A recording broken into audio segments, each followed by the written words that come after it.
Eric, you ready? Nikki, you want to do a roll call? Thank you, Chair Bohn. We'll start with Supervisor Arroyo. Here. Supervisor Bushnell. Good morning. Good morning. Supervisor Madrone. Present. Supervisor Wilson. Presente. And Chair Bohn. Hello. Thank you. A salute to the flag, please. All rise. I pledge allegiance to the flag of the United States of America and to the republic for which it stands, one nation, under God, indivisible, with liberty and justice for all.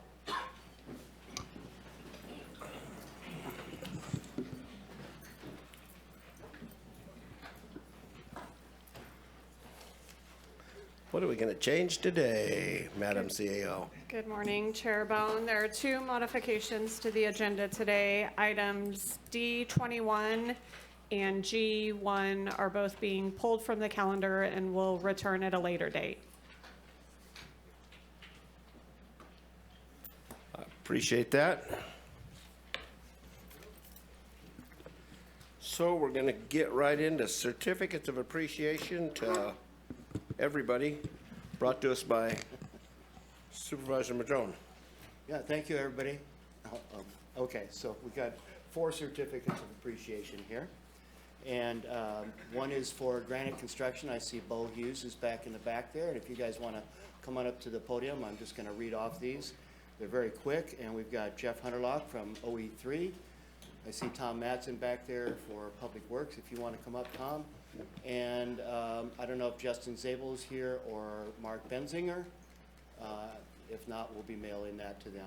At any rate, these certificates are all for these folks in appreciation for their work on putting in 3 speed humps on 6th Avenue in West Haven to improve the safety of that area and that little village area on 6th Avenue. And we are so thankful for your donations of service and materials.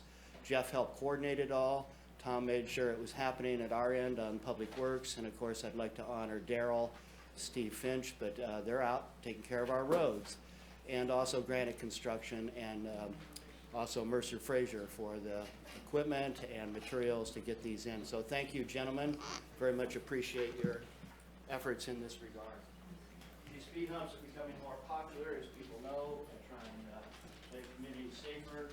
And they don't come without costs. So, Got to be on a mic. let's see, we got Granite Construction. Thank you, Bo. Thank you. Sorry. And Public Works, Tom, thank you so much. I know it's part of their job, but really, these guys always go above and beyond to try and help make these things happen. And then we've got Jeff Hunterlock with OE3, helping to coordinate the whole thing. Jeff, thank you so much. Actually, yeah, thank you, Tom. Appreciate it. All right, and if anybody wants to say any words, thank you. Good morning, Chair Bohn, members of the board, Tom Madsen, Director of Public Works. This may seem like something small, one little community grabbing safety back for their own selves. This is really a lot more than a little speed hump project. This is community driven. It involved the community service district, who had a water line project going on with GR Sundberg at the same time. It included the fire department, Supervisor Madrone trying to lead the way and herd all of us cats together. But most importantly, the patience and perseverance of the citizens of the community in going through our convoluted speed hump policy and making sure it got approved. On our end, it was Tony Yee in our land use division who made sure that everything was approved. It was John Marcial and our sign crew who has dedicated himself to improving safety on the county roads through enhanced striping and signing, and our McKinleyville Road crew who provided some of the flagging. But most of all, it would not have happened without the donations from our contracting community. So again, I want to holler out to GR Sundberg, who was not a part of this, but had a project there that they had to mess around with their locations and where they're working to make this happen. Granite, who seemed to control the weather because every time they scheduled this, their weather came out with, rain heavy at times, and Mercer Fraser for donating materials. This is not cheap. It's very expensive. The county does not pay for it. And so really the citizens and the contractors, with the county just kind of coordinating things the best we could. So again, thank you, Granite. Thank you, Mercer Fraser. Thank you, the citizens of West Haven.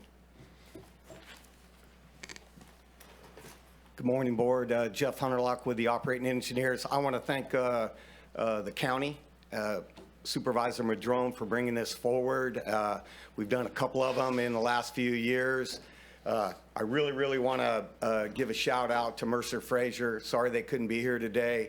And Granite Construction. These are community-based organizations here that have offices here that are part of the community, live in the community, and work in the community. And our members, 500 strong, work here locally. And we're very much appreciative for the contractors, for the county, being able to help in some way save a little cost to the county. So thank you very much, and have a great day.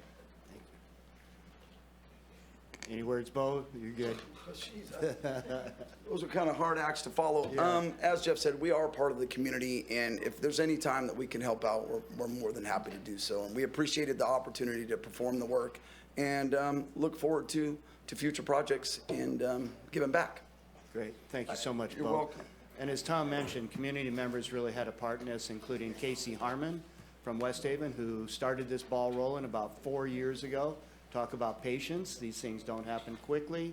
As well as Antonio Llanos, who is on the West Haven Community Service District Board and worked with Public Works and the contractors to make sure we actually built them in the right location, as well as coordinating outreach with that neighborhood. So thank you, everybody. Appreciate it.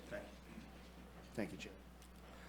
All right, the next one is May is Mental Health Awareness Month. Is anybody here for mental? Come on up.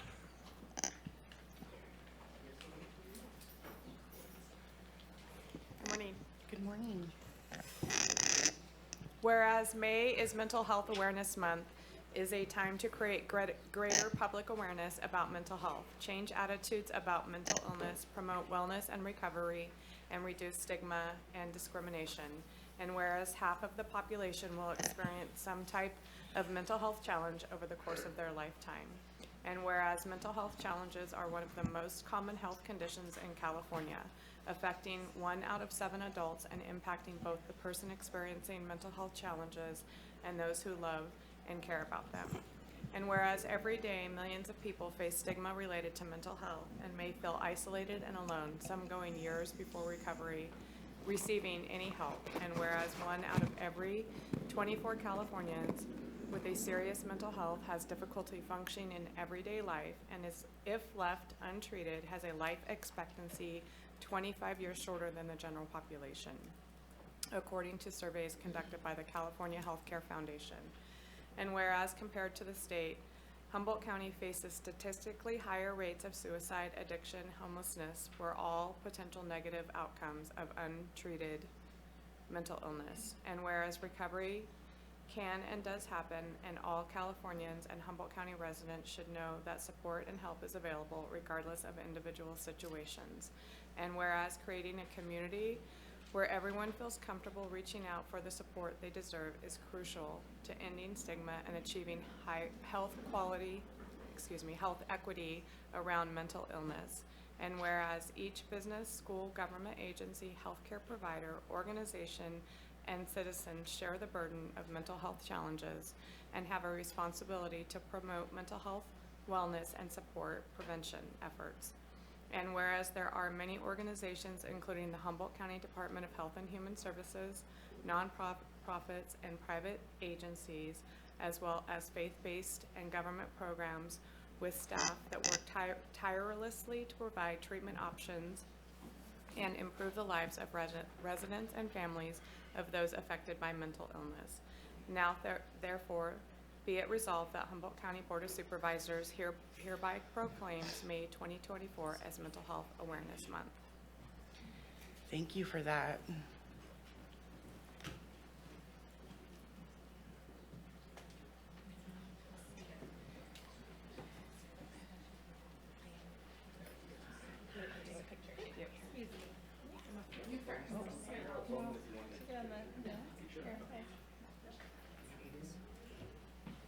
I got green too. To your left, please. A little bit more. Just want to get you a little bit more center. Perfect. There we go. All right. One,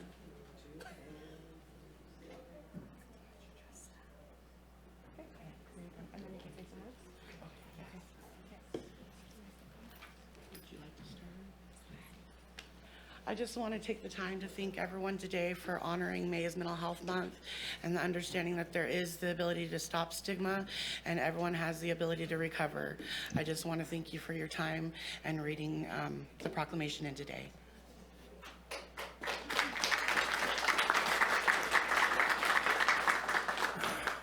Hi, my name is Jessica Coates. I'm the lead peer coach with the Transitional Age Youth Division.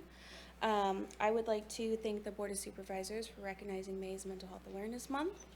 I'm a former foster youth who has struggled with PTSD and depression and have a long history of family trauma. Bringing awareness around May's mental health reduces stigma and creates a safe environment for those who are struggling with their mental health. As the lead peer coach at TAY, it is important for me to show the youth in our community that we are supporting them and their mental health is valued. By supporting May's Mental Health Awareness Month, we are helping break the stigma and continuing to hold a safe space for all. Thank you.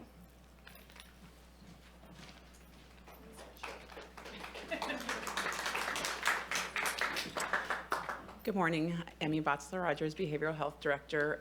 Of course, thank you for the proclamation. Every year I'm really grateful for it.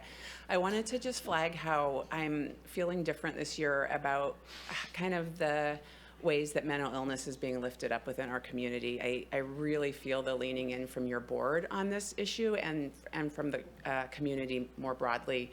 I got to participate over the weekend with Mayor Burgell's Embracing Humanity panel as a kickoff to May's Mental Health Month, and it was amazing. It was so incredible because we had 5 professionals up there from very different places. We had St. Joe's, Providence, we had Tribal Police, we had Waterfront Recovery, and we had Open Door. And all those organizations haven't necessarily seen eye to eye on how we treat mental health and mental illness in our community. And I really felt such a united front with that group. We had very challenging questions that came to us, and there was no divisiveness. Everybody was just kind of present and talking about, yeah, there are challenges, and yes, we're working together. Like, we want to solve this and do this for our community. So I was super grateful for that. And if any of you are so inclined, there's a recording of that panel, and I would encourage you to listen to it. It's pretty amazing.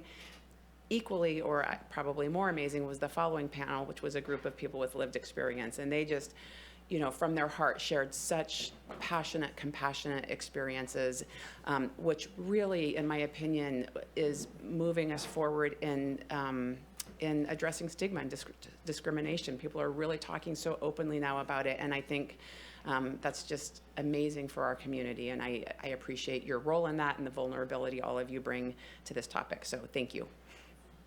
Thank you.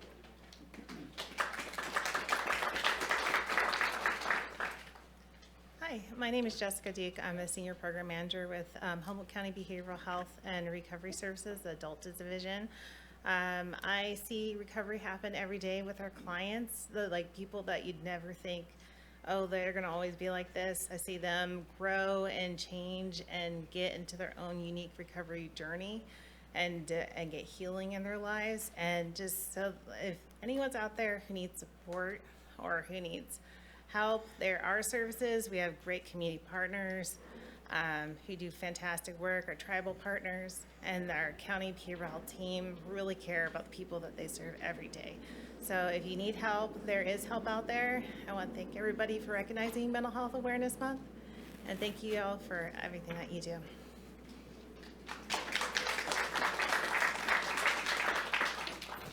Good morning, Board of Supervisors. Kala Peltier-Olson, lead organizer of the Humboldt County Transition Age Youth Collaboration, and I also served as CalMesa's consultant on youth issues in developing the Take Action for Mental Health campaign. Thank you again for recognizing May's Mental Health Matters Month. This time of recognition and awareness traces its roots to 1908.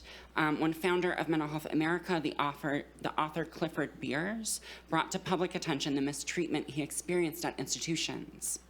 It is through the advocacy of us with lived experience that the hard-won progress we currently have has been won. This progress, in which people are supported in community settings rather than locked away, and the voices of those of us with lived experience is currently in jeopardy. We live in a current policy state in which economic crisis is being centered rather than the individual liberties of those of us who have experience with mental health is centered. We see this through the governor's continued push of initiatives such as Care Court, the funding and expansion of conservancy-based programming, the shift and passing of Proposition 1, which has reduced the amount of money that us as counties have to be able to decide how our own people are supported and treated in this community, and eliminates the category of mental health prevention funding entirely from counties to be solely dictated by the state. Recently, within the past 2 years, this board allocated general fund money to fund involuntary treatment. With austerity on the horizon, the young people of Humboldt County, particularly those of us that have lived experience in mental health, please encourage you to consider, as you make decisions, policy decisions, funding decisions, how those will impact and uplift the spirit of this time of year of May is Mental Health Matters Month. Are you supporting those of us who have lived experience in these systems that know what community-based solutions actually work? Or are you going to support this narrative that encourages our incarceration? Thank you.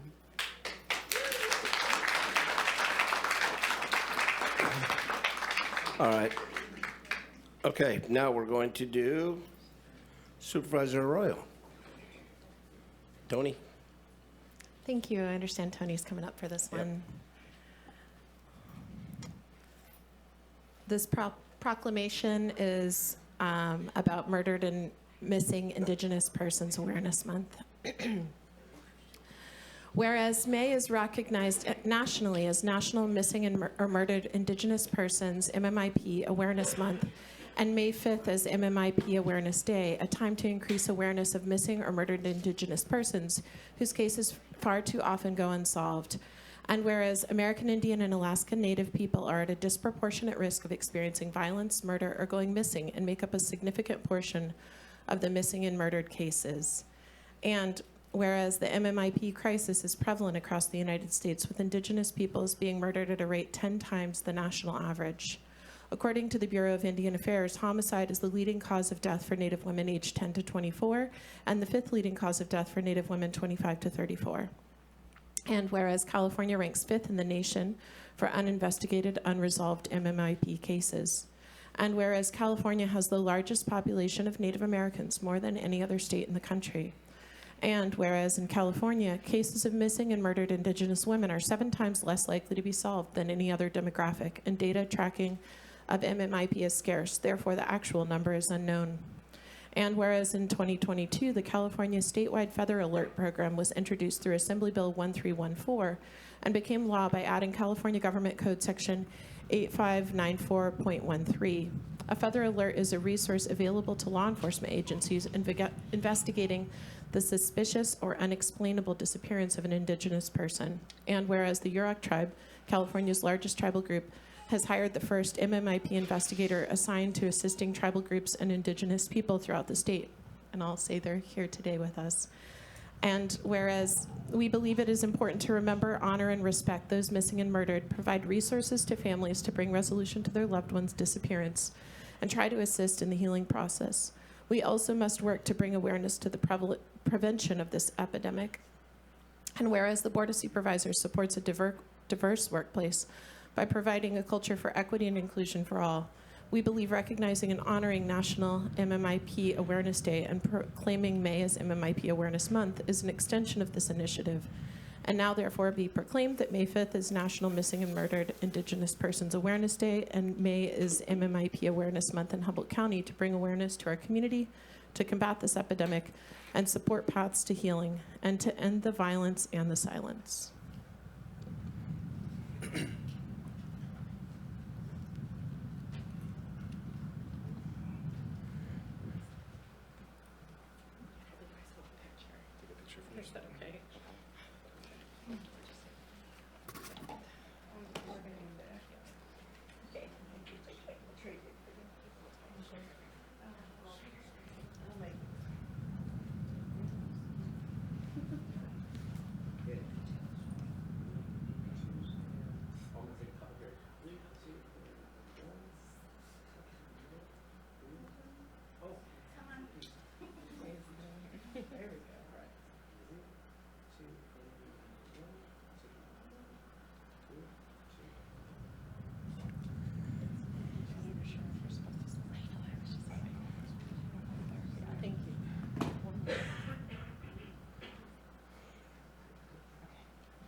Aikui, Suyinikoi.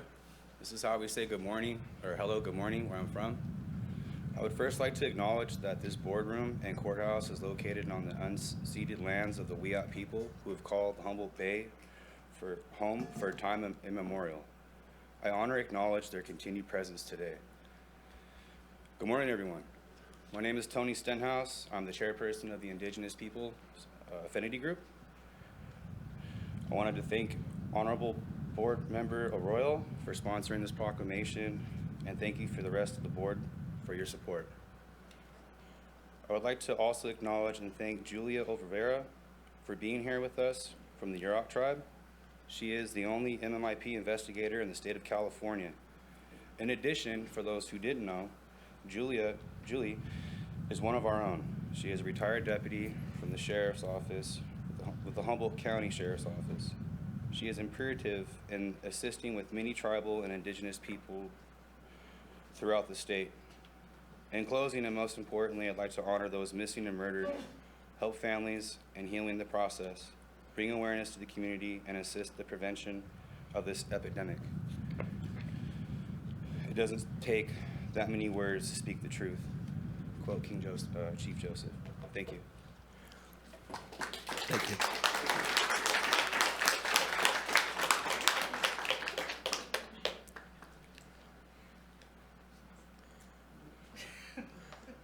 Thank you, guys. I guess I'll say something. Okay. Of course, I have to take the opportunity. Suzanne LaPree, County Humboldt. I wanted to thank the Board of Supervisors and Zachary Ohannon and Jeremy Clark for giving us the opportunity to have an affinity group for the Indigenous peoples, because that is allowing us to have a gathering where we can get together and share, and we feel like we're having our voices heard.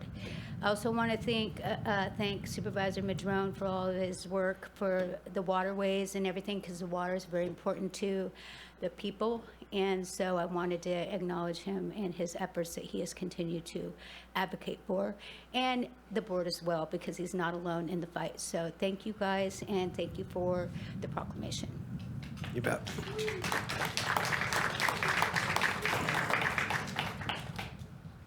Hi, everyone. My name is Rebecca Elder.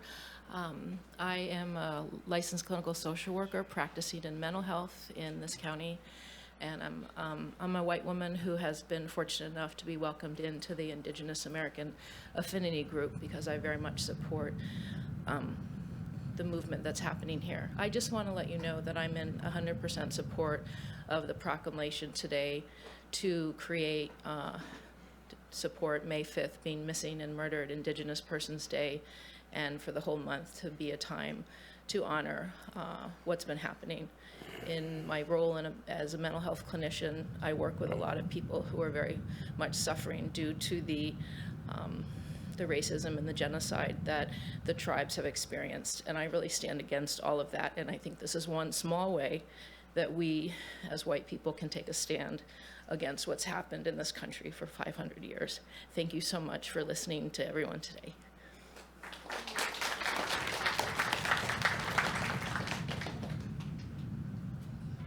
Ayakui Numi Teumeshkak, Numi Skuyan Kichweka.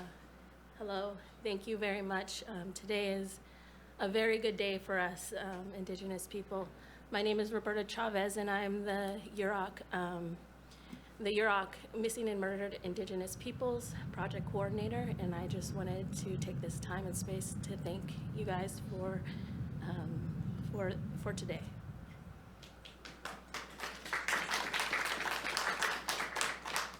And I guess everybody knows now, my name's Julie Oliveira. I am the MMIP investigator for the Yurok tribe.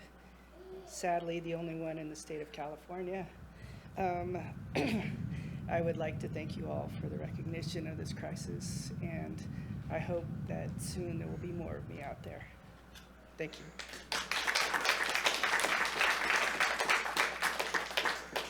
All right, thank you guys. And we'll go to Supervisor Arroyo for CalFresh Awareness. Thank you. Right there.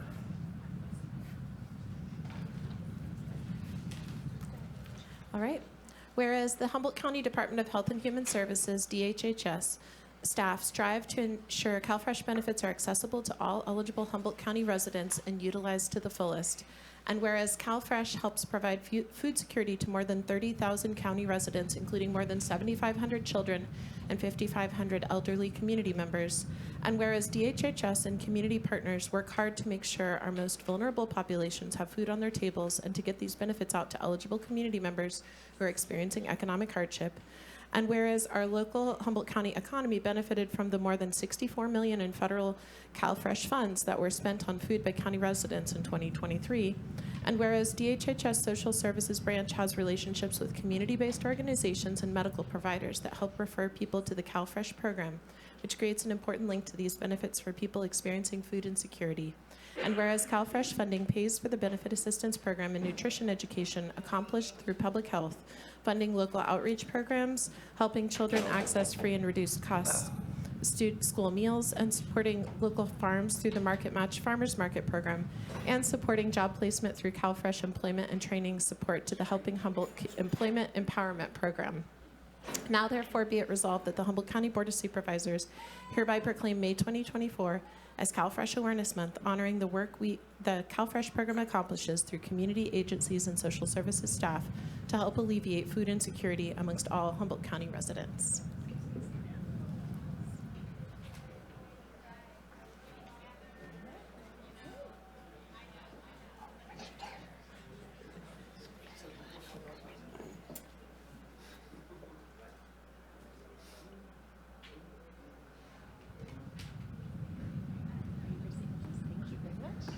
You're the one.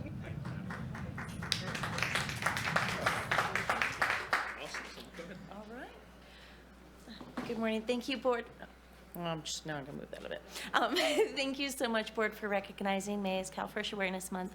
My name is Nelia Green-Goodwin. I'm Social Services Community Liaison and Outreach Analyst. I would just like to say thank you for recognizing not only the program on its whole, but as well as all the staff that work tirelessly every single day to help bring these benefits into the county to the people that need them. Not only does it make a huge financial impact with the funds coming into our community, but also the impact to the people. It's fitting that we're right along with May for Mental Health Awareness Month, because without good nutrition and access to healthy foods, both your mental health and physical health can suffer. So it is very much appreciated that it's recognized on so many different avenues, and the staff that works so hard to make it happen. Thank you. Hi, I'm Ryan Bishop, Deputy Director for Social Services. I just want to say also thank you for recognizing May as CalFresh Awareness Month. I'll keep it short and sweet. I know you guys got a busy agenda, but I did just want to say thank you to our large network of providers in the community that help spread the word. And I also want to let you guys know we have 18 separate events this month for CalFresh Awareness to help spread awareness for good nutrition. CalFresh is the state's largest food program, and an important safety net for hunger in our community. And that's it. Thank you. Thank you. All right. All right. For the 10th, 11th year, Lemonade Day. Come on up. We're going to do Lemonade Day. We have a proclamation for Lemonade Day. Lemonade Day is a free community-wide educational event providing children with the opportunity to learn and apply entrepreneurial thinking and create a foundation for success. Whereas Lemonade Day exists to infuse today's youth with the spirit of enterprise, teaching the basic business and entrepreneurial skills necessary to become successful, contributing members of the communities, and whereas young people who participate in youth entrepreneurship feel a strong sense of control in their lives, I have influence over my own life and I can affect the person I become. Whereas Lemonade Day has a core philosophy of spend, save, and share that is implemented by teaching children how to manage their money by establishing a budget, seeking investors, paying, that's mom and dad, paying their own expenses, saving part of their profits, and giving back to the community. Whereas Lemonade Day offers opportunities for families, businesses, schools, youth organizations, faith-based communities, neighborhoods, institutes of higher learning, economic development, and government agencies to unite for a common purpose to train the next generation of entrepreneurs. Whereas young people have looked at the world through a business owner's eyes, make better employees down the road, providing meaningful opportunities for youth to learn about practical economics is listed in the county's comprehensive economic development strategy. Whereas the county of Humboldt salutes and commends organizers, volunteers, and participants of Lemonade Day, a program that advances life skills, character, and entrepreneurship, and extends best wishes for a successful and rewarding observance. Now therefore be proclaimed that the Humboldt County Board of Supervisors hereby recognizes Humboldt Lemonade Day on Saturday, June 1st, 2024, and encourages all residents of Humboldt County to participate, either by purchasing or selling lemonade. Thank you.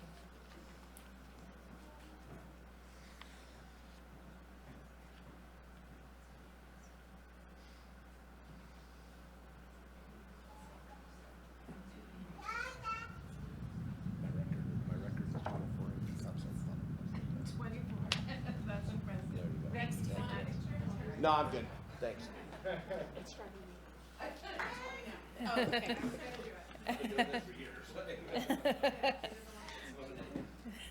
We'd like to thank the Humboldt County Board of Supervisors for recognizing this free and fun community-wide youth program and event, and especially Supervisor Rex Bohn, who is very, very supportive of the kids in an unofficial capacity.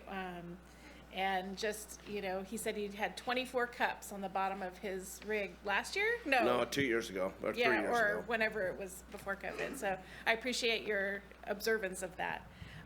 We'd like to kindly ask the students, the citizens of our county participate how and where they can, whether that be positively encouraging a child in their efforts to open a lemonade stand, patronizing one or many lemonade stands, or volunteering for help. For more information, please go to our Facebook page at HumboldtLemonade.day. Remember, Humboldt Lemonade Day takes place throughout our county on Saturday, June 1st. A map of the stand locations will be published by the North Coast Journal the week of Lemonade Day. Thank you. And I forgot to introduce myself. I'm Larissa Obekaiser, our coordinator for Lemonade Day. Thank you. Thank you very much. And since the first year, now I see a lot of places they have rummage sales and neighborhood get-togethers, and they have bake sales that are pretty amazing. So there's probably about 12 napkins with those 24 cups too. So anyway, thank you for doing this.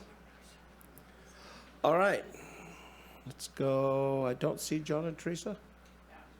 So I just want to recognize that last Wednesday night there was a retirement party for John and Teresa Porter, who have been involved in the hospitality profession for 5 decades.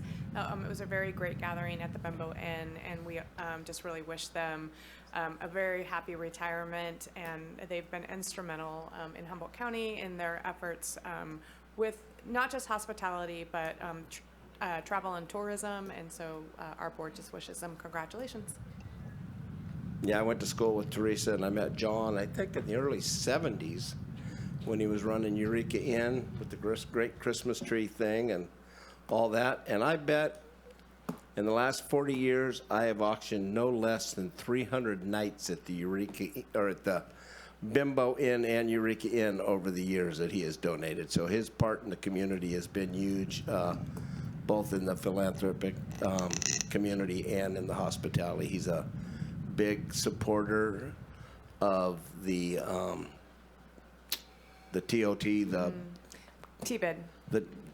What's it called? The HLA. HLA, which has been a huge supporter of a lot of nonprofits that have weekends, and so that was and he's been very active, and I imagine he will stay active knowing him. He intends to, and also if you read the proclamation, Bimbo Inn itself has donated over $600,000 just in gift certificates. I told you. For nights at the end, so I've very sold most supportive of them. Yeah. And I look forward to the girls taking it over. Yes, and And congratulations to them. they're gonna do a great job. So with that, we'll move on. We're gonna go to Letter Carriers Food Day. All right. Whereas every year on the second Saturday in May, letter carriers across the country collect non-perishable food as part of the nation's largest one-day food drive, distributing the donations to local food banks, such as Food for People, the food bank for Humboldt County, and its partner pantries and individual local communities. And whereas since 1993, the Letter Carriers Stamp Out Hunger Food Drive has collected more than 1.9 billion pounds of food nationwide, and in 2023 brought in more than 42 million pounds of food in more than 10,000 cities in all 50 states. And whereas more than 44 million people live in hunger every day in America, including more than 13 million children, and whereas Humboldt County letter carriers collected more than 43,000 pounds of food from local community members in 2023, providing critical food resources for Food for People's countywide network of 23 food pantries serving more than 21,000 Humboldt County residents of all ages. And whereas the rising cost of living, including groceries, gasoline, housing, utilities, and medical care, is having a serious impact on low-income children, seniors, and families, particularly those living on fixed incomes. And whereas we recognize all the letter carriers for their hard work and their commitment to their communities, and we appreciate community members' support of the food drive, all the food collected in each community stays in that community. Now, therefore, the Humboldt County Board of Supervisors hereby proclaims Saturday, May 11th, 2024, that's this coming Saturday, as National Association of Letter Carriers Food Drive Day, and asks all residents of Humboldt County for their support by leaving a non-perishable food donation next to their mailbox on the second Saturday in May for their letter carrier to pick up and deliver to local food banks and pantries. Thank you.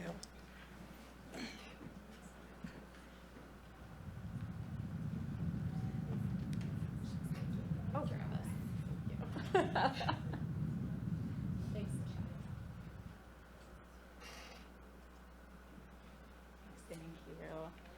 Thank you all. My name's Carly Robbins. I'm the Executive Director with Food for People, and I just want to say a big thank you for recognition of this day. This is the single largest single-day food drive of the year and brings in just an immense amount of food to help our low-income community members. It's especially important right now because, as was alluded to, food insecurity has been on the rise in the last year. At Food for People, we've seen a 30% increase in the need for our services, and in some programs, over 40%. People are struggling right now with high costs of living, gas, housing, transportation, you name it. And food is one thing that is non-negotiable in a budget, so having a little bit extra help is huge. I want to say a big thank you to our partners in the room, DHHS, and everyone who does all of the amazing work at CalFresh that was already mentioned.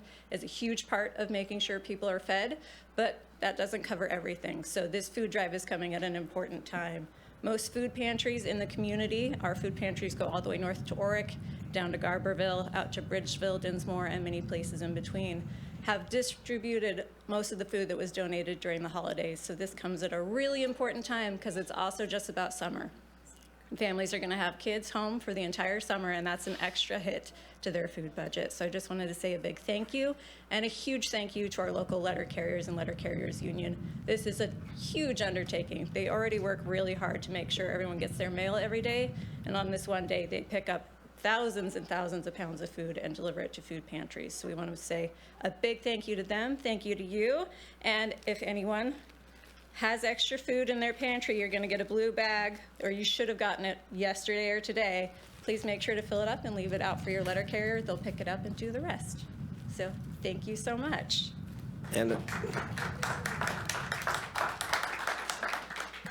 as I say every year, this isn't a place for expired food or things you would never eat to clean your shelves off, because this is for people that need the nourishment and the full value of the food. So this isn't a way to get rid of it. This is try to get nourishing canned goods and things, and dry goods especially.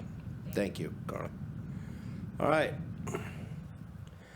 We go to Wildfire Awareness Month, brought to us by Supervisor Bushnell, I believe.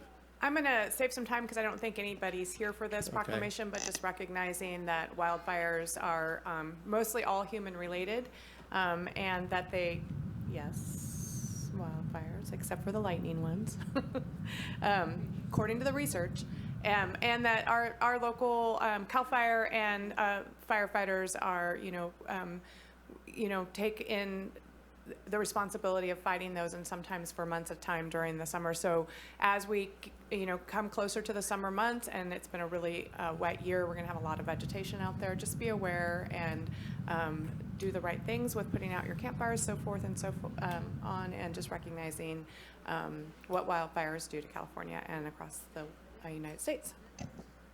Okay, and there's Can we come in to say something on that? there'll be at the end there'll be comment. Not for Wildfire Awareness Month? At the end, Okay. there'll be comment on the consent calendar. We're letting people that are directly involved to comment, and then we'll take the comments at the end. Thank you very much. Okay, now we're going to do road closure bimbo. We're good. Road's closed. And now we have the resolution for the air show. Cody, were you going to read that, or that's just going to go? Well, there's no one here for that except you, right? Yeah, it's so funny. I got a couple posters from the 85, 86 air show, fifth and sixth year when we had it back in the 80s. And then we had the Collins Air people doing their presentation. So we're going to talk about this a lot more. So anyway, this looks like it's going to happen, hopefully. So the tourisms will love it. And it's great for a staycation. So I think, come on, air guy, come up and say something. All right. Oh, Thank you, that's Chair air guy Bohn, and supervisors for having us here today to talk about Rumble Over the Redwoods. We appreciate the support in bringing this resolution forward. This was not a concept that myself or our department dreamt up. This was the willingness of some leaders within our community and business owners that are developing a nonprofit to bring some excitement to our region in a way that's never been done before. I always love when Chair Bohn brings up the stories from the 80s. I was born in 86, just for clarification. So I missed the last time something like this was done. But what is being planned is something much bigger and grander in the fact that the performers that are being lined up to come to Humboldt are some of the best in the industry and most renowned worldwide. Leading that effort on that national and global scale to coordinate and bring all of this talent and entertainment and fun to Humboldt for people of all ages is the gentleman standing behind me, Mr. Dennis Dunbar. Dennis is I call him the Taylor Swift of the airshow industry. In that Dennis, when we've been talking to some of these performers about this concept of Rumble Over the Redwoods, they first ask, who are you working with as far as your airshow director? When I say Dennis, they all say, yeah, we want to come. So everybody wants to come to work with Dennis and come to the beauty that is Humboldt and perform for our citizens and our crowds here. Dennis currently leads the Sun and Fun organization down in Lakeland, Florida, an event that has over 100,000 attendees each year. He previously led the Oshkosh Air Venture, which is just as big, if not bigger, up in rural Wisconsin. He also helped establish and currently helps operate the California Capital Air Show just outside of the Sacramento region. These are 3 of the most well-known aviation events in the entire world, and we're honored to have him here today to say a few things about what Rumble Over the Redwoods hopes to become. Yeah, you bet. Taylor Swift.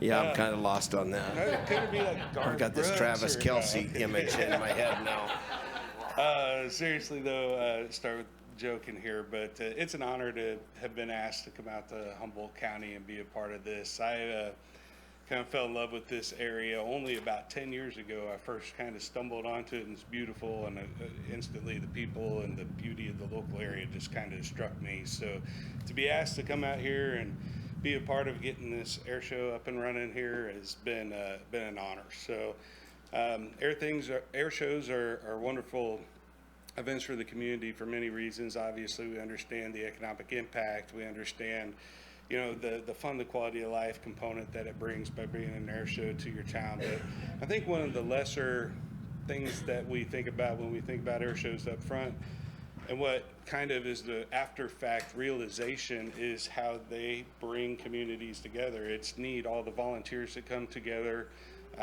just diverse people working for a common goal. They're unifying, and it's an aspect that often gets overthought or overlooked, and something that over the years I've come to appreciate more and more about the air show industry. So, as Cody mentioned, I've been doing air shows for about 25 years. I've been involved in probably somewhere around 1,000 now, different air shows. And most important thing we want to do here is be safe and respect the community in which we're working. So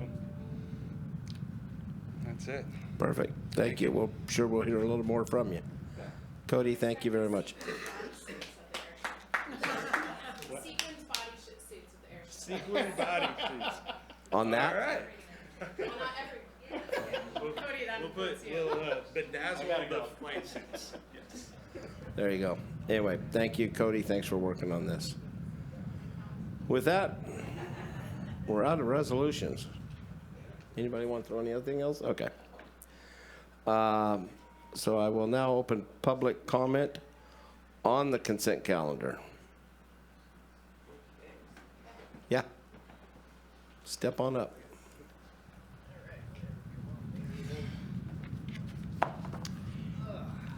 Hi, I have copies. I think Supervisor Madrone already has one, but I have 4 other copies.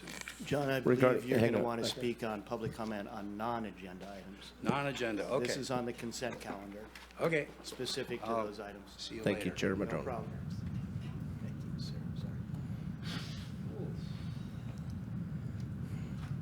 Sorry. Okay. I believe the certificates of appreciation that were passed out were on the consent calendar. Yes, you're right. Now yeah, please. All right. I understand that the county has a tight budget. I also understand that you're not allowed to donate money to politicians of the county, but contractors are allowed to supply donated materials in any degree in order to secure the bid for the project. As in, I'm sure Mercer Frazier made a bunch of money giving you guys that rock. I just want everyone here to know that Mercer Frazier used their quarry at 472 Quarry Road to stage the rock they took out and to put more rock in. That quarry hasn't had a permit to operate since 2006. This board passed an ordinance codifying the California Surface Mines and Reclamation Act.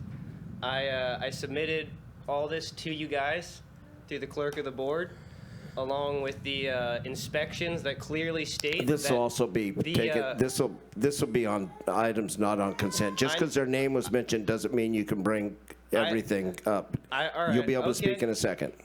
Cool, but Okay. just know that Cool. I wanted to voice some opposition about And you're gonna have giving it- certificates of appreciation to people that don't follow your laws and break all these rules. All right. And especially since Steve was thanked for taking care of the waterways, I want to point out that no stormwater discharge permits were gotten, and it rained like heck on that material, and that creek was flooded with mud and debris. And All right, thank you. thank you. I'll be back Thank for you. non-public. Perfect, we'll be here.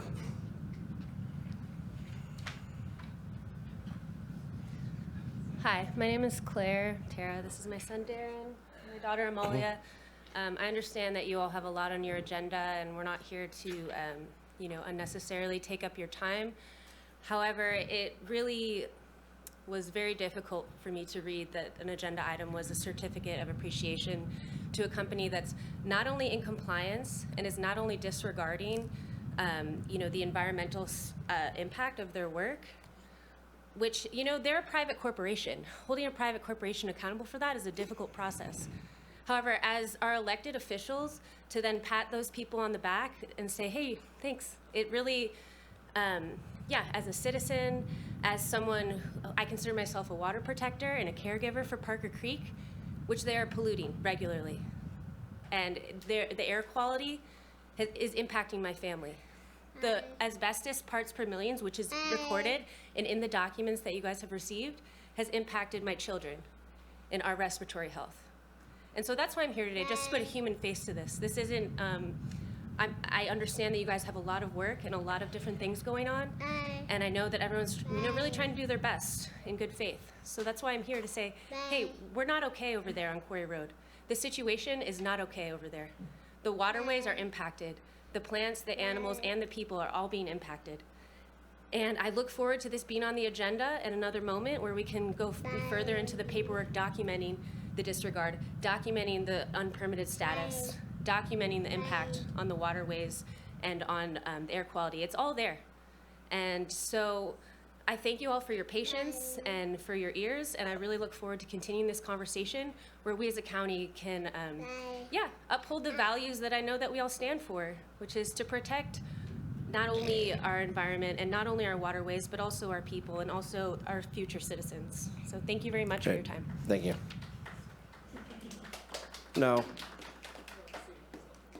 Next. They'll keep walking by you if you don't walk up. It's going to take me 46.3 seconds just to introduce myself and to greet my supervisors.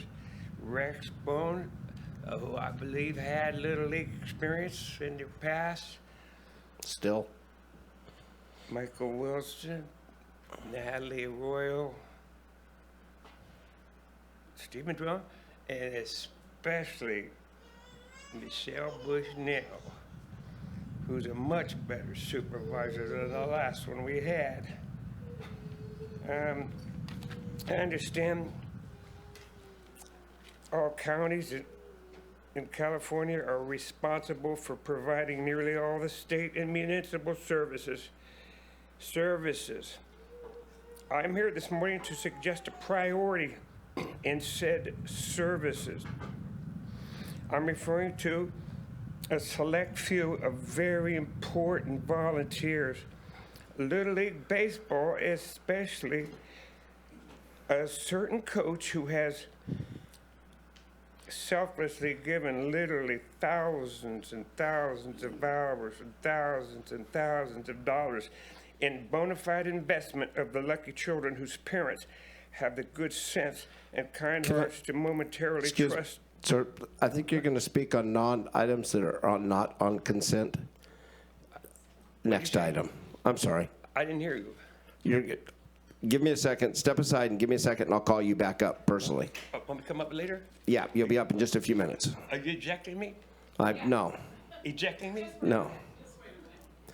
I'm temporarily putting you in suspension. Oh, that's better. I can understand that. Basically, you're going to be in the on-deck circle.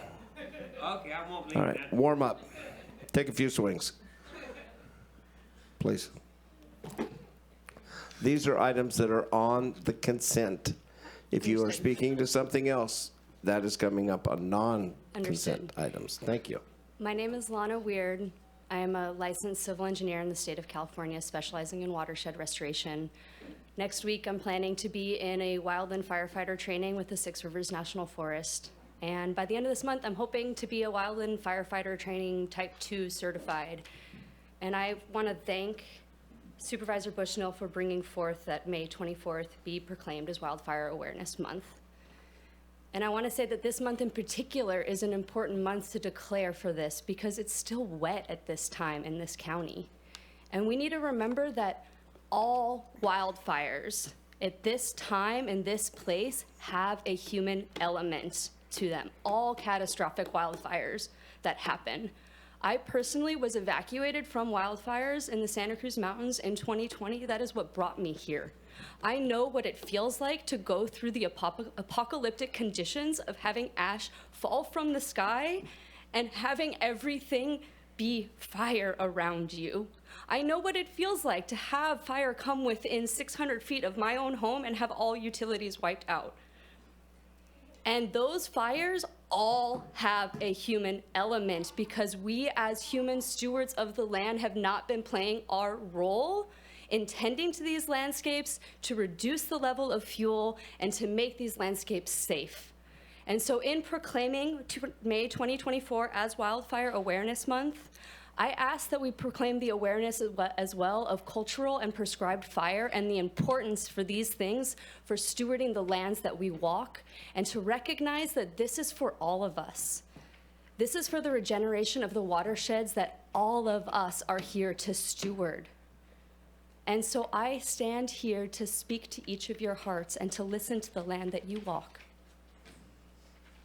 And with that, I would also like to speak on item 3, and to thank Supervisor Arroyo for bringing Missing and Murdered Indigenous Persons Awareness Week. I heard month when I heard people speak to bring awareness to this month for missing and murdered Indigenous people awareness in Humboldt County.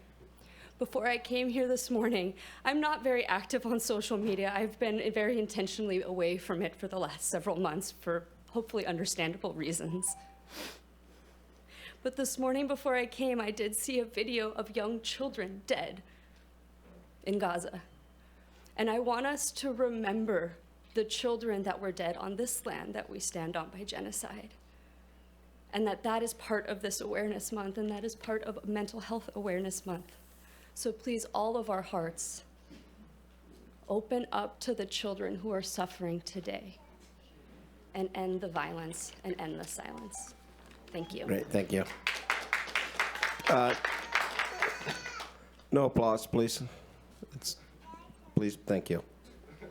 You can wave your hands in the air or whatever, but I don't want to infringe on whoever's speaking. Hi. I'm a resident and in the neighborhood right next door to where the Mercer Fraser Quarry operates. And as to agenda item 1, I think it's very sad that this board awarded them a certificate of appreciation for the West Haven Community Safety Project, because it is clear that they do not care about the safety of the community in the West Haven area. That is, just for an example, I had to call the North Coast Air Quality Board for about a week as they just started operating illegally in April on a regular basis. And only after about a week did they actually start wetting the ground in their piles, which are asbestos analogs and asbestos-based. It was a direct violation of their SMARA code, or of the code, the SMARA code that they are supposed to follow. So, yeah, I think this is all very telling, and yeah, I'm quite disappointed. Next. Yeah, my name is Heather Pierce, and I'm also very disappointed in the certificate given to Mercer Fraser in appreciation for their donation. I also live nearby. I have pictures of when they allowed the cell tower to go up. That's fine. I have pictures of how they also allowed them to wash the paint in what used to be Potato Rock is now Potato Lake. I have pictures of when they allowed their equipment to be washed in that lake, of film on the top of the lake, film all over the top of the lake, the color of the cell tower right near the water with the rocks. They clearly washed their stuff in the lake, which feeds my well. The aquifer goes straight down to what we're supposed to be drinking. So I'm very disappointed in this board to giving them appreciation. Thank you. Hi, I also live near the quarry. I just want to say that in California, we do believe in regulation, and we do really believe, most of the people really want to support a healthy environment. And, you know, I just adore our children, and everything in life is for them, actually. And to think that someone is allowed to actually buck regulations and operate illegally right in our very neighborhood is like tremendously disappointing. And I think we should get it together. And because, you know, we have our values. This is like the old stories, you know, profits and money above the health of the children. Anyway, so that's all I want to say. I have no idea. Hello.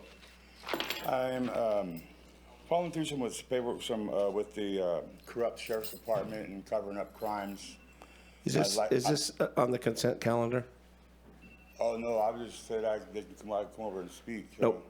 They're all trying to keep me quiet. It's No, okay. no, I'm not trying to keep It's you okay, quiet. I okay. want you to speak at the proper time. So you get in the on-deck circle too, and we'll put you in the game in a second. Right there, that's perfect. Hi, I just wanted to comment on agenda item 1, the Mercer Fraser appreciation. I don't live over there by the quarry. However, I have heard some of the stories. I know that a number of my acquaintances have been in here speaking with people in the county board. I know that this has turned into a, I don't know, an issue over the last couple of months. And I do think, from what it seems like to me, that going out of your way to acknowledge and appreciate a company like Mercer Fraser that's actively doing harm in the community at large is a calculated and intentional move on the part of the supervisors. Thank you. Thank you. All right, seeing no more, I'll bring it back to the board. I'll make a motion to accept the consent calendar. Second, any comment? It's been moved and seconded. Nikki? Oh, do you have comments? Okay, I'm sorry. I just wanted to put my notes in Mental Health Month. I'm glad for that we're recognizing that and that we're destigmatizing, because it is something that touches us all, and I appreciate all our staff and the community and the volunteers that are helping us move through those things. I do want to appreciate, especially in bringing forward that we are putting these speed tables in our communities to slow traffic down. I really want to appreciate that. Frankly, I want to make a strong nexus to mental health, but I can tell you that it certainly brings down anxiety when traffic slows in our communities, and for sure. It has a lot to do with how safe people feel walking in places where there's not actually a lot of public places to walk. And so I think it's very, very important. And in relation to wildfire, thank you so much for that. And it is all human related at this point. I mean, and to be really frank, it was only after we drew lines across the landscapes and put things and humans in places that were unplanned relative to, well, we thought we were planned. Colonial movements thought this was planned, but it's not wildfire. If it only becomes wildfire when it crosses boundaries, and that's what's happening now.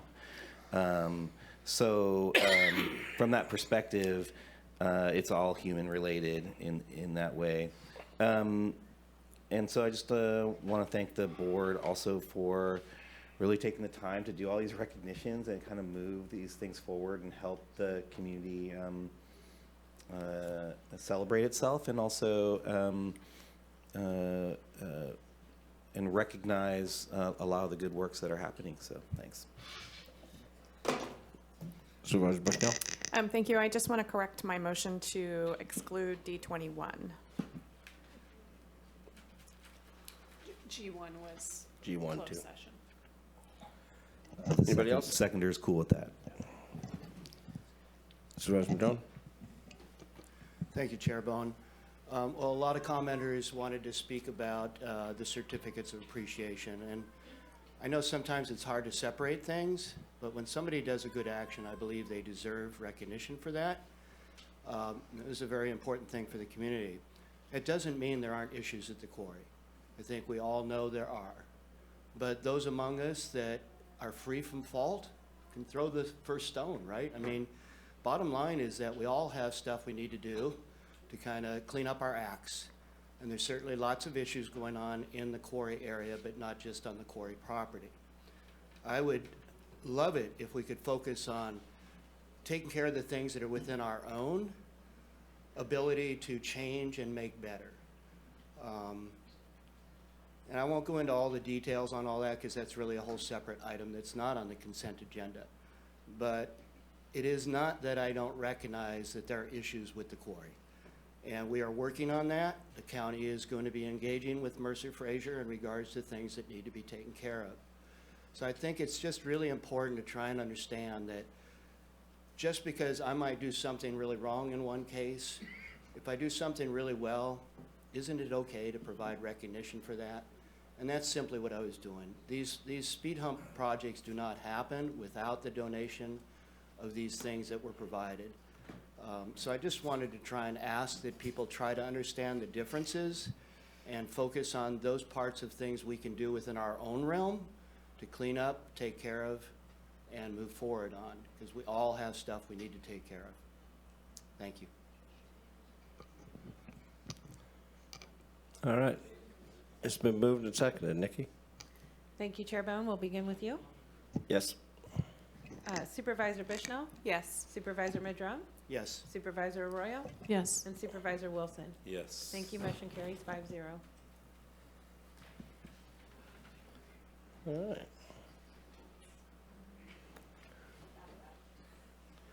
Now I will have items that are not on the agenda that you would like to speak to. No. What? Oh. Hang on. Whoever, you guys can cage fight it. It's better up there. Come on up. Yep, Right here. Right here. Am I being reinstated? You're being, well, I'm gonna allow you to pinch hit. Don't blow it. Well, greetings, all you supervisors. I treat you all the same. Appreciate the efforts you make in making your districts a better place to live. I'm here on. You guys, I gotta have it quiet in the back. I'm here on behalf of Little League Baseball, especially Southern Humboldt, District 26. I'm in here to honor a special volunteer, not just a volunteer who follows their children for 3 years and moves on for other parents. I'm referring to a coach and an umpire and an umpire-in-chief who has spent an incredible 45 years as a volunteer coach, umpire-in-chief, and an umpire. This man has no children. He took the team to the country of Cuba in 2001. And it's one of the fundraisers with a dunk tank with the police and the umpires. Some kids like that. He's a local Pirates coach. His name is Richard Murray. He only 2 years ago they were undefeated. Last year they won one game. They have a kid who has never struck out. Another little leaguer catcher never lets wild pitches reach the backstop, thus eliminating the thefts of second base. They have reached the pinnacle of success. Because of Richard Murray, Richard has no children. A certain volunteer, Steve Bramlett, has a rock of honor next to our snack shack for his 10 years as president. Most volunteers only spend 3 or 4 years. And it's a great chance for them to assume some kind of responsibility, either as a president or a coach, especially the umpire. Presidents aren't supposed to enter a dugout micromanage or even, God forbid, suggest an umpire change. And most definitely not to get in there and play footsie with any coach. Inappropriate touching is a no-no. It's against the rules. There's a new rule, 2024, there's a zero tolerance. This is nationwide against abuse, physical, emotional, and those kinds.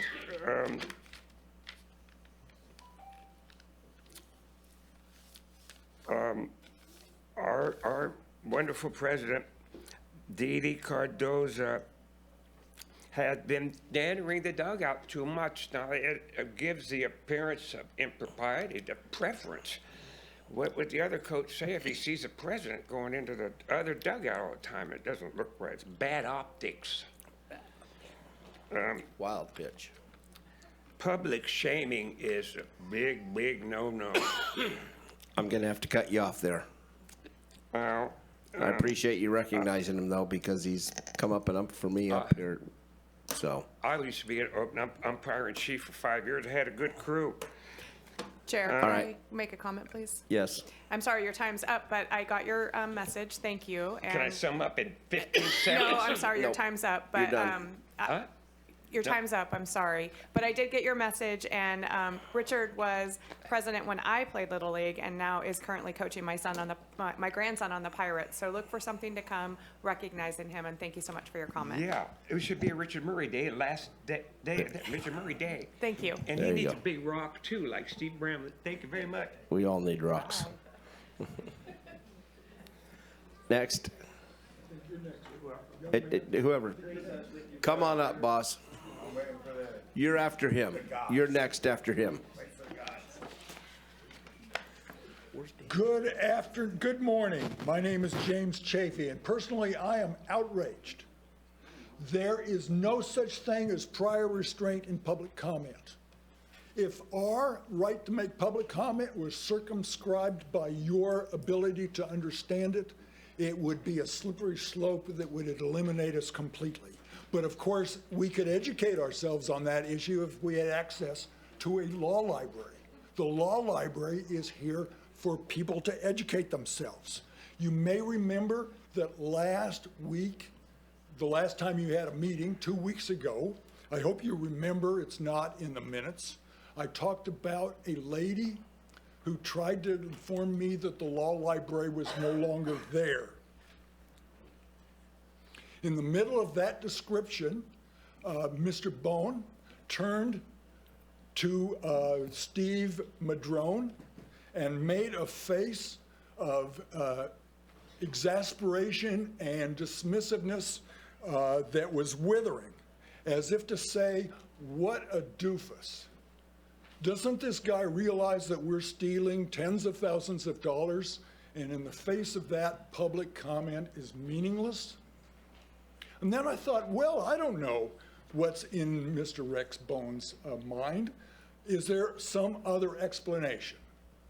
Did that expression of dismissiveness suggest, why do we have to put up with these senior citizens with diminished mental capacity and nothing to do on a Tuesday afternoon, and we have to listen to them?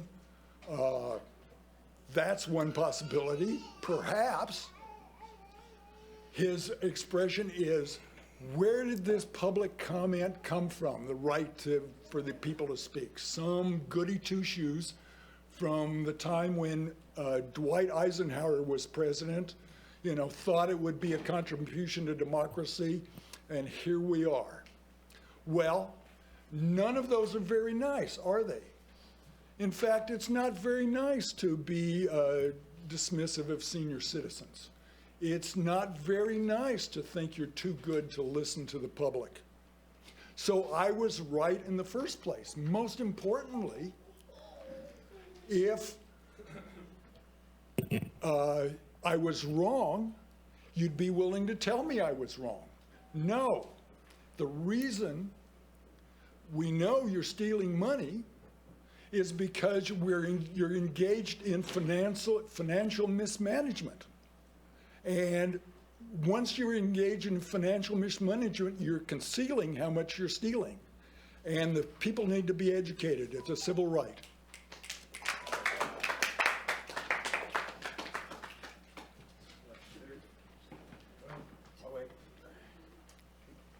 Slide on in there. I have copies of my statement for every supervisor. I think Mr. Madrone has one. How should I just?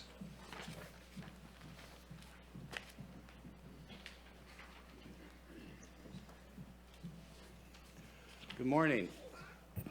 My name is John Webb, and I live in Trinidad. Using weapons I have paid for with my tax dollars, 40,000, mostly women and children, have been slaughtered in Gaza by Israel. After an initial 1,200 Israelis were murdered and hostages taken by Hamas. It seems that the slaughter of Palestinians will increase exponentially very soon as Israel launches its offensive against Palestinian tens of thousands trapped in Rafah. As a member of the post-World War II generation, I was taught we have a collective responsibility to act to defend the defenseless. Unless we do what we can, and I know we can do something, however small, we will be complicit. This is why I am calling on you, my local governmental representatives, to hold a special meeting to discuss, debate, and vote on this situation. What do you, the members of the Humboldt County Board of Supervisors, plan to be your answer? I am sure some of you are thinking, we are just a local jurisdiction thousands of miles away from the conflict and we have nothing to do with it. That is not an answer. As I speak to you, Palestinian civilians are being starved due to Israeli intransigence and non-cooperation. A full-blown famine is now underway in northern Gaza. Thousands of other Palestinians are being bombed, mutilated, and made homeless hourly. This is going to be one of those what did we do about it moments in history. There are uncomfortable questions that our children and grandchildren will be asking us. Here's a suggestion for an agenda for the special meeting.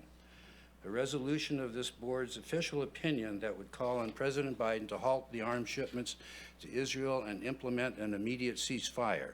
History shows that previous presidents have done precisely this to great effect. With a stroke of his pen, the president could end this ghastly horror in 1 hour. We must examine our financial investments and search for our Humboldt tax dollars that are being used to reward arms manufacturers, suppliers, and brokers with profits from their blood-stained trade in Gaza. We must take back those taxpayer dollars. Lastly, we must investigate the role played by the Humboldt County Sheriff's Department in suppressing the peaceful civil disobedience of Cal Poly Humboldt students who are also trying to do what they could to end the horror that has overwhelmed Gaza.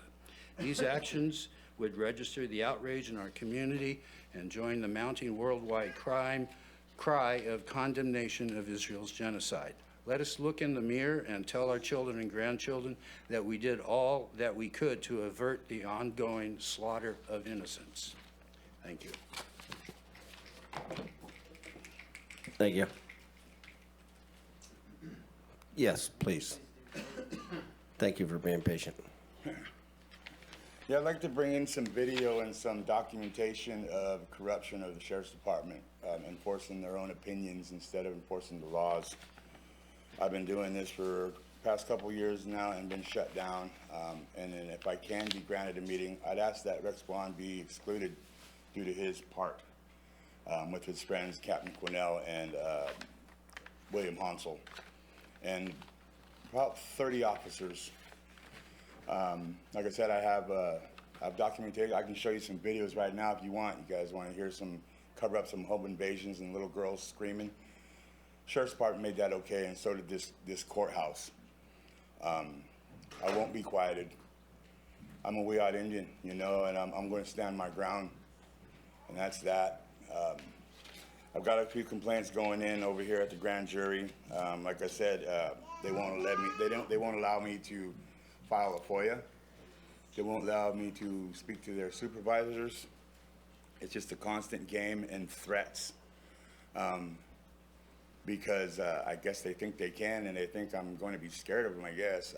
I don't fear your people's government, armies and Marines and all that, cops, and the enforcements. I know what they really are. You know, I am who I am, and they hate me for that.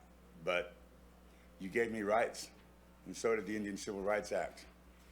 That was signed in '68. You know, my people being massacred in this place gave me that right. We don't have to like each other, man. I don't have to like you, and you don't have to like me. That's not racism, man. That's just humanity. All these excuses that you people make on this, I've watched this a few times, all these excuses and, you know, want to slow down traffic. You're congesting traffic. How's that safe for ambulances and fire departments?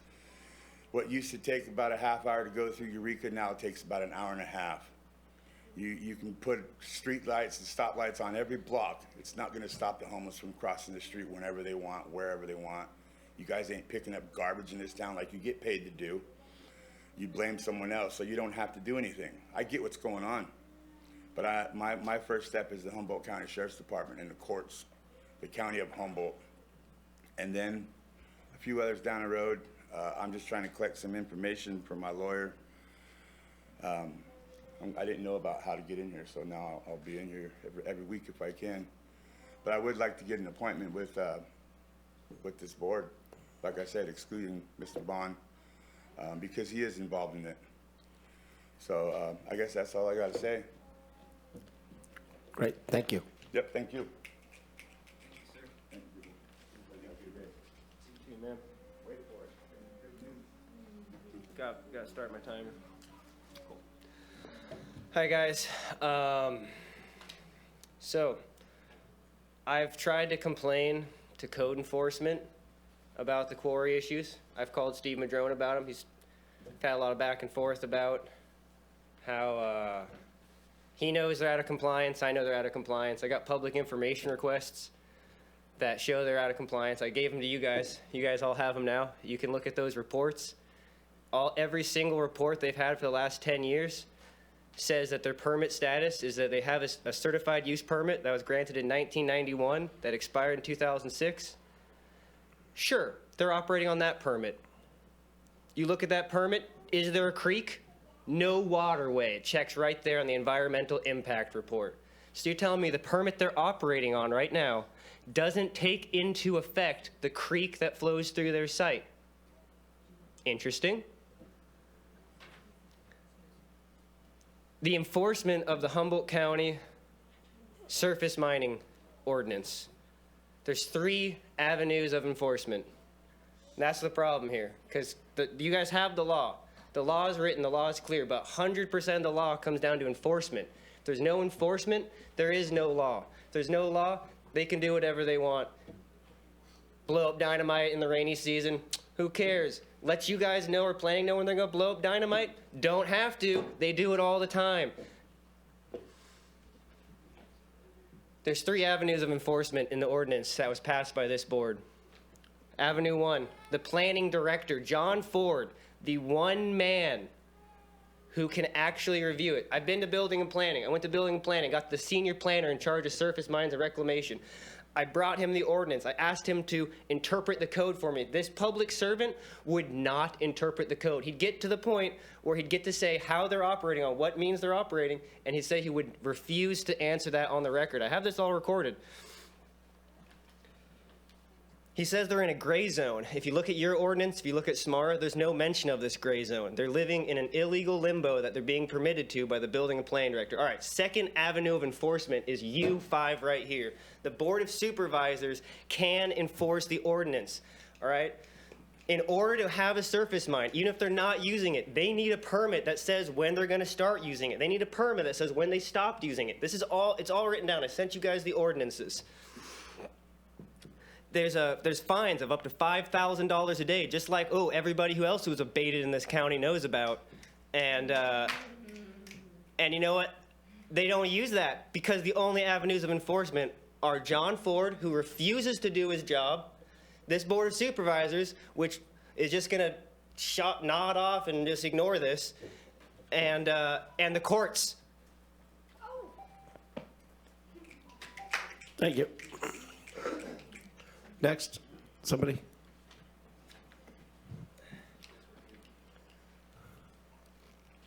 Hello, everyone. This is to be distributed among you all. Okay.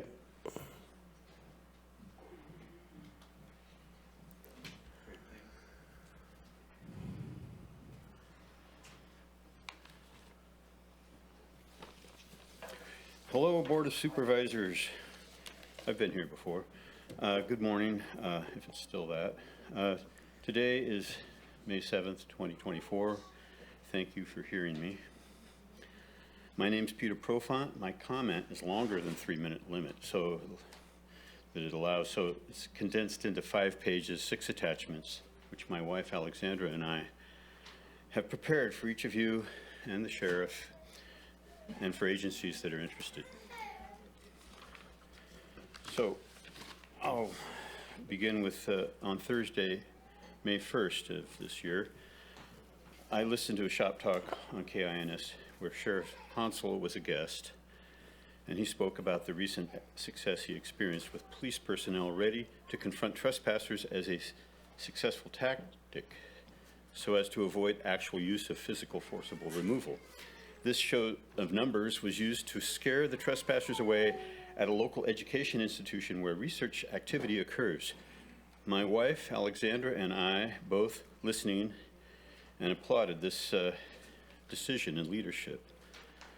So now I'll go back a decade. Here, it's been 10 years this month that I, along with my child, Zosine, and my wife, Alexandra, were unlawfully locked out of our home at 367 Shaw Avenue in Ferndale due to the abuse of legal process. The home was host to volunteer guests and artists, and we're both researchers and investigators for a 501c3 education charity, the Tahoe Foundation. It's an acronym, for toward architecture, heritage, outreach, and education. And it's hosting primary research where charity property and sensitive materials were lodged in our family's personal effects at the home.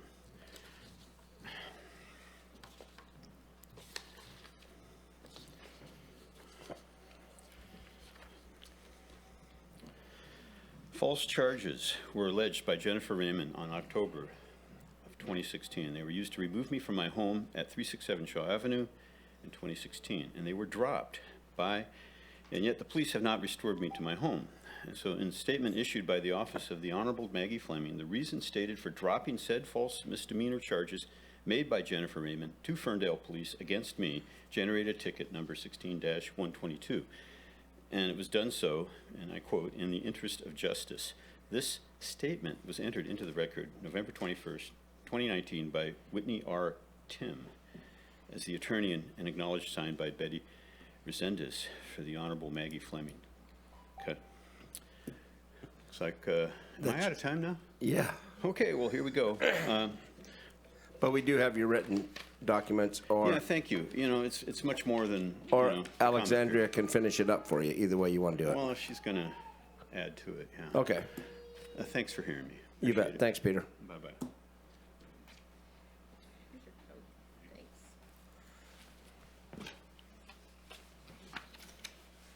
Sorry, I don't have more speed in my delivery. I can relate. Oh, can't we all? Good morning, Board of Supervisors. Thank you for your service to our beautiful county here in Humboldt County, California. As you know, I direct the Tahoe Foundation, which is a 501c3 public charity, and I'm going to read this into the record as far as I can get with our time allotment. In conducting my research as a foundation director, I am required to read the law. And in so readings of the law, I have learned that human trafficking is one of the terms that I've had to come to understand in the scope of present-day settlement patterns and contexts affecting architecture and the built environment. Another term I've come to understand in depth is the word process, is used in the word and legal context, process serving. Process is actually court paper. Court paper with the gravitas of the law embedded in the paper, making it have special meaning, where the process that the said paper has to go through and is subjected to involves human hands, process, knowledge, and witnessing, requisite and affiliated with the provenance and process which the paper must go through for the action of the process the paper goes through to then cause the paper to become a noun. Process. So the process of processing the paper causes this stack of paper or important court paper to become a noun. Process.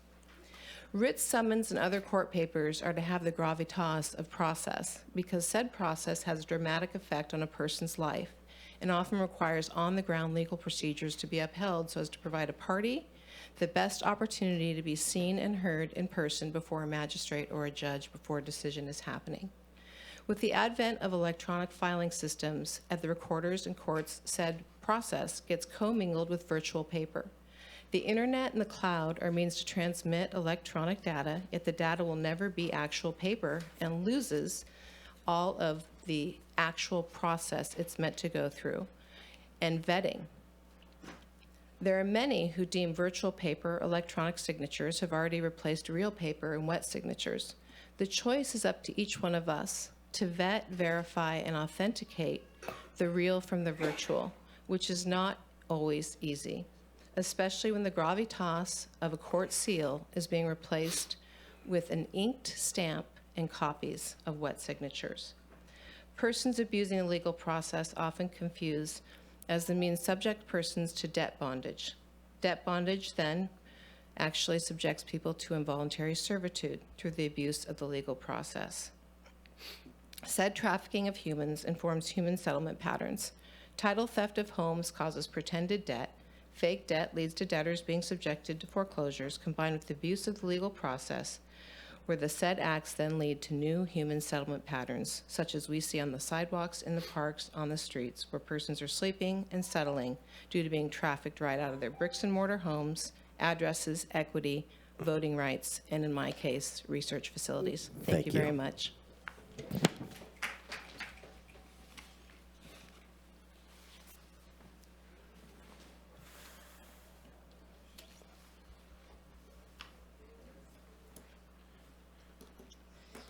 Hello, my name is Heather Pierce, and this is actually pretty much just in response to Supervisor Madrone saying that we are all responsible for cleaning up, and that is true. We all do have things to clean up. However, you know, in Spider-Man it is said that with great power comes great responsibility.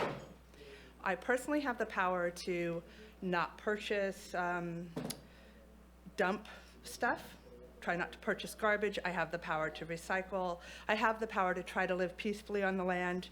I do not have the power to stop a large corporation from dumping their stuff into their water, to polluting the water. I don't have the power to make them clean up the air or quit polluting our air. You guys have the power for that. And I just want to make that very clear. You guys have the power for that. I do not have that power. I am trying to live peacefully on the land as much as I can.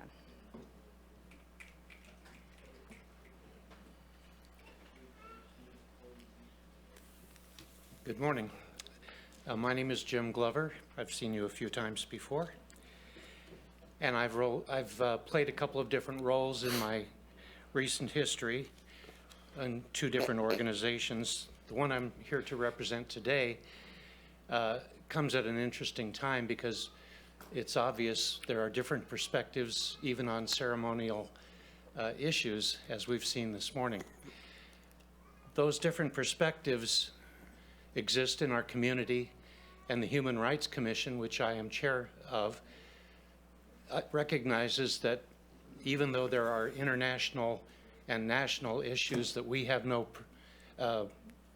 purview over, if there is a local element, a local aspect that we should consider, we think that it should be addressed. Likewise, we would encourage the Board of Supervisors to take notice of a media release that I'm about to read to you that would encourage you to perhaps act on one of the earlier recommendations of one of your non-agenda speakers. And that media release will be going out today. The Humboldt County Human Rights Commission has authorized the following statement regarding the tragic events unfolding in the Middle East over the last few months. The Humboldt County Human Rights Commission condemns all violence and denial of human rights, both locally and throughout the Middle East, and calls on everyone involved to recognize and respect the value of human life as expressed in the Universal Declaration of Human Rights adopted by the United Nations in 1948. On a local level, many in our community have been subjected to accusatory and insulting language. This behavior has spilled over into local institutions of higher learning, with protesters on both sides of difficult issues taking actions which have left a mark on all involved. We ask all of our citizens to show respect, compassion, and understanding regarding the differing perspectives that exist within our community. Thank you very much. Thank you.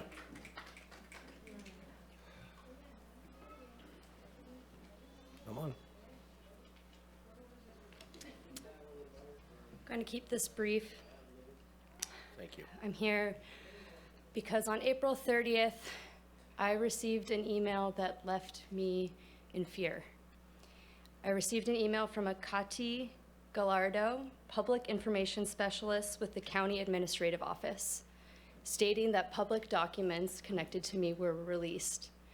I do not know to who or who is involved. When I have called the information office to ask, I've simply been told that they are public documents and they were released as part of a public set of documents. And so I want to bring up something Supervisor Madrone said earlier, which is that we all have things to clean up. And I want it to be known that the world has its eyes on us right now, on those of us in this county at all different levels. And I urge caution and I urge compassion. I don't know what goes on behind the scenes in supervisors' offices or in sheriff's offices or in any of this or to what some of the others here have spoken to. But what I know is that I fear for my own safety, knowing that public information about me could be released. And so I call on everyone here and everyone that can hear my voice to be a part of a community that calls for amnesty and protection for all involved in these student protests, that calls on a ceasefire and an end to the violence happening anywhere in our world, but in this moment, especially in Palestine. And I call specifically on all of you as our elected officials and on anyone in this community here in Humboldt who can hear my voice. Please be a part of a community that is genuinely here to keep us safe. Please help us build a brighter future together. Thank you.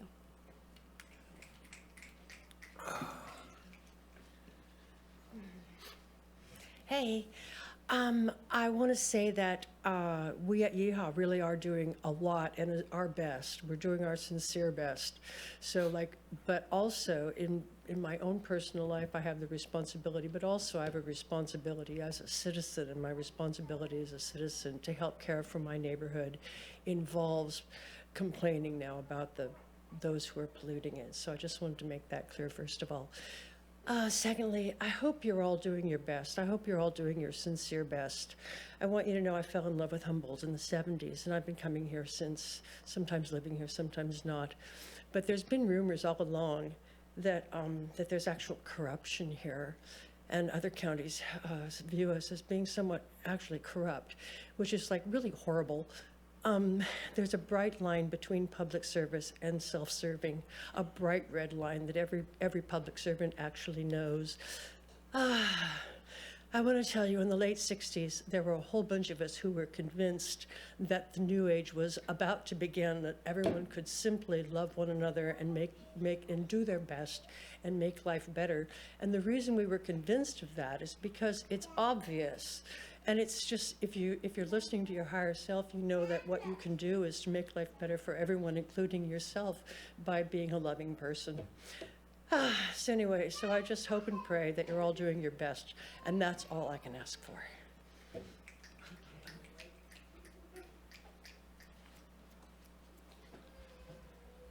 I'd just like to say one more thing about the Mercer Fraser Quarry in Trinidad. Just in case people are unaware, it is the site of a sacred Yurok location, Potato Rock, that is now a pit in the ground. It is, if anything here, a symbol of our attitude towards the indigenous and the genocide that allowed for the industrialization and colonization and settlement of this county. And how we deal with that is going to speak volumes. And yes, our eyes are on you, Mr. Madrone. Thank you. Hi. So in regards to the land, which as all of us are stewards, one thing I want to point out to the supervisors and to everyone listening is that Mercer Fraser is one of the oldest corporations in California, that they have been directly involved in seizing lands, in exterminating, genociding indigenous peoples, and the genocide that continues to go on in the watershed for the plants and the animals and the people who have to drink that water. This isn't history. This is an ongoing desecration of land, of Parker Creek, which empties into the Trinidad Bay, which was the site of, which was the site and continues to be a revered site. We all are familiar with Trinidad Bay and how precious that ecosystem is and how fragile it is when we dump upstream. Another thing I would like to point out on this subject is that California is one of the few states in the country that does not have state oversight on mining reclamation. So what that means for us as citizens is that we are completely dependent on the county's enforcement if there's any untoward or unpermitted activities. There is no state oversight. We've been in touch with the state water boards. We've been in touch with the state air quality and SMARNA and the Division of Mine Reclamation. It's written into California's Constitution that there is nothing that the state can do to impact what the county's doing in regards to mining. So that is a huge responsibility on us citizens, certainly, and it is a huge trust of faith in the five of you. And I know there's a lot of goodwill here, and I know that you are all chosen this career because you want to serve. And so I just want that to be known, that there is no recourse for a concerned citizen other than going to you. Of course, other than civil suit, which we as, friends of Parker Creek would like to avoid. I understand the county is in deficit. I understand there are some serious issues that need to be that need work, and that I would love to not have to put another expensive, difficult process here before the county and before our system. So just know that this is our only recourse, is to speak with the five of you or civil suit, and hopefully perhaps the goodwill of Mercer Fraser, of Justin Zabel. I don't know, maybe. Because, the fact is that rock has been completely decimated and all that's left is the rubble. And it's clear to me they're just trying to squeeze the last couple $1 million out of it before they, move on with their extraction elsewhere. But yeah, it's not going to be, we're not going to be silent about this. I don't want to unnecessarily take up your time every week about this, but we're going to keep coming back until there's, active steps towards protecting the watershed and honoring the land. So thank you very much.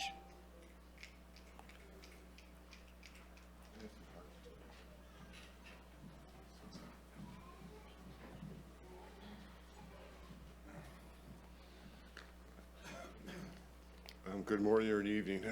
My name is Daniel, and there's 7 deadly words that you can't say on the radio. I once said bullpucky on Channel 13, and they did not like it. But there's 7 deadly sins, and the deadly 7 sins are pride, greed, wrath and vengeance, envy, lust, gluttony, and laziness to God. And I have to say, Donald Trump has all 7. Now, what I came to say is sometimes we need a liar. And who's a better liar, George Santos or Donald Trump? And I say George Santos. George Santos came from nowhere, and he lied his way up to the top, up to the House. And the reason I bring this up is because the greatest lie ever told was told by Mary Magdalene. And it wasn't Mary Magdalene that told this lie, it was us. Because the scariest room I've ever been in was in Kashmir.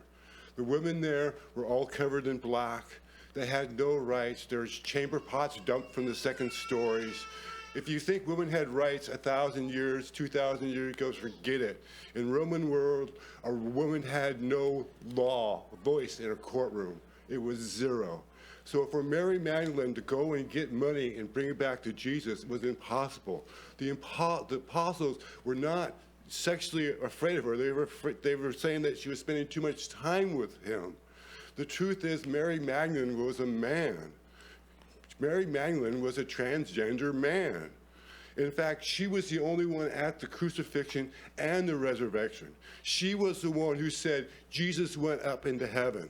Everybody, you got to come here. They would not have believed a woman saying that. Only a man can say that. And the reason I say that is because of the word city Petra.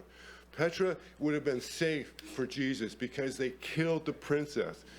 The king had married the princess of Petra and killed her and her son, who would have been the king when Herod died. So Jesus was safe if he could get down to the Dead Sea. So what happened was that Jesus didn't die on the cross. This is all a lie. When you look at history and you see the impossibility for Mary Magdalene to be a woman, you understand the truth, that she was a man. No doubt about it. No ands, ifs, or buts. You got the Jewish people that have turned their back on God. They believe that the Temple Mount is where it has to be and nowhere else, and they stand with their back to any other possibility. You have Islam, who believes in their Quran, which has never changed, but it had the lines of the dots, and it's been burned several times. And you have the Christians who believe in magic. Thanks, Daniel.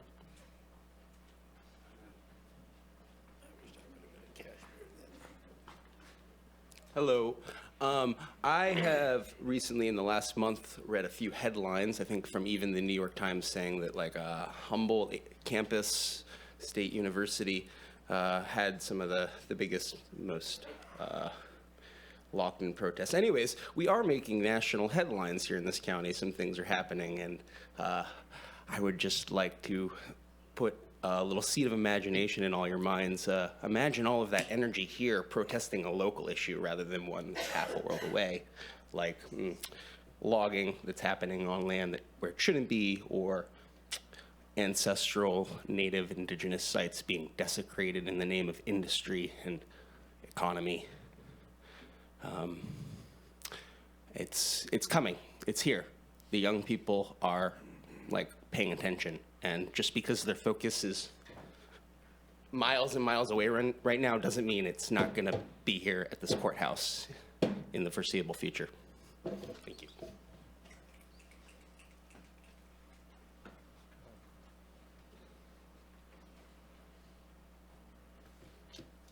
Good morning. I wanted to come up this morning and use my voice to amplify some of the voices that maybe aren't heard today from the cannabis community.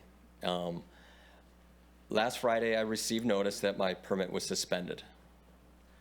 And it was suspended because you needed to have your payments all up to date by March 31st. I started on March 4th, making sure that everything was in line with that. I was able to do all the preempted work to make that happen and make sure that everything was going to be all set so I wouldn't have any hiccups. Hiccups happen, right? And I was suspended. And I did everything in my power to make sure I wouldn't be. And I was able to provide email chains and use my voice last Friday. So when I received an email on a Friday at about 11 a.m. saying I was suspended, with that being CC'd to the DCC, which is really hard to pull that email out of their network, I immediately went to work and spent the next 4.5 hours calling everybody I know, again, using my voice and showing my email threads to everyone I possibly could. And everyone was super helpful. From Project Trellis, Planning Department, Supervisors, everybody was, Director Ford, everybody was super helpful. But it was something that we needed to quick reverse, right? So I think moving forward, one of the things that we could look at is, from what I understand, we weren't going to mess with any payments that were under $500. Mine were $531. So maybe we could look at bringing that up to 1,000, and maybe, not older than a year. And the reason my payments were in there is because they were going to be paid for through Project Trellis. It wasn't about me not having $500, me not going in and paying the payment. I couldn't do that because the money was there through Project Trellis to pay those payments and have that system go through. So moving forward, if we could maybe move that cutoff to 1,000, and then maybe have the notice go out on a Monday to the cultivators, so you wouldn't have all weekend worrying, because I know there's hundreds of people that maybe are in the same situation. And maybe we could have, hey, you're on the list type thing, even though you've done everything you could have. So before that email goes to the DCC, because now today and yesterday I'm going to the DCC, hey, make sure you have the second email before you come and chop down my nursery. And lastly, I'm taking my hat off for John Porter and Teresa for their retirement. I missed public comment on that, and we love and respect them. Thank you. Thanks, Greg.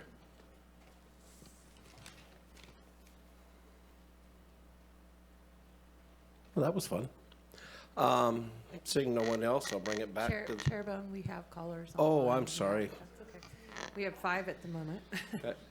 Caller 7454, *6 to unmute, and you will have 3 minutes.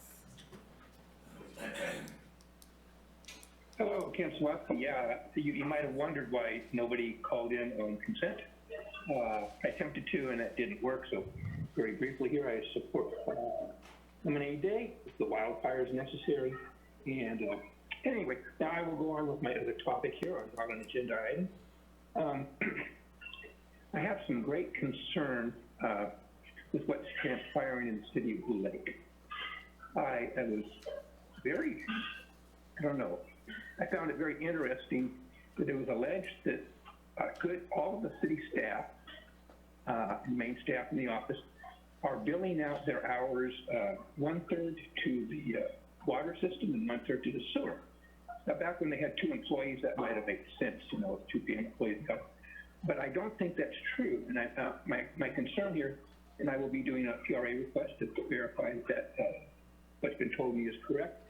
But there's no way that the office staff is working under that guideline. Our sewer and water rates are based upon how much money they bill. And if the city manager has made a determination, or was made before, they need to go back and reassess that. We need to see time cards. We need to see actual hours billed.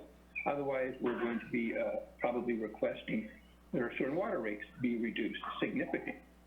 So I hope the city of Blue Lake does take that seriously. I will put their council members on notification, because it's, in my opinion, is an illegal act, including specific categories of sewer and water. So city of Blue Lake has some problems out there, and if these things won't be swept under the carpet as they have been priorly, and these things need to be attended to, thank you for my opportunity to speak on this non-agenda item. Thank you. Next, caller 8711, *6 to unmute, and you also have 3 minutes.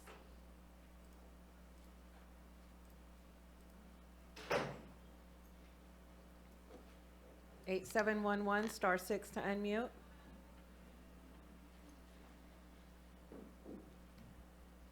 Okay, we'll go to the next caller, 6655, *6 to unmute, and you'll have 3 minutes.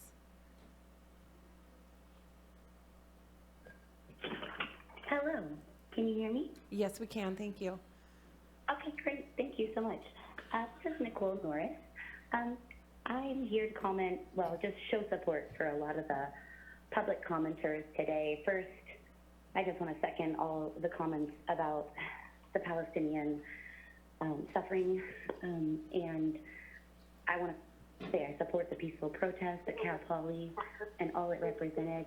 It was beautiful. And you'll have 3 minutes. Hello?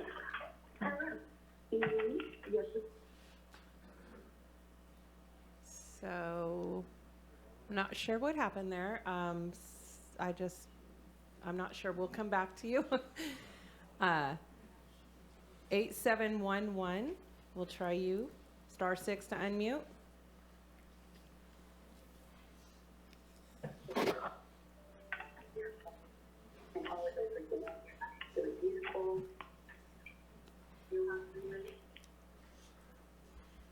*8711, can you hear us? Oh, yeah, sorry. That's okay. Am I ready now? Now you're ready. Okay. Have them turn their volume down. Can you turn your volume down on the meeting or the TV? Oh, yeah, sir. Okay. Am I good now? You're good now. Now you have 3 minutes. Okay, I've never made a Zoom comment online, or it's very challenging. Am I live now? You are. Still. Okay, cool.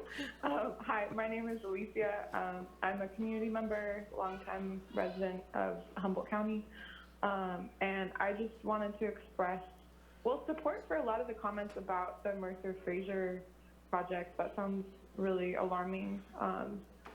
And then also, original intent was to call regarding the way that law enforcement handled the Occupy Cal Poly protest event.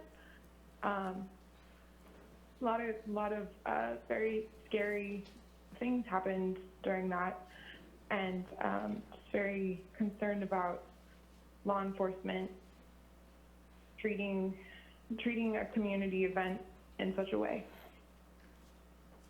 So yeah, that's generally the spirit of my comment, is concern. Okay, thank you very much. 6655, we'll try you again. I apologize if you were accidentally muted. *6 to unmute.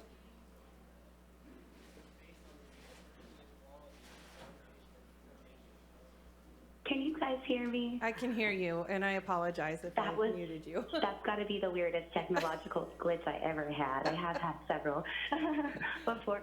Thanks so much for trying me again. I'll just summarize. I mainly today want to call in and support the commenters about the environmental disaster at the Mercer Fraser Rock Quarry in Trinidad and the impacts to all the community, the ocean, our water source. And I don't think it's a coincidence. It's one of the most polluted beaches in the state.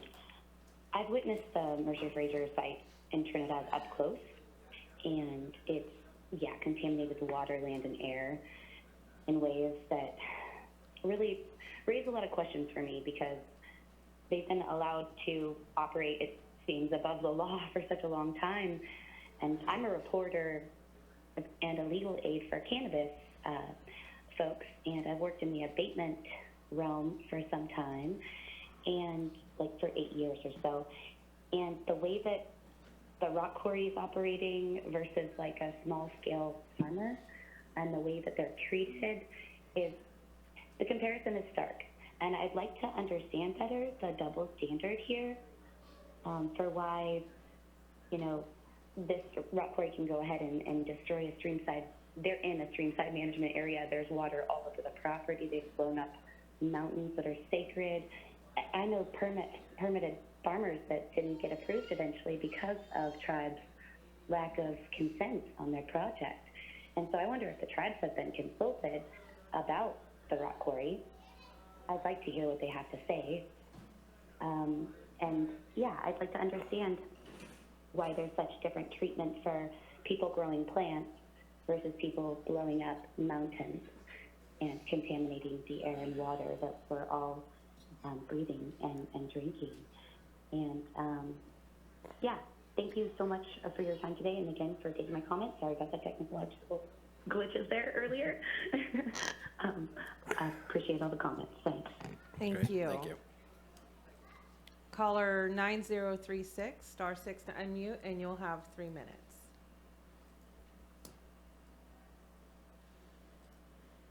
Hi. Hi. 9036, let's try that again. There you go. Hello. Hello. Can you hear us? Hi. I can. Okay. Thank you. This is Allison Murphy. I live in southern Humboldt, near Highway 36.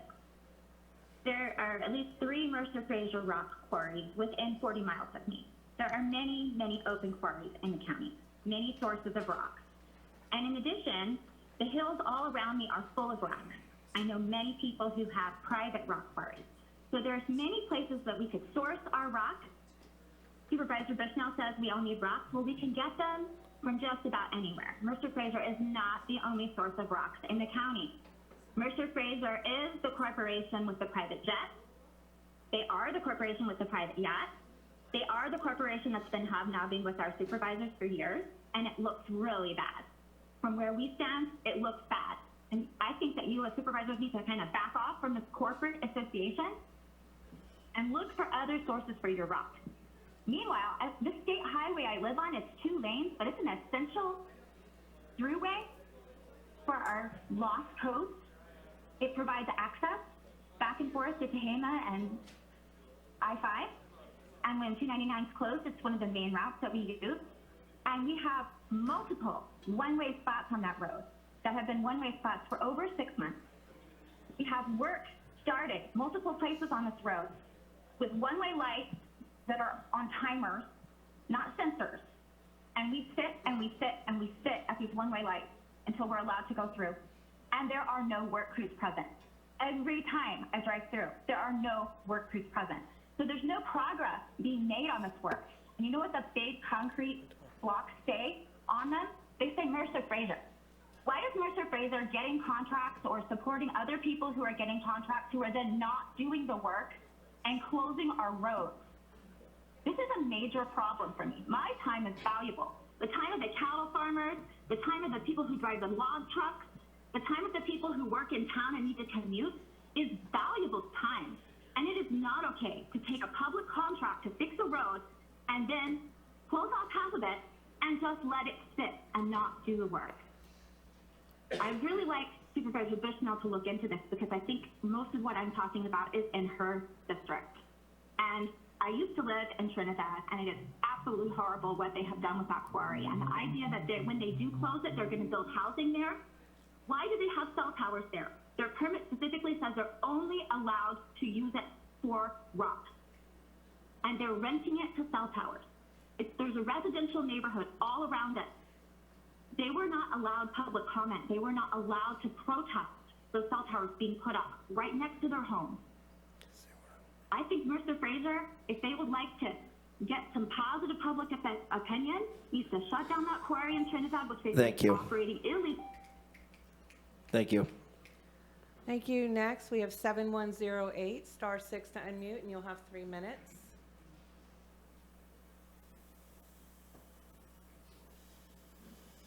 Thank you.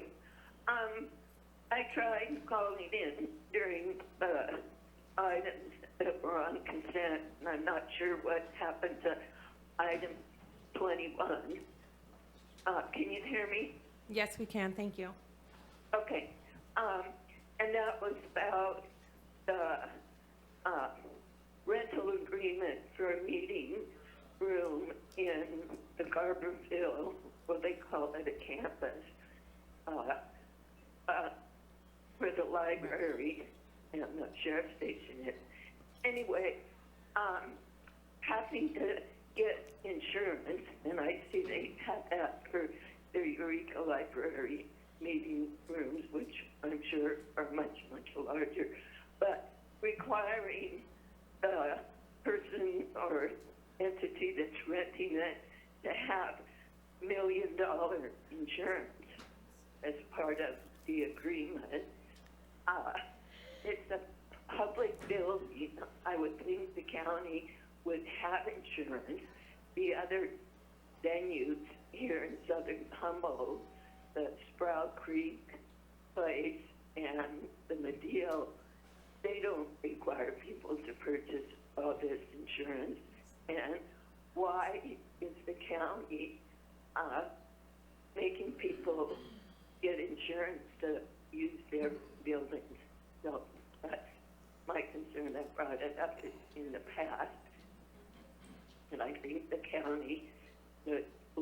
at it and see if they're paying insurance, why are they making everybody else get insurance to use the building?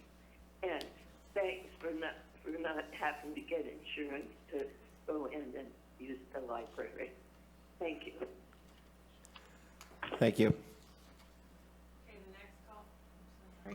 Next caller is 8895, star 6 to unmute, and you'll have 3 minutes.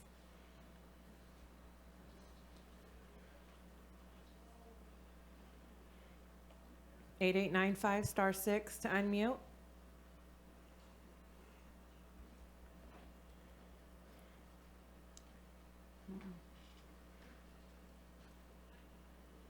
Chair Bohn, would you like to just move on? Yep, we can move on. Is that the last one? All right, we have an 11 o'clock time set. I am going to ask, is anybody here to speak on the Marshall Ranch Agricultural Reserve? Yeah. Seeing no one, I'm going to open the hearing to take public comment. Seeing no public comment, I'm going to close the public hearing and move it on to the public hearing on May 21st, 2020. We're not closing the public hearing. No, we're not closing the public hearing. We're going to extend the public hearing to May of 2024. Sorry, that's why I was looking at you and you were ignoring it. So, is that a motion? yeah. Second. Nikki? Thank you. Supervisor Madrone. Yes. Supervisor Wilson. Sure. Supervisor Arroyo. Yes. Supervisor Bohn. Yep. And Supervisor Bushnell. Yes. Thank you. Motion carries 5-0. Okay, with that, I know there's a lot of people here for Tom, sorry. Everybody's here, so the gang's all here, Sonny. Fire chiefs. We are going to, hi. I thought you were retired. All right. Rick's brand new. We're going to go to public comment, or we're going to go to closed session at 11 o'clock. We're going to meet in closed session at 11:15. That'll give a 8-minute bio break. Is that what you're looking for? We have an 11 o'clock closed session. I was thinking about throwing Tom in there, but then I've got that many people sitting over there for everything else. So Tom's on the clock. He'll go have lunch and come back. Thanks, Tom. What? We have Yeah, public Julia's hiding comment. back there too, so. And Public comment on the and closed read it. session. And we have to read it in. Yeah.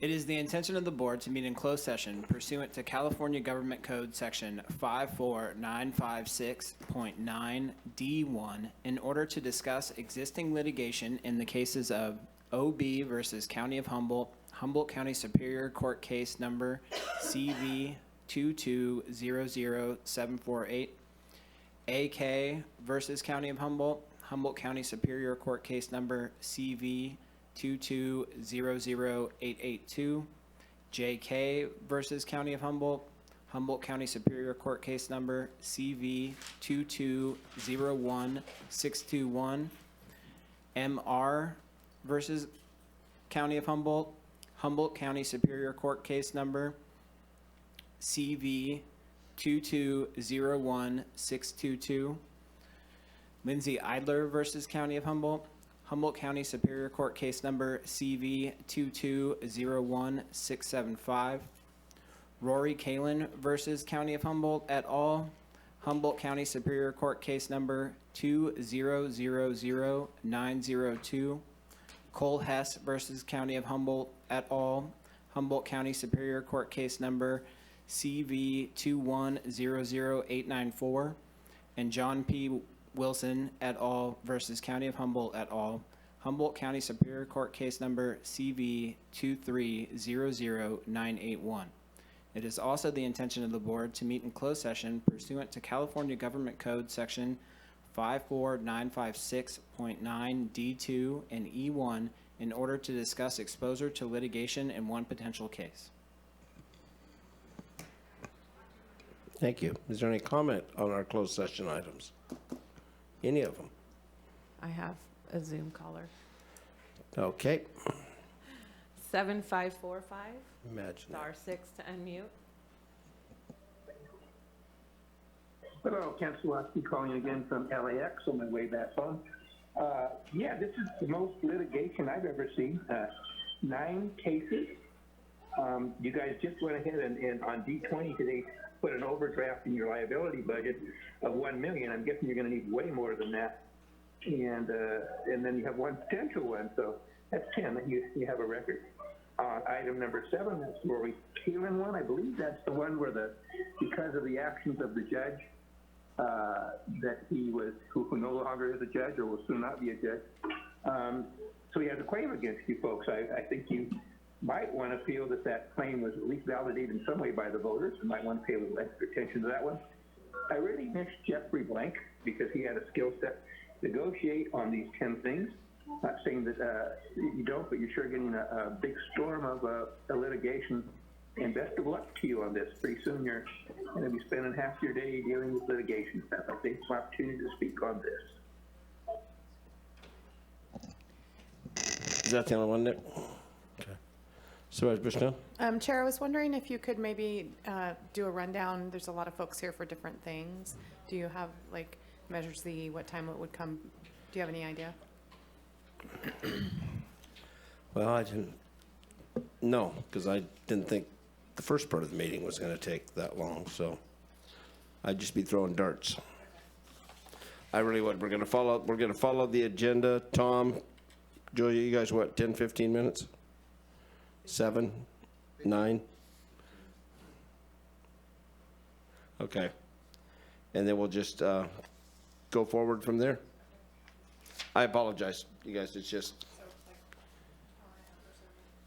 closed session should be about an hour and 20 minutes.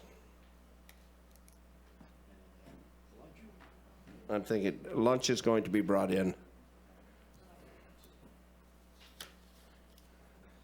We're doing lunch. Lunch is being brought in, so we're going to do a working lunch.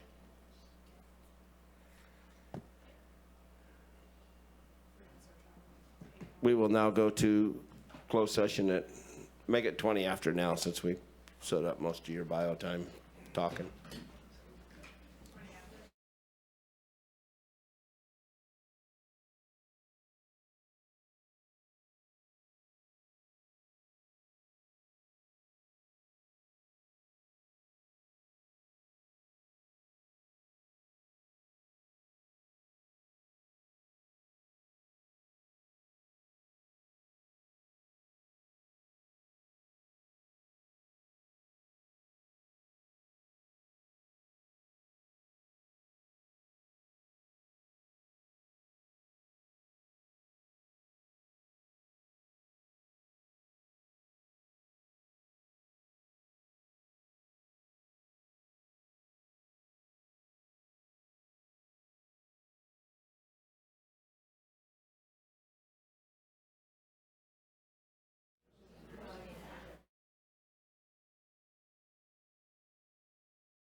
Thank you, Chair Bohn.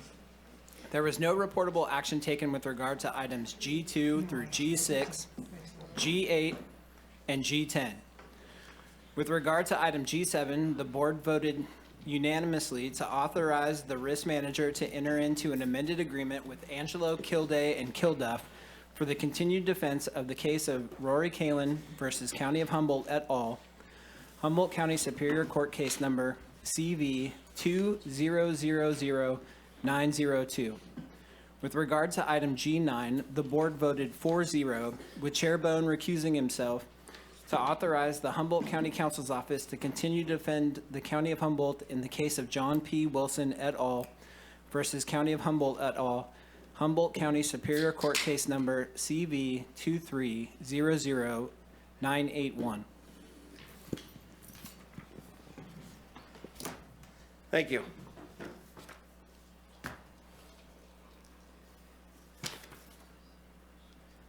Okay, we're going to do a presentation real quickly from the Fish and Game Advisory Commission, the importance of fish cleaning stations in Humboldt County.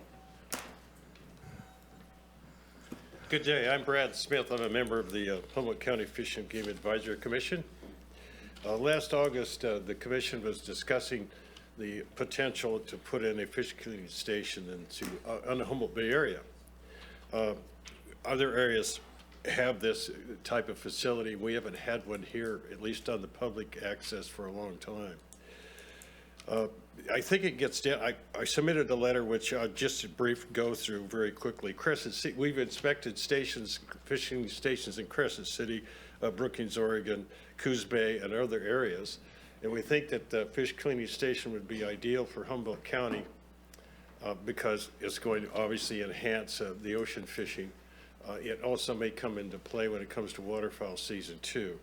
We also believe the Humboldt County itself, the governing body, should take the responsibility and jurisdiction, because the ideal location for a fish cleaning station would be Jimmy Smith's field landing facility. There's all kinds of infrastructure already there. You've got the boat launch, you've got bathrooms, you've got nearby water, nearby power.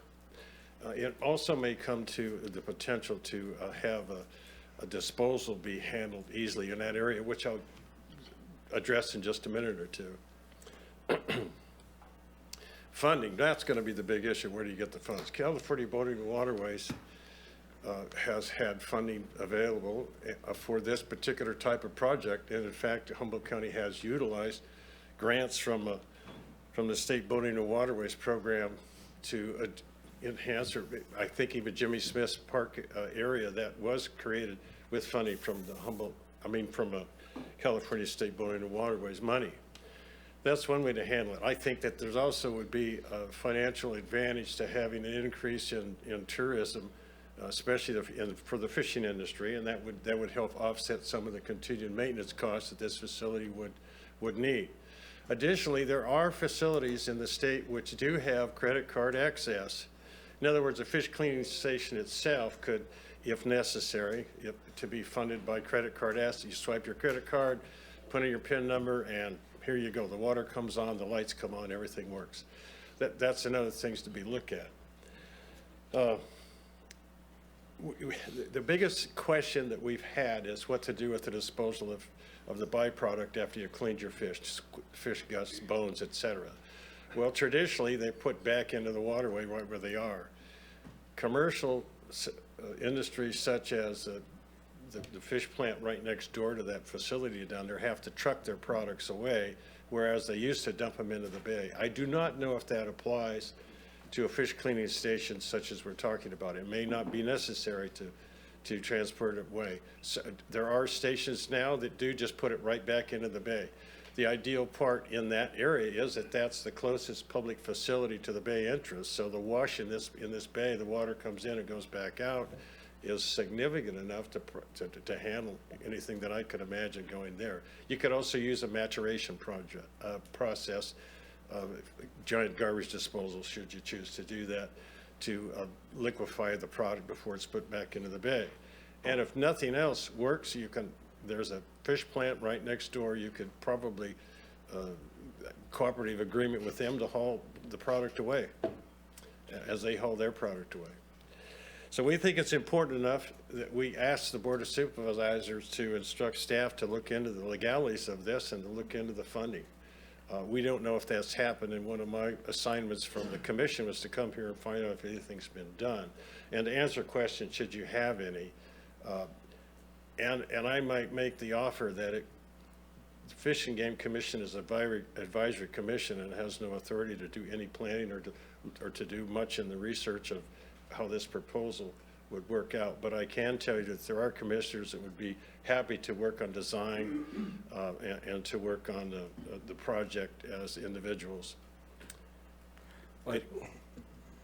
And I think what we'll do, Tom Matton's here from Public Works, and he can probably, I actually think there was some fishing and boating waterways money still available for the Jimmy Smith for another upgrade. Am I right on that? We are working on replacing the floating docks, which are in horrible shape. We rebuilt them once a couple of years ago, but they are going. We have a capacity issue in-house of trying to move all these projects forward. The fish cleaning station sounds nice. I think we would want to start with a feasibility study. I know the Harbor District has property right next to ours down there. They do have a fish cleaning facility in Shelter Cove that they had one with a private group that's now operating and maintaining it. So they do have a fish cleaning station, however, it isn't legal to put byproducts back into the bay any longer for anywhere. And so they need to have a grinder put out there, which is very costly. And the harbor and the fish preservation nonprofit are trying to figure something out there and trucking it out of Shelter Cove. All the byproduct has to be trucked out and can no longer be put back in any waterways.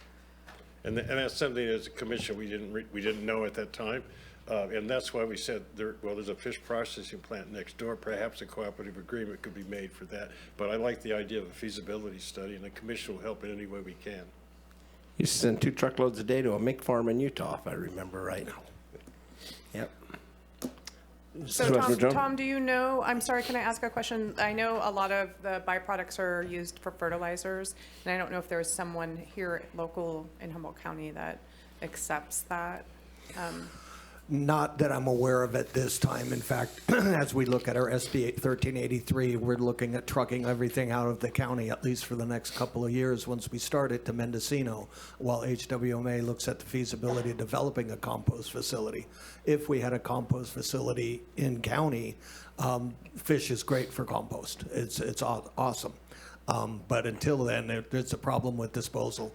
Again, I just have to just push back a little bit that our parks and natural resources staff are overwhelmed. And if you want us to move on a feasibility study, we'll get it on the list. But I can't recommend moving it in front of the docks. With the salmon season closed and limited fishing, I don't know if it's as pressing as it would be. And then the other factor, to answer you, they had a plant built about 8 years ago, in Redcrest. And it basically sickened the whole town. The smell from the emulsion of both crab and fish is, you need to be pretty well out of the area or a controlled situation. Yes? How much would a feasibility study cost, and where would we get the funding for that? That I do not know, because this is the first, Supervisor Bohn brought this up to me a couple of weeks ago. I haven't had a chance to really dig into it. The first thing, of course, is we would look to Headwaters Fund and see if they had money available for something like this, because if it's a business incentive. But again, we have a lot of other priorities in front of us right now, and this would be added onto our list. Brad, I appreciate everything the Fish and Game Commission does, and I think this is another item that I was under the understanding, I thought that, but I guess recreational, because you have a combined commercial and recreational fish could still be, byproduct could still be entered into crab's got to eat. Yeah, I don't know that for sure, but I do know that Shelter Cove has been, It's been going on for years, because it was. And so they're kind of grandfathered in right now, but are definitely, they have to get a grinder out there at some point. And so I don't know if it's different for recreational or commercial, and which they do both out there, so. There was a big problem with the birds and the oils. The grinder does not reintroduce it back into the environment. No, it's ground up and then hauled away. So it grinds it, and then they have to put it into tubs, and then they have to figure out how to truck it out of there or have someone come pick it up. And so it's been an issue that they've been working on out there for some time.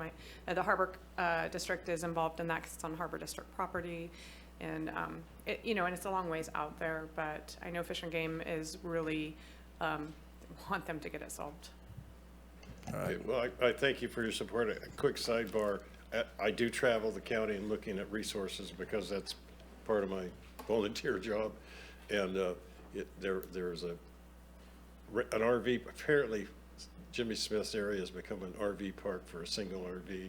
Well, and that's the only thing about the lights. We're going to probably put a gate up because it's become such an issue. I'm down there twice a week. So we're probably going to have to put a gate at that facility to keep people out at night. Thank you, and if the commission Thanks, can help bro. you in any other way, please let us know. I just want to note Tom. that we did re-sign that facility, and the sheriff's office has been down there enforcing the no nighttime. They've been doing a pretty good job. Supervisor Madrone? Thank you, Mr. Chair. Well, kudos for the Fish and Game Commission and your efforts to be proactive and see that there's a problem and trying to figure out how to, solve that problem. And like anything in life, things come in phases. So there's both the collection of it and grinding it and then the disposal of it, right? I think Headwaters would be a great source, if not perhaps others.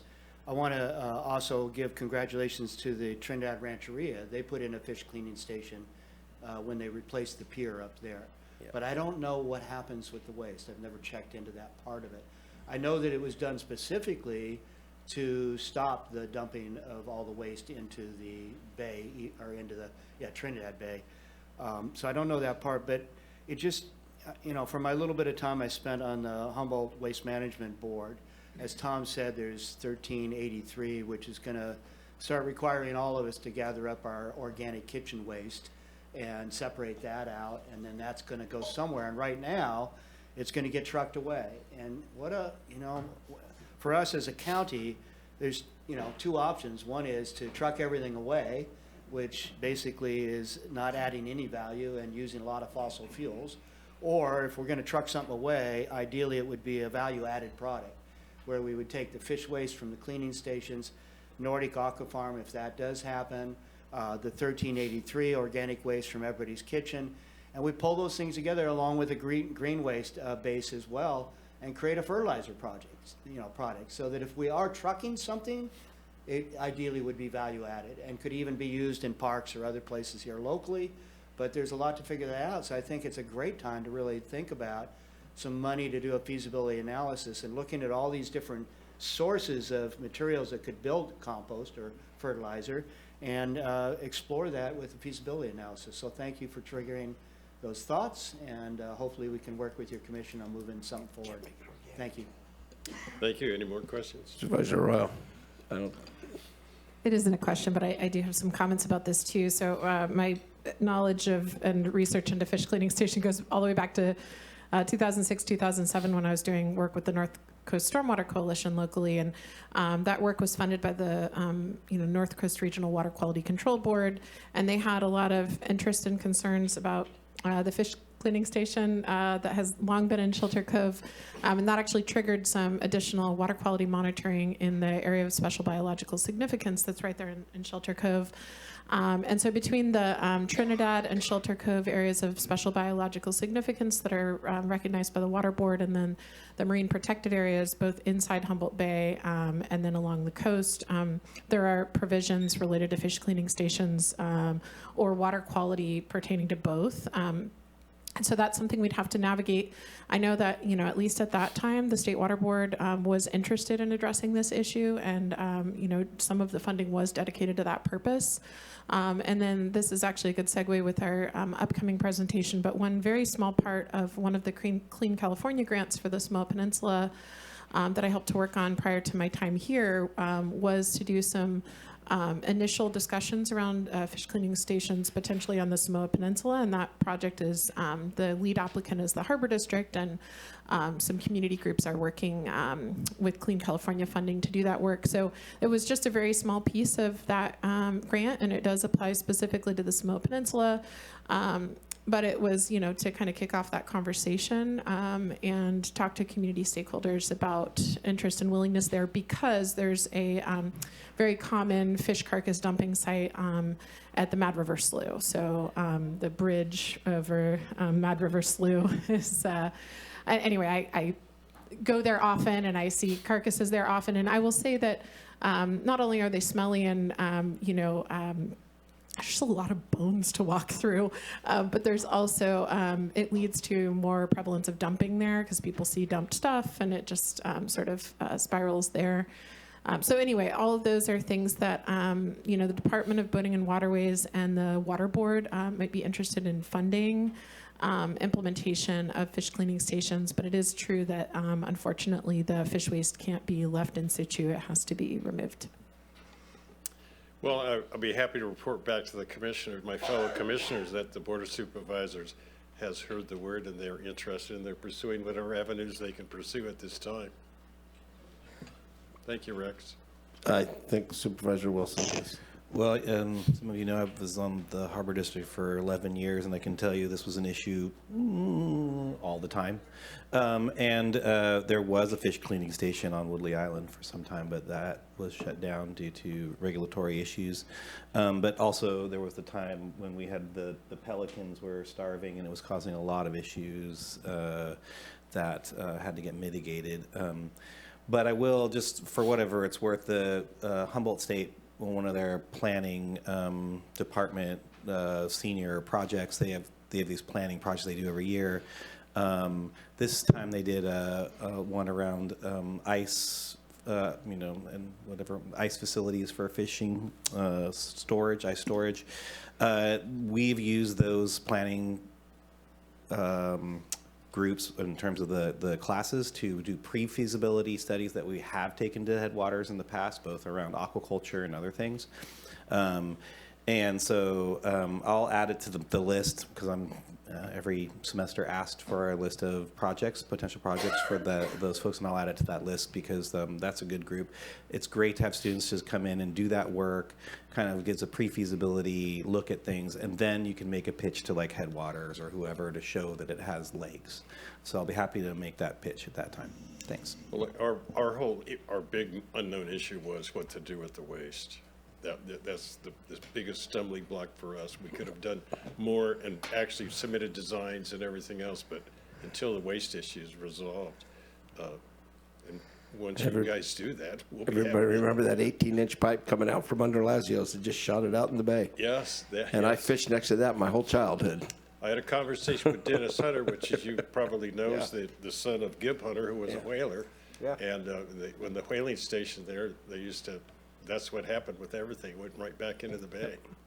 Nutrients. All right. Thank you. Thanks, Matt. Appreciate your help and your work. With that, Tom,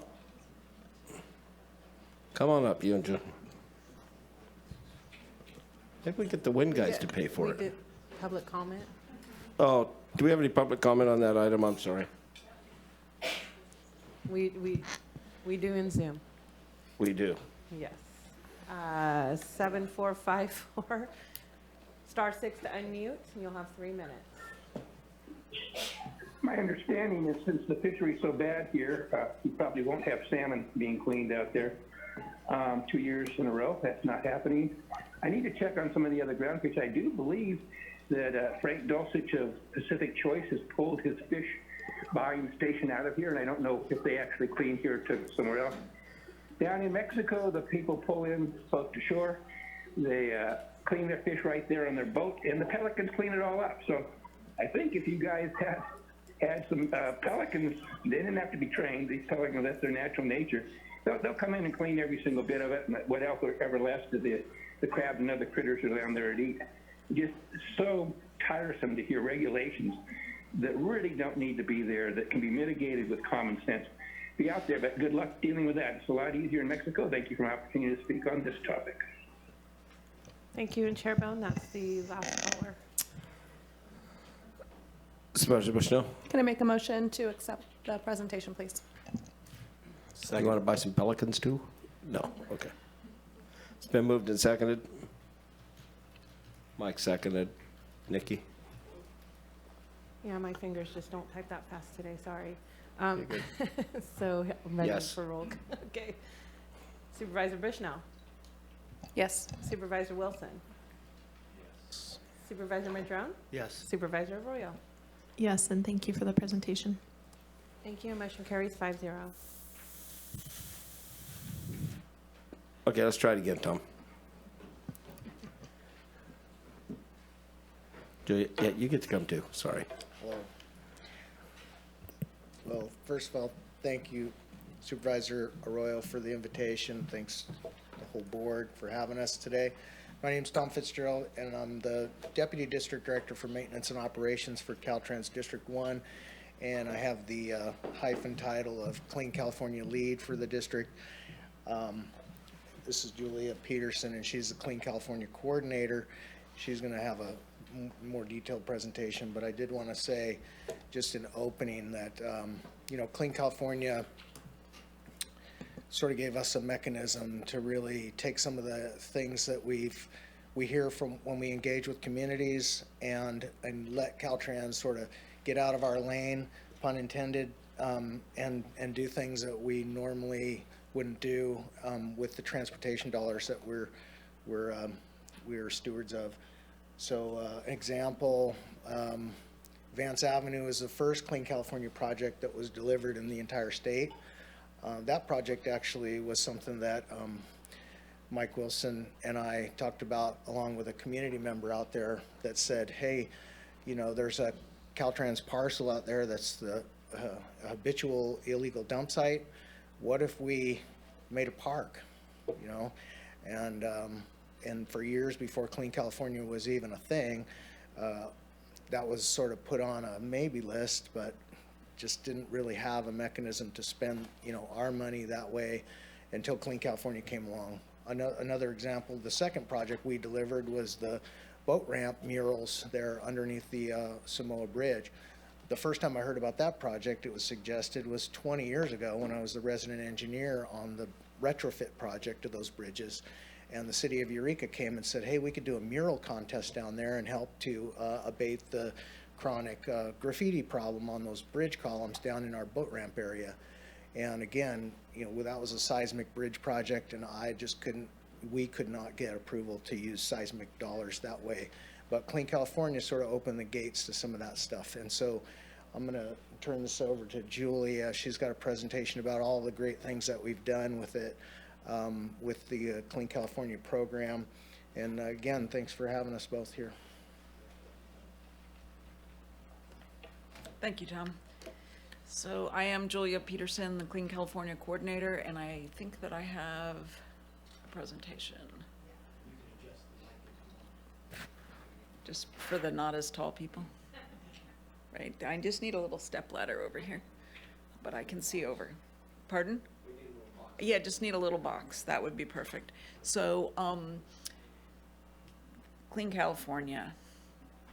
In 2021, as we were coming out of the pandemic, you guys remember, life was changing back to more normal, and Governor Newsom said we needed a new initiative to transform California, and he created Clean California to be a transformative initiative to beautify California, reduce litter, and create jobs, because we needed all three of those as we were coming out of the pandemic.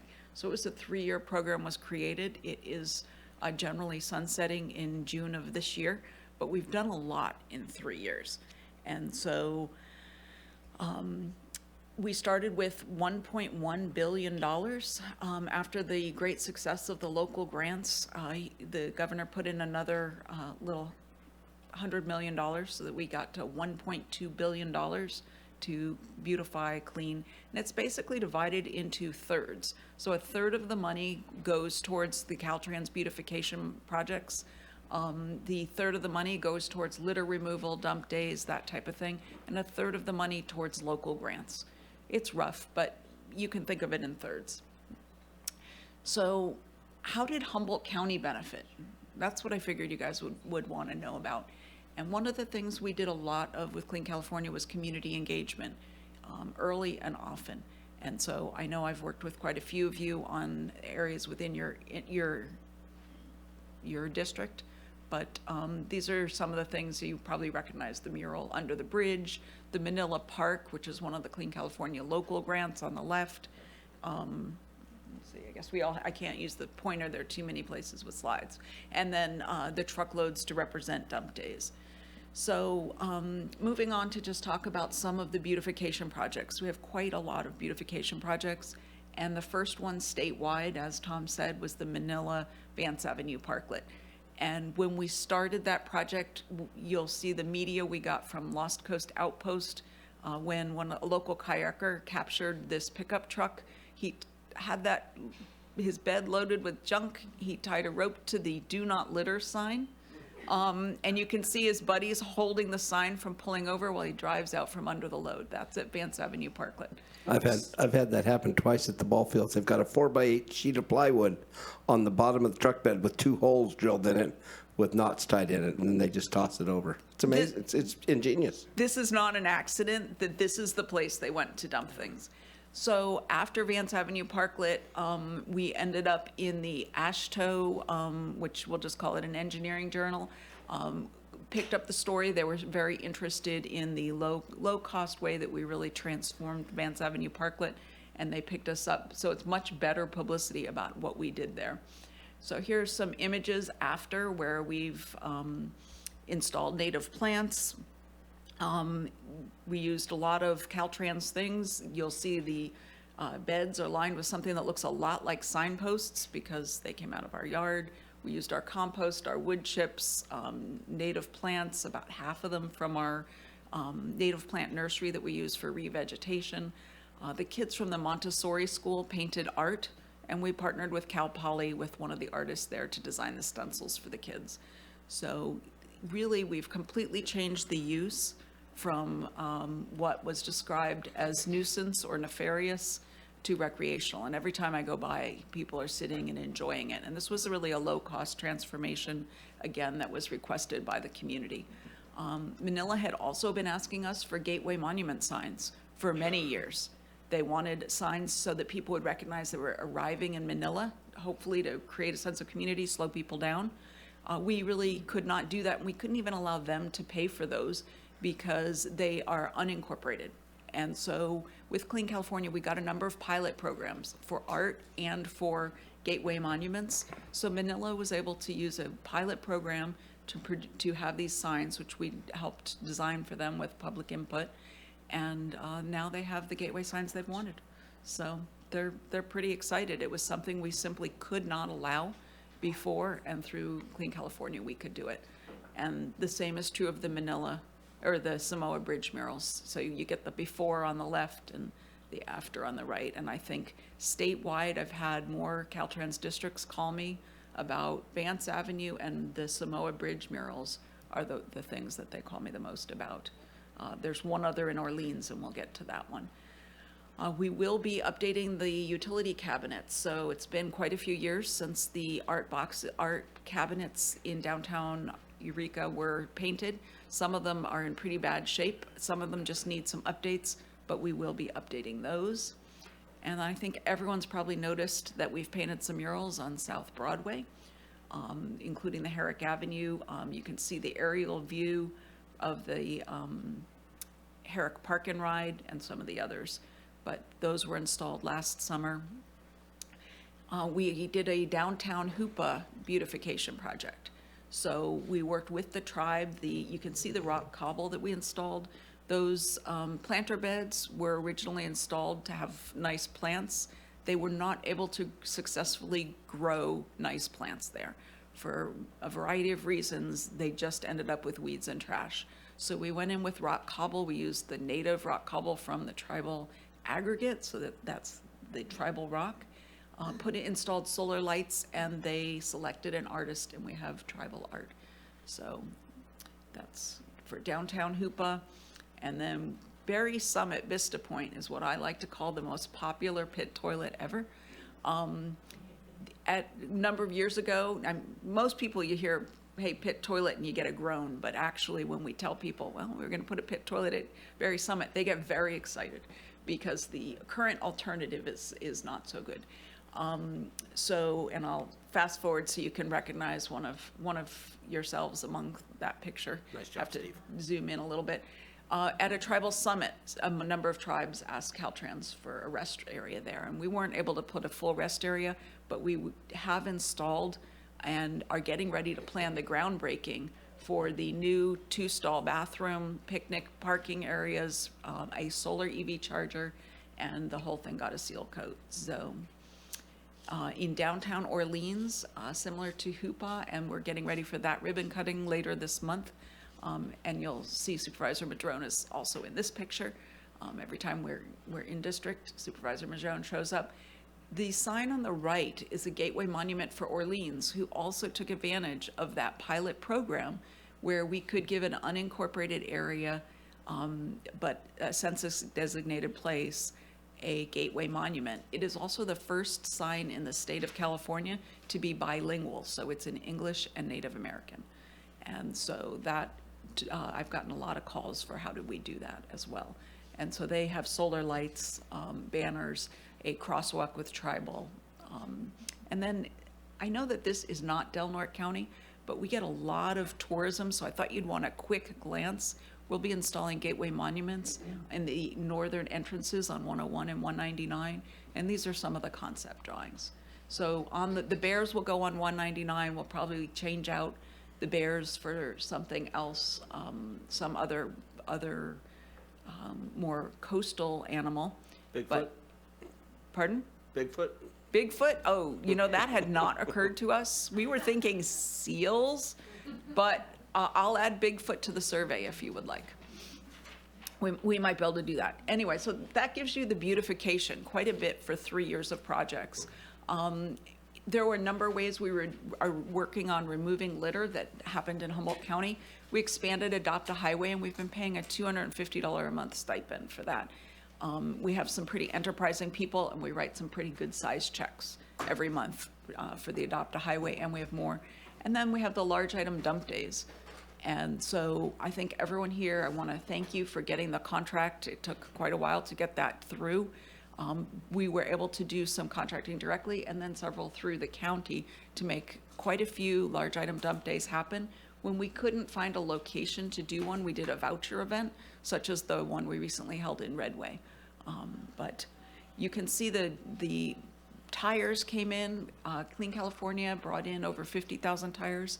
District 1 brought in almost a third of the tires in all of California. So we apparently have tire hoarders, stores, however you want to call it.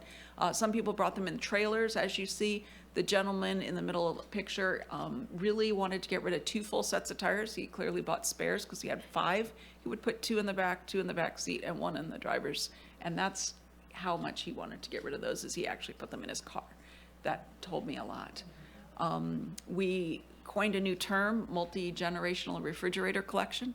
So those would come from one family. You can kind of see the harvest gold and the copper, and there's something other color. And people would just buy a new fridge and put the other fridge behind the garage. And so when we would do appliance pickups, we definitely got a lot. You can see there's a tribal member helping us load tires. And statewide, Clean California won a National ASHTO Award for their dump day. And I've got a picture of the lines there too. So overall, we brought in a lot of trash. And I won't read that to you. You guys you can read that. And I think we see a supervisor there handing out vouchers at Redwood Fields. From the staff who were there, they said almost everyone knew Supervisor Bohn personally. So we collected a lot of trash in Humboldt County in 3 years. The second component of removing litter is educating people. How did that litter get out into the environment anyway? And secondly, reports of public litter. So some of the education was the Community Day Festival we held under the Samoa Bridge last year. We handed out free dump day vouchers. You can see the line for people standing in line to get a free dump voucher. And we also brought in a lot of other educational things. And you can see a community cleanup from this year.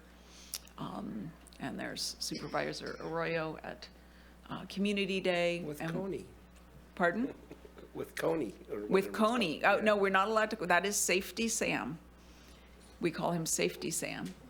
Informally known as Coney, but otherwise known as Safety Sam. All right. So just starting to educate youth about how litter ends up somewhere besides an appropriate location. How does it end up on the side of the road? And some more pictures of Clean California Community Day that we held last year. And then also for education, we have a vendor named Sagent. They're working on with K-12, so they've got K-12 curriculum. They're doing a marketing campaign called Just One Piece, and they did take this picture here in Humboldt County, and that is going statewide. There are about 6 different Just One Piece photos, and one of them is from Humboldt. And then there's the opportunity that they will be introducing soon to become a Clean California community. And then finally, for reports of public litter, we did a lot of publicity on our Facebook page about our customer service requests. So people are very surprised to learn that if you Google Caltrans customer service request, you'll get a place where you can drop a pin on a Google map and let us know whether there's a tree down or someone's, dumped a load of who knows what at a turnout.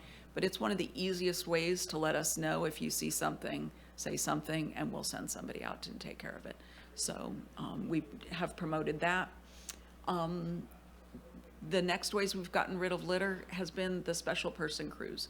So we worked through Butte County Office of Education on a contract basis. They contracted with Betty Chin to provide jobs and wraparound services for a number of her clients. And they were out cleaning up litter within a 2-hour radius of Eureka every day. And that's made a huge difference in the amount of litter on the state highways. Our level of service, which gets evaluated every quarter, went from around 67 to around 99. So 96, 97, we got a perfect 100 one month. That probably won't, or one quarter, that may not happen again. But the last quarter was 99. And I think that having the funding to provide those jobs, to have them out picking up litter made a big difference.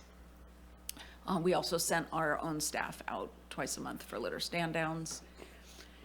And then finally, going to talk about the Clean California local grants. And you've already heard a little bit about that from Supervisor Arroyo. It looks like we're kind of over to the side, but awardees in Humboldt County, Hupa Tribe got $5 million. Humboldt Bay Harbor District got about $900,000. And then Rio Dell got about $265,000 for their gateway and another $2.3 million for their Eel River Trail. And these are all projects Hupa Tribe's going out to bid right now. They're going to improve 4 different locations: Pookies Park, Tish Tang, the rodeo grounds, and the neighborhood facility. They're putting in some really nice facilities, and that's going to be very exciting. Humboldt Bay Harbor District has been going gangbusters, working on a lot of non-infrastructure, and we're also worked on the Manila Park. So you saw the picture earlier of the chips for the playground. Those are special chips that kids can fall safely on. I'm not sure what makes them special chips, but I know they're special chips. There's something special about them. They get rolled in a drum so they round off the edges and no splinters. Perfect. See, someone knows why they were special chips that needed to be had. So we bought a lot of special chips, and the parking lot's going to be paved. We're going to pull out those railroad tracks and fix the parking lot there. Rio Dell has some, actually I should be showing you the pictures.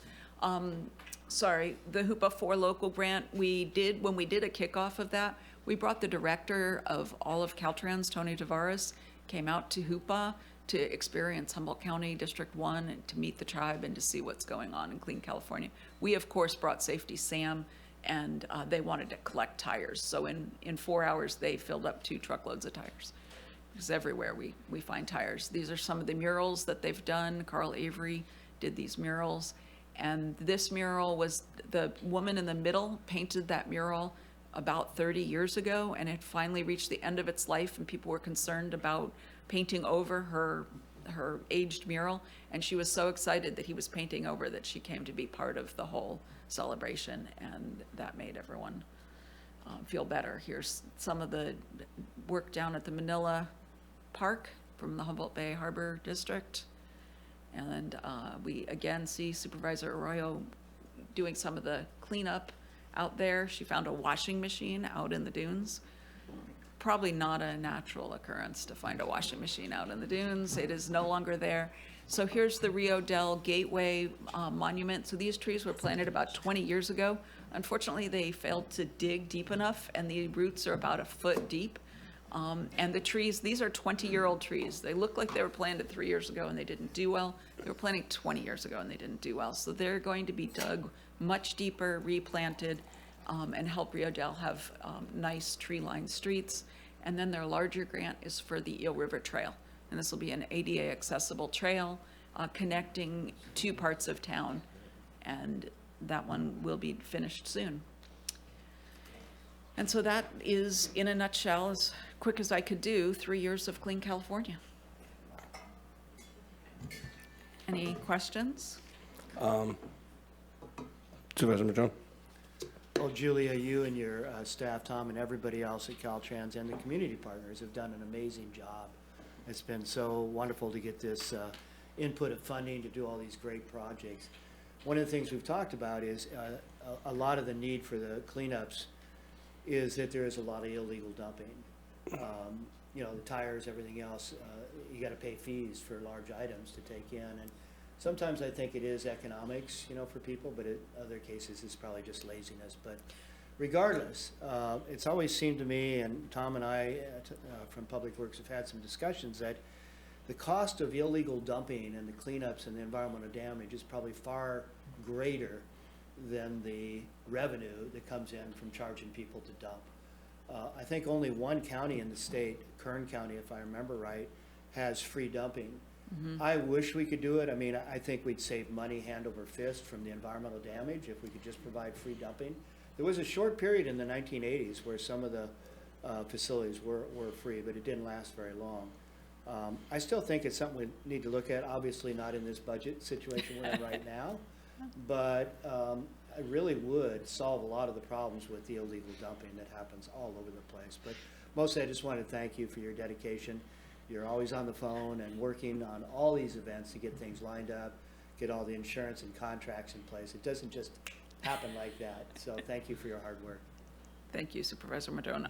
I've come to agree. I didn't used to think garbage needed to be free, but I've come to realize that the cost to pick up the trash after people litter it somewhere is so much greater than the cost of them bringing it to you that it really makes sense. Our cost per cubic yard for them to bring it to dump days, all in of all of our expenses, is $25 a cubic yard, maybe a little less. I mean, we've got these numbers.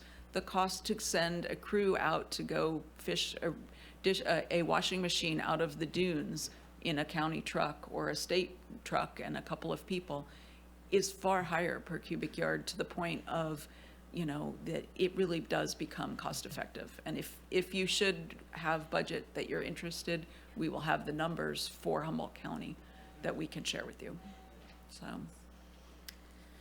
thank you. Thanks. Any questions or Comments? please?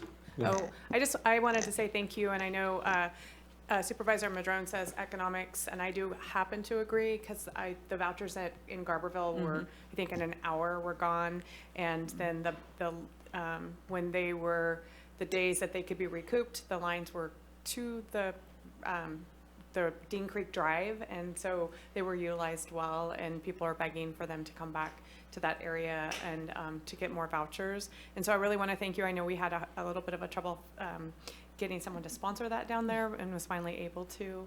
And the community just really, really was appreciative and really utilized that. And Rio Dell as well, I know there's been some complaints about those trees coming out, but the new trees that are going in are going to be really much better and be really what needs to happen there, and be able to grow.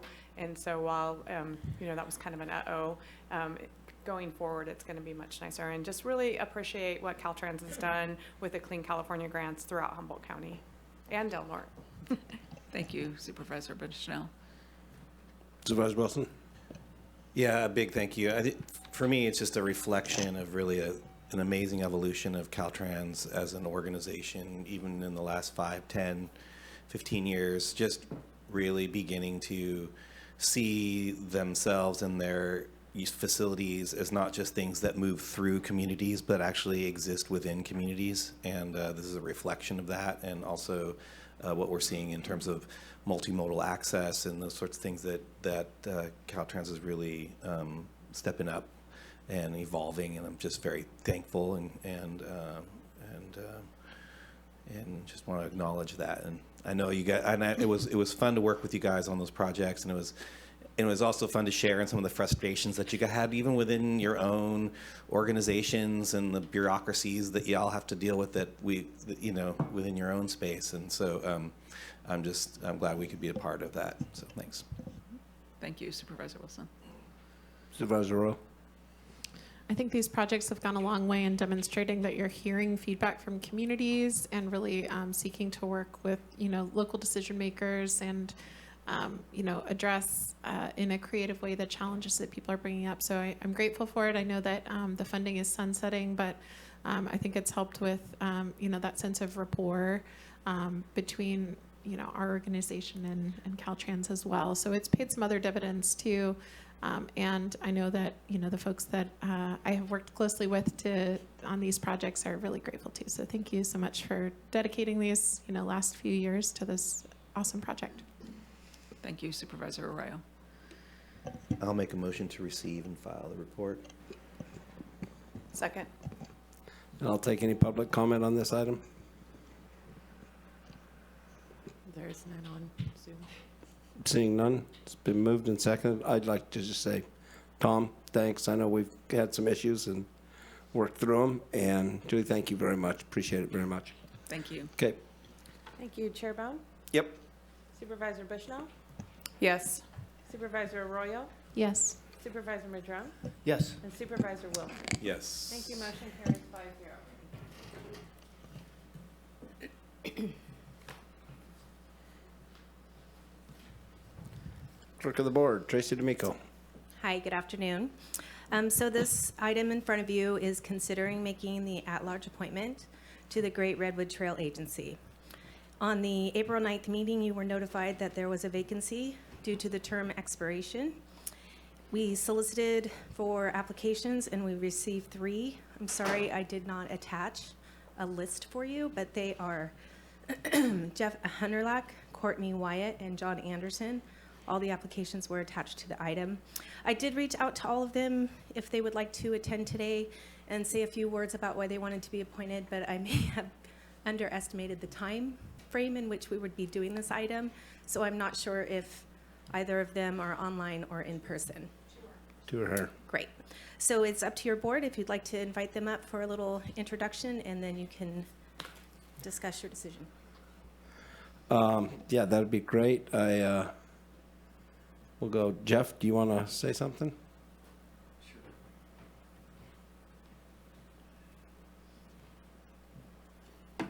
Hello again, and good afternoon. My name's Jeff Hunterlock. I'm currently a director on the Great Redwood Trail Authority, and it's been an honor to serve on the board. During my 2-year appointment here, we've been working extensively on the master plan.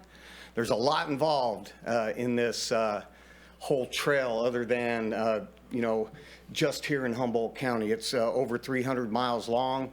There's a lot of different people, a lot of different folks, and a lot of different opinions. So what I can say, we did get the master plan done, and it's for review on the website. And that has taken up a lot of time.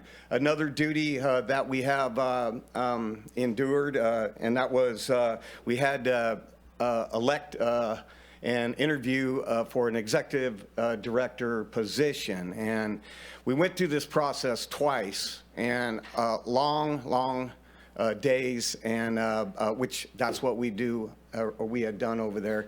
On the first round, we had great candidates. Actually, quite a few, at least 4. We picked the top 3, and after the meeting, we had the 1 and the 2 and the 3. They went down the line, and they declined, every one of them, to serve. They came and interviewed, so we immediately did another interview process, and quite frankly, there were some good candidates there, but we ended up electing our very own Elaine Hogan, from Blue Lake over here, and from Humboldt County, and she is the new executive director, and boy, she is a champion for the trail. So I can't tell you, there's a lot more to, Rex had mentioned something to me earlier that I live in a trailer. I do live on a trailer on the trail. And you know what? I use the current trail up here, and I'm proud to be on this board. In closing, I just, I know there's a lot of good candidates here. And truthfully, my background as not just a union representative, but I'm an organizer for labor. I am a construction guru. I mean, what this trail needs going forward is advocates, not like myself, but an array of different people, and I bring that to the table. And I would like the opportunity to serve another at-large position here on the Great Redwood Trail Authority. So thank you for your time, and thank you. And come on up.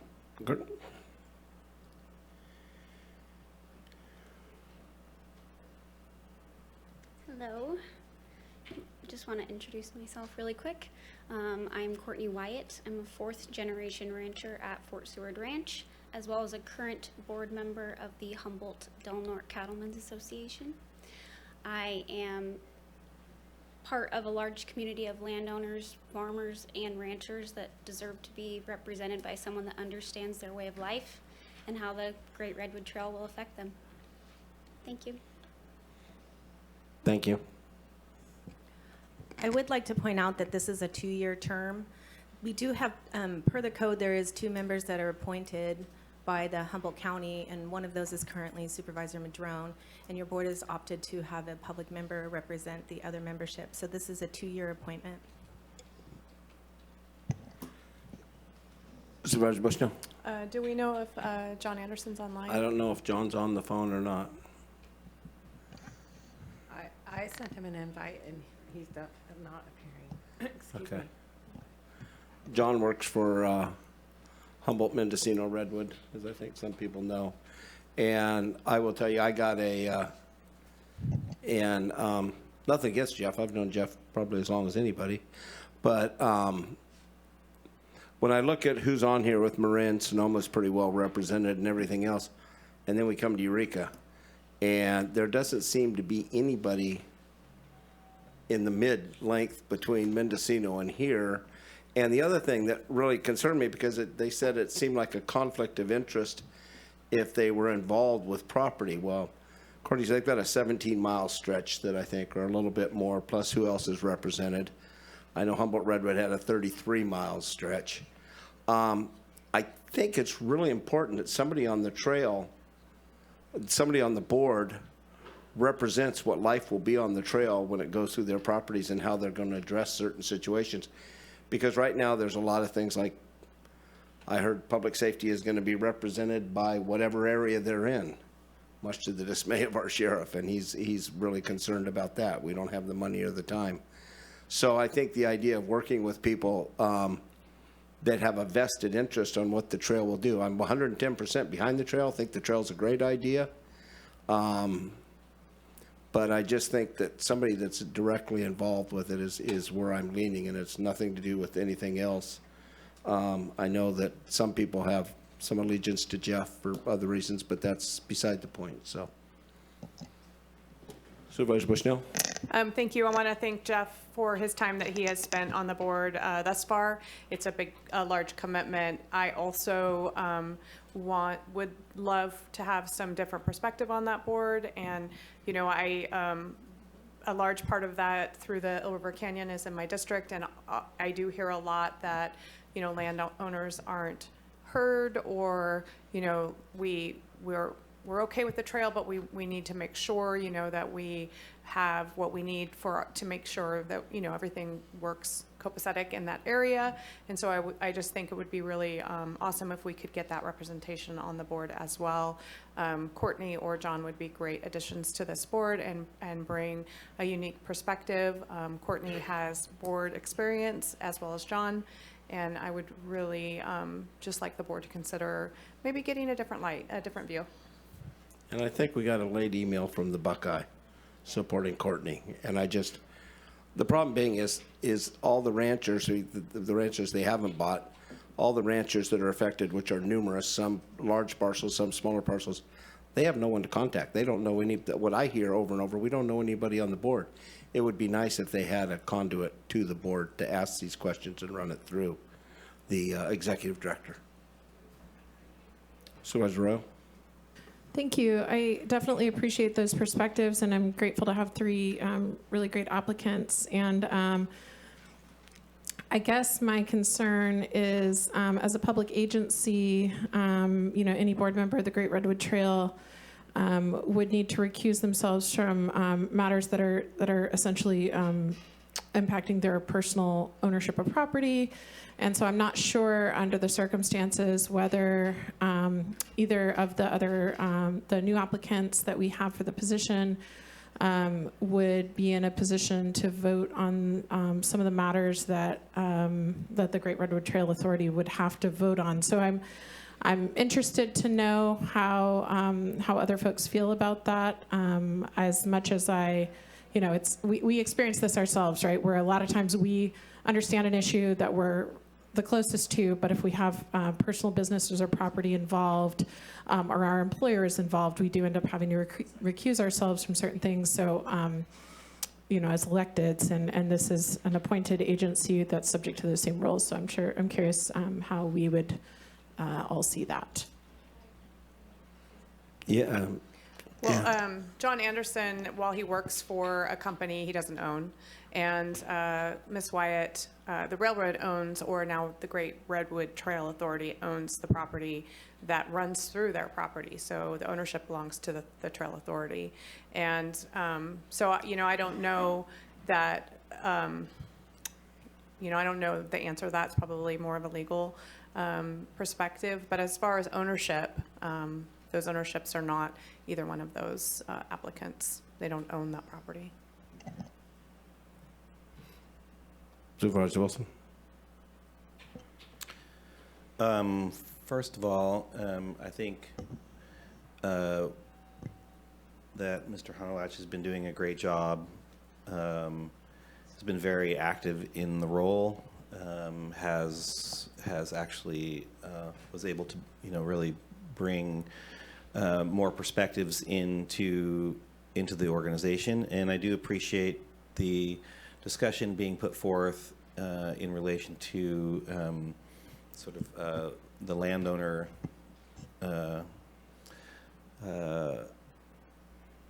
perspective in this. However, actually, I in our experience, even in the city of Arcata, just even having adjacency recuses, we have a problem even within our general plan processes in terms of some projects and certain things where we're having trouble getting majorities or pretty close to it on some certain issues related to folks just living near and not necessarily exactly adjacent to some of these projects. So I do think it's relevant in terms of that issue. I also believe and understand that if a person who has an interest in a project or a plan doesn't necessarily need their neighbor to be on the decision-making process to have access to it. Jeff is here, and Supervisor Madrone is here, and so if folks want to reach out to them and discuss with them those issues, they can do that directly, and they can do that with the staff directly. So I think, from my perspective, the two proposed other folks, I think, do have a potential in relation to the conflict, but also I just don't want to relieve ourselves of a good board member we have now. I think we have someone who's been doing the work, is very good at it, and so from my perspective, I'd just rather keep the status quo in this moment. That doesn't mean that there isn't a lot of work that needs to be done in terms of outreach to landowners in that space, but also understanding that, this is a huge public process and a huge public project, and we need to, which involves thousands of people interacting with it. and some of whom don't have as much power and influence in this situation as large landowners already have in this. And so I think we need to lean into spaces where we can get voices that represent a broader perspective. And that's where I'm at. Supervisor Madrone? Thank you, Chair. So, Humboldt County has, each of the counties has 2 positions on the board, plus there's 1 city. Currently, a representative from the city council in Healdsburg is filling that city position. So there's 9 members to the board. I'm honored to serve on this board. Before Jeff Hunterlock, we had Richard Marks was one of the county's representatives on the North Coast Railroad Authority before it became the Great Redwood Trail Agency. And Richard did a great job. He also represented labor, and I think from my perspective, it's really good to have a representative on this board that does represent our working families and our communities in that way. Also, my door is wide open, and I've done a lot of outreach with the ranchers, with the tribal communities, and with the volunteer fire departments and others down there, as well as Supervisor Bushnell has done a tremendous amount of outreach and work with that community. So my door is wide open, my phone number is available, and I'm more than willing to do field trips and come down and meet with people. And I have a 40-year history of working on building trails, and a big part of getting the Hammond Trail done in McKinleyville, and we took an extra 12 years to get started on picking up that project, was literally going into the living rooms of the adjacent landowners and making sure that whatever we were going to do with the Hammond Trail also benefited those landowners, because it really is all about trying to make those linkages. It can't just be a trail for outsiders. It has to actually also work for the community. And the residents of the Eel River Canyon, which is going to be the most difficult part of building this trail, absolutely have very, very real concerns about fire, about trespass, about dogs, and a lot of other kinds of issues.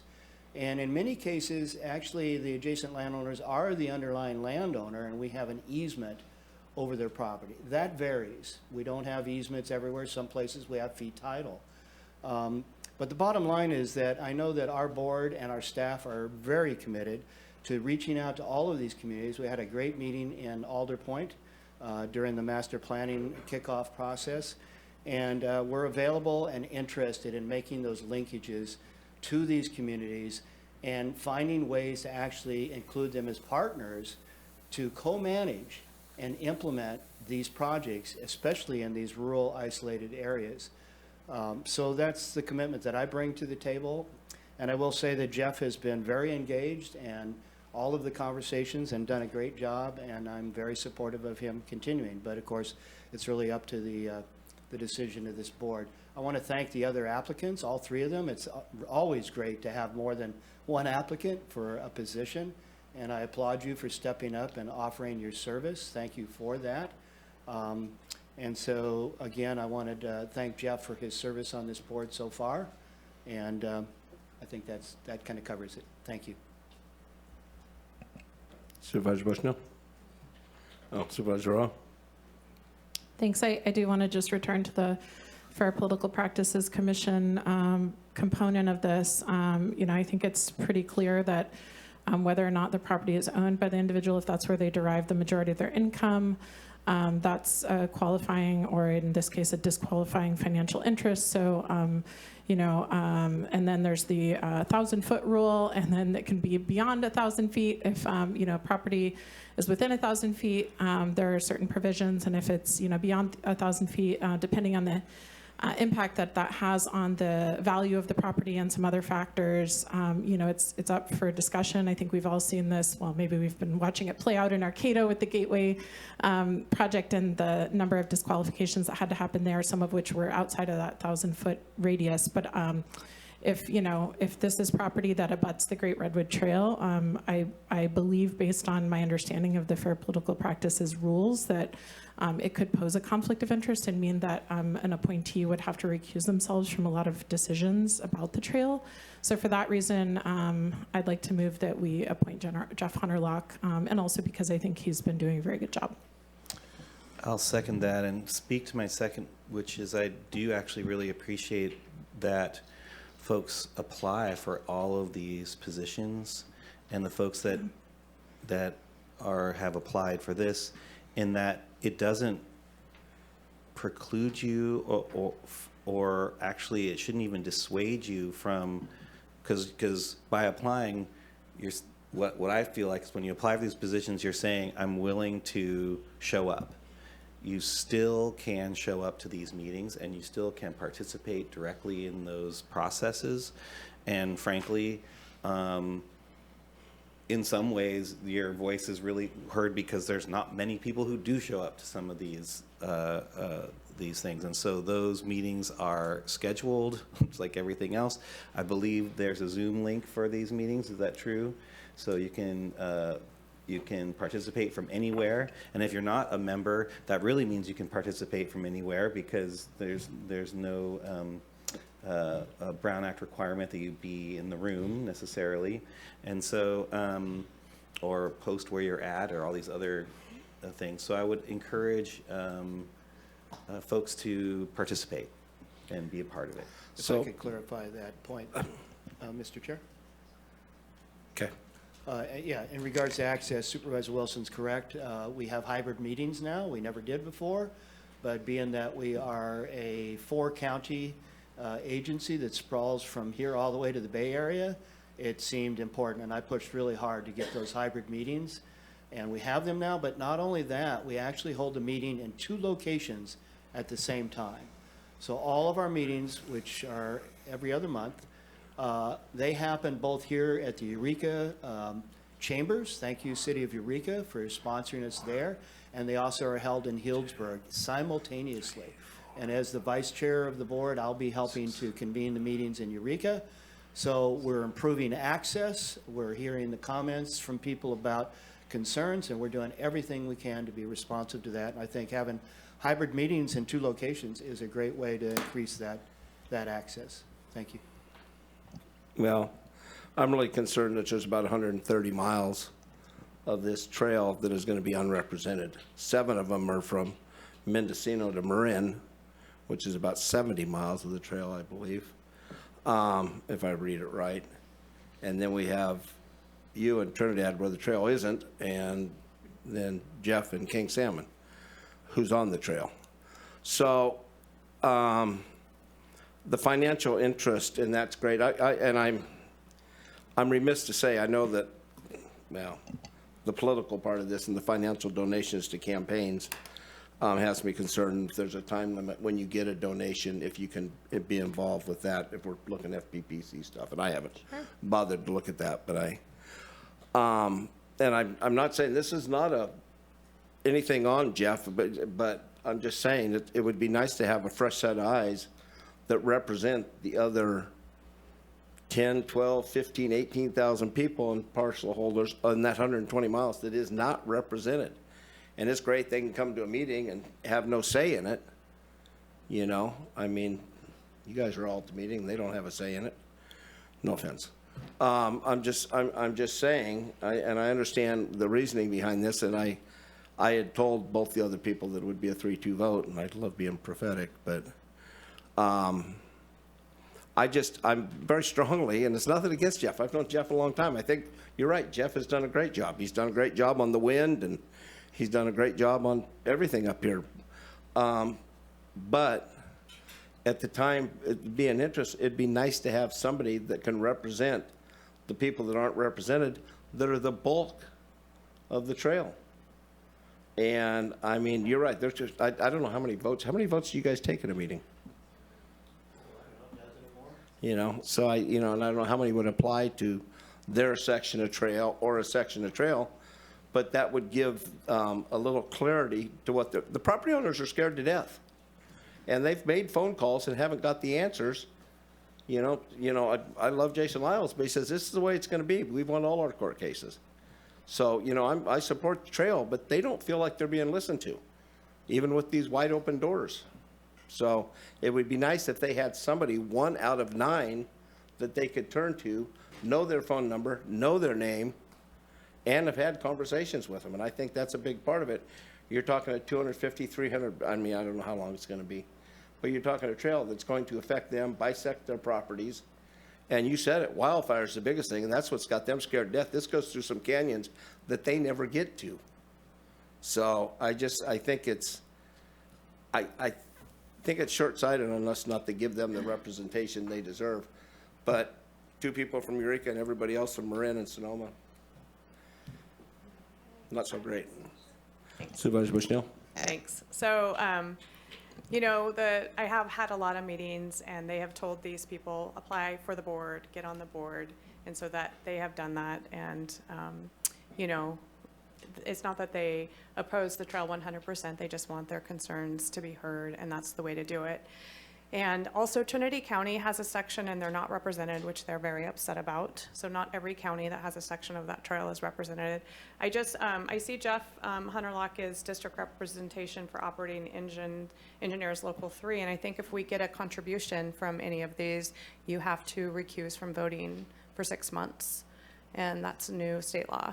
So I don't know that Supervisor Wilson can vote in this to put him on this board, if we're going to bring up conflicts. Through the chair, I don't know. I don't know. Can you speak to this?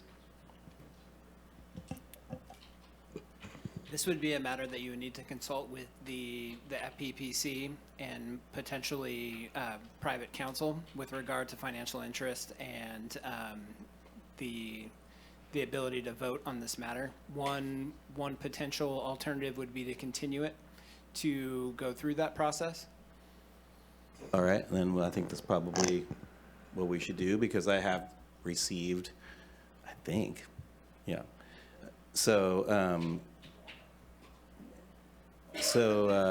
yeah. Well, let's continue this then. I mean, that's if that's what we have to do, because I want to know whether that's true or not. So. Supervisor Arroyo? Thank you. I think that's an important distinction to make, and I definitely think we should come back to that. I also just wanted to bring up that, you know, Mr. Hunterlock disclosed that he lives by the trail, and I was looking through the FPPC conflicts of interest, and this is complicated stuff, folks. It's a very robust guidance. The simplified version is 20 pages, and so, you know, I think there's often a lot of nuance there. But it does specifically talk about if property is leased, there's different provisions. Basically, if, you know, your decisions would affect the termination of your lease or something like that, it is a bit different if property is leased or owned. So, you know, perhaps if we're going to get clarification about Supervisor Wilson's matter, then we could also get into the clarification about that and just kind of come back and look at the 3 applicants and where conflicts might exist, because I really am interested in making sure that whoever we appoint can vote in all of the, you know, pertinent items that are going to come before this public agency. I don't think it makes sense to appoint people that are going to have to recuse themselves from a majority of votes. So that's what I'm concerned about here, and if we take time to examine that a little further, I think that'd be helpful. And in all fairness to Jeff, there's a body of water between him and where the trail is. So he doesn't live on the trail. He lives really close to it, and he has to drive over it every day to go home. Supervisor Madrone? Yes, I haven't seen that new law, but I believe it's based on the same principles that all the FPPC laws are in regards to conflict of interest, and that is, do you have a financial interest in the situation? Because if you've received a campaign donation from somebody and then you're voting on something that might give them some sort of a financial gain, clearly that's a conflict of interest. But if you've received a campaign contribution from somebody and then at some point in that 6-month period, you're simply voting on them to be a member of some board that has no relationship to direct financial investment or, you know, accrual, then I don't think it probably applies. But I don't have a problem with waiting for that. We have 8 full board members right now. I'm sure Jeff is a patient man, as well as the other applicants, and if we need to sort that out, that's fine. But I just don't see that it rises to the same level of potential conflict, because in the other cases, you have landowners who potentially with their vote could affect financial gain one way or another for them. And that's really what the issue is. But most importantly, Jeff has been a good servant of this board in terms of working with the board to try and move this project forward. I take a little bit of, insult from suggestions that none of the members of our current board are open to the ranching community to discuss the issues surrounding this trail. I've made myself available by phone, by email, and nobody's called me. I mean, I know they communicate with Supervisor Bushnell quite a bit because she lives in that ranching community. But frankly speaking, I've made my reputation on working directly with landowners. Like I said, with the Hammond Trail, we delayed it 12 years until we could really satisfy those landowners' concerns along the trail. So my reputation is one of wanting to be very concerned with adjacent landowners, be they ranching community or Native American communities, whether they're federally recognized or not, like the Kinnesett Coalition or the Wailaki people, et cetera. And so I have gone through every single page of the 600-page master plan, and I've identified numerous places where I've provided edits. For instance, where it said, if the funding becomes available, then rangers will be hired to be able to help maintain and monitor the trail. I scratched that out and I said, no, when we hire these rangers, because that's a commitment that Senator McGuire, Jason Lyles, his staffer, and the rest of us as a board have made to these communities, that we recognize there are significant issues with building this trail. And we have to fulfill those promises to those adjacent landowners and make sure that we do have a system that allows us to prevent trespassing, dogs affecting livestock, or a wildfire. So there is strong commitment on all of our board, but in particular on my own, I'm highly committed to that. And Jeff has also been committed to that in our discussions. So, if we need to delay it, let's delay it and find out the answer to the FPPC thing. It's been a good discussion. We probably ought to take public comment at some point, but I'm sure the chair is going there next anyway. Supervisor Bushnell. Since I made the comment, and you don't need to be highly offended, Supervisor Madrone, I'm simply stating, what the outreach has been and to get someone involved on the board. And so I'm just was stating that. I appreciate Jeff and what he's done for the board. Boards, ebb and flow, just like this one. We're not all going to be here forever. So good change, new voice, new concerns. It's part of the process. So no reason to be offended. Chair Bohn, may I? Yes. I just wanted to offer a very short clarification about the Levine Act, which is SB 1439 that we're all talking about. So it is more complicated than this, but a shorter version of it is that office service of an agency, if we've received $250 or more from a party or participant to a proceeding involving a license, permit, contract, or entitlement for use before our agency, those are the terms around it. So it is something for us to all be cognizant of. It applies 12 months. It's like a 12-month period that it applies to. So I think it's a good reminder that those of us who were seated a couple of years ago, it's not really on our radar yet because that 12-month period applies.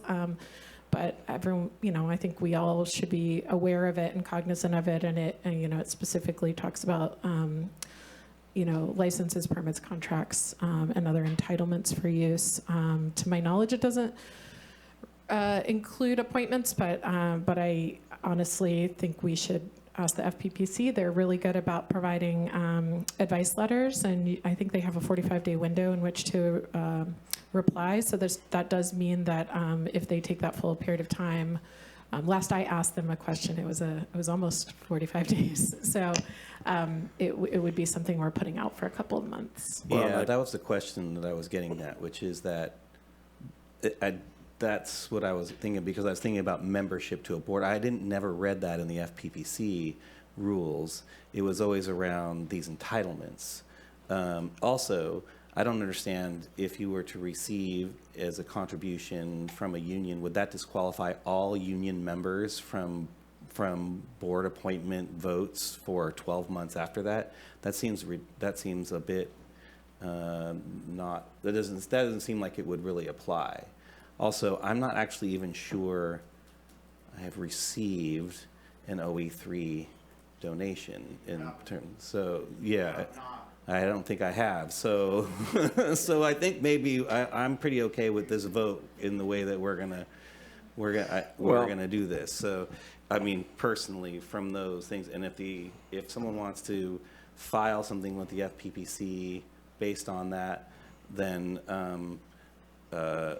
on what some perception that is, by all means, please go ahead. But I really don't think that actually applies in this case.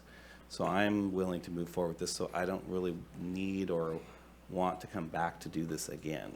Well, personally. I'm gonna ask for clarification on Ms. Wyatt, because we were talking about what she couldn't and couldn't vote on. I don't know what her level of ownership is. She's a fourth generation, Southern Humboldt area, family's longtime ranchers. I don't know if she has financial gain out of it, or if she just has a personal interest for her neighbors and the people she's grown up with and her own family. You know, it'd be like your kids, they don't own your house, but they live in it. So I don't know what that is, and I'd like a clarification on that, because we're resting our hat on she wouldn't be able to vote on a lot of things, and I'm not sure what her level is. So if we could get a clarification, I would.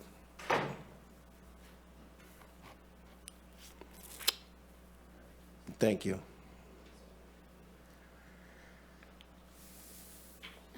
As of currently, I am not the legal owner of Fort Seward Ranch. I hope to someday in the future be, but as of right now, I'm not. So you would not be, okay, thank you. You're welcome. So that was a big part of the argument. So I'm going to go back to, it would be nice for them to have some, and it's really great that we have an open door policy. I know I have a great open door policy. I'm here, try to be here 7 days a week. Everybody seems to have my number, and I know all of us do that. So with that being said, I get a lot of phone calls from people that are just more comfortable talking to me, because after living here for 65, 70 years, I know a lot of people know their families, and they feel comfortable calling me up and says, hey, because they don't know you people. They don't know a lot of you. They don't run in the same circles. And so You people?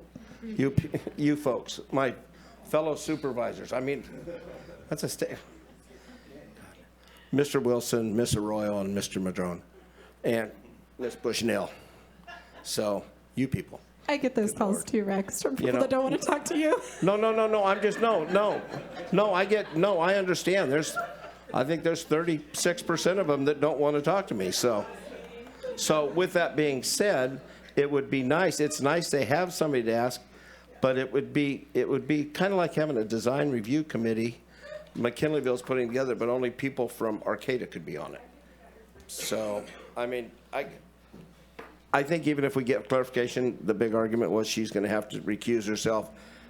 You've got your 3 votes, so the motion's been made, it's been pulled back, or you want to remake it again now? I don't. I just wanted to clarify that it was based on the statements made by the applicant. So I understand. And there's a lot of, like I said, there's 20 pages worth of nuance about who does and doesn't have a material interest. And it's hard to navigate. And I don't think we're really qualified to interpret every single element of that in this meeting. I raised it as a concern because of the statement that was made on the dais here.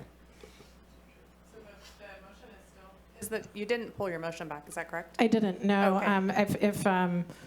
I heard very loudly that no donation was made from operating engineers, so. Okay. We need public comment? Mr. Chair. Yes.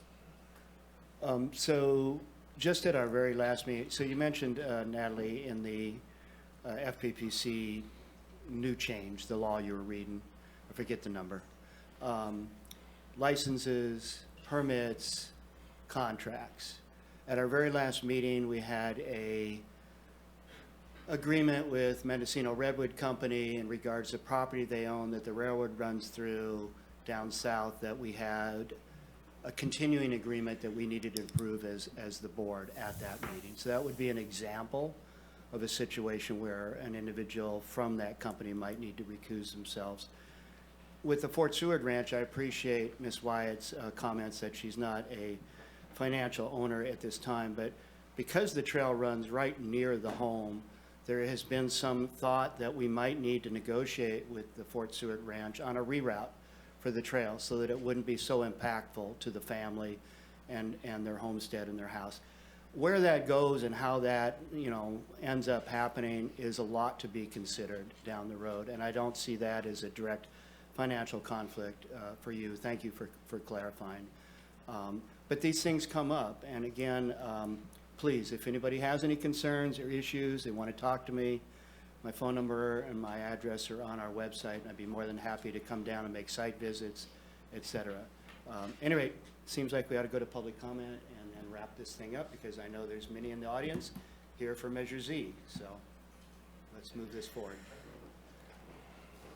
Mr. Chair. Go ahead. And with that said, I do want to tell, and you made my point for me, how wonderful it is if you have to do a reroute through a piece of property to go around some houses of a large ranch, where somebody that actually lives on the ranch could actually put the input. So I will take public comment. Okay, well, it's directed towards you, Rex, actually everybody. Anyway, I've lived in Humboldt County since 1973.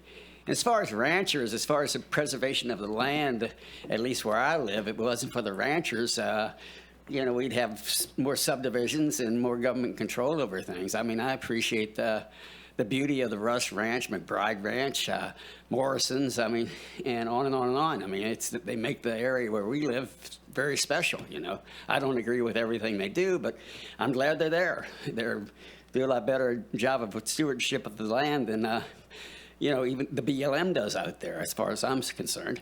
At any rate, as far as this young lady, I think she should be given consideration. I think Rex is dead on everything he's saying. I think Bushnell has got it right. So I think she's probably a bright young lady, be a new person. If she's not considered now, at least in the future, maybe have her name on the list to be able to get a hold of her next time a position comes up on the board. Thank you so much. Thanks, Sonny. Anybody else? Chair Bohn, I have 2 callers on Zoom. Okay.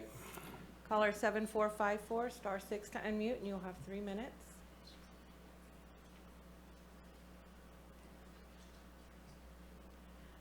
*7454, *6, please, to unmute. I like how you said it louder. Okay, we'll go to the next caller, 2611, *6 to unmute, and you'll have 3 minutes.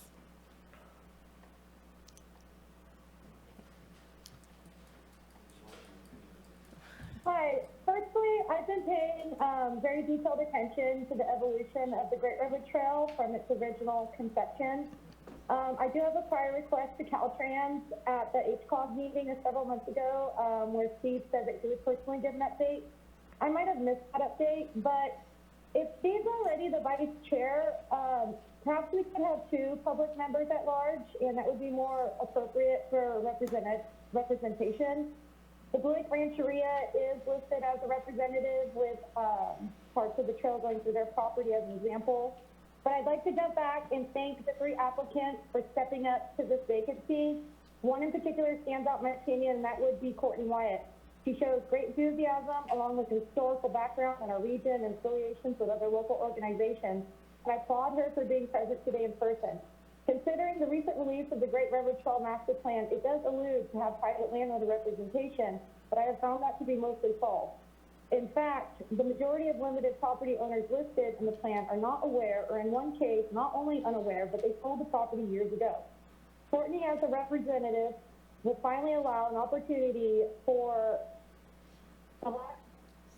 private landowners to finally be gapped, which in my opinion is imperative, the lack of which has already resulted in multiple lawsuits and expenditures of funds, knowing, in my opinion, that the expenditures were made knowing priorly that it wouldn't come to fruition. So it is by my great highest recommendation that Courtney Wyatt instead be appointed to the Board of Supervisors as the agent at large for the trail. And regardless, I still look forward to working with her personally in the future. Thank you. Thank you. And that is all we have. The other one drop off? Yes. All right. So Which motion are we doing, the extension or the voting for it? The vote for Mr. Hunterlock. So I just, again, reiterate that it would be nice to have somebody in the private sector that has some interest in the land out there be represented for that 140-mile, 130-mile stretch. And we have at those meetings, I've been to the meetings, they've asked people from that area to apply. You know, and that's what Michelle was at the meeting, and so anyway, Nikki, take the vote. Okay, we'll start with Supervisor Madrone. Yes. Supervisor Arroyo. Yes. Supervisor Wilson. Yes. Supervisor Bohn. Chair Bohn, sorry. Courtney, John, thank you. I'm going to vote yes for the basic reason I'm going to show uniform, and I hope Michelle will, and at least give Jeff the support since he has it anyway, and move forward. I know it's tough, and we are united on this, but when people apply, just because everybody's done a really good job, could we maybe put a sign out that says everybody's doing a really good job, we're not going to look at your application? Supervisor Bushnell. Well, getting called out.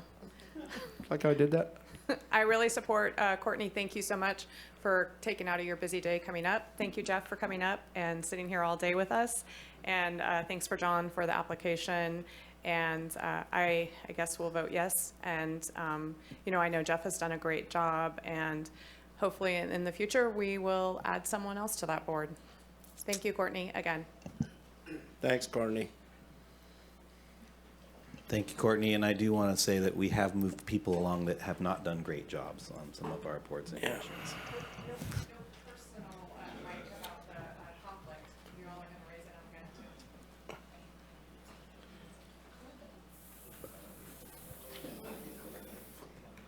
Measure Z, we're gonna take 5 minutes for a bio break. 5 minutes exactly, please.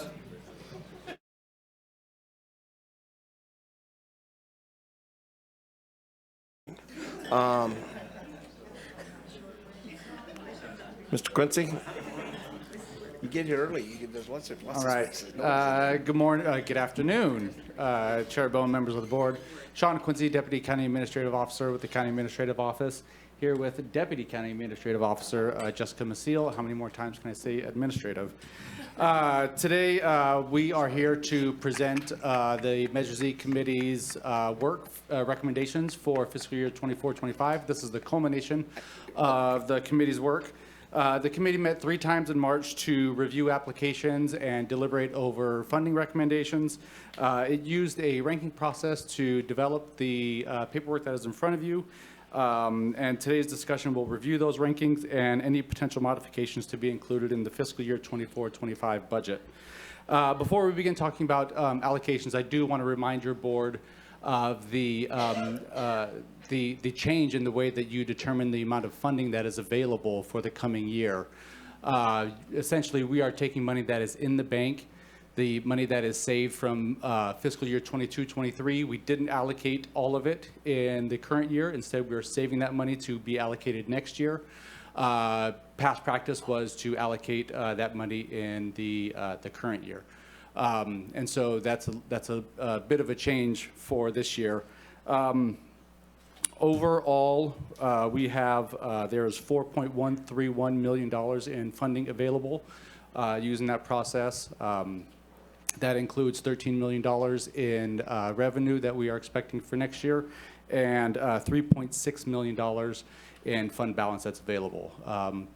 Another reminder for your board, back in December, you approved a 3-year spending plan that is set against a $12.5 million expenditure plan that includes funding for county departments and 4 outside agencies. And Nikki, would you be able, okay. And I'll go ahead and skip ahead to, so this is that 3-year spending plan here.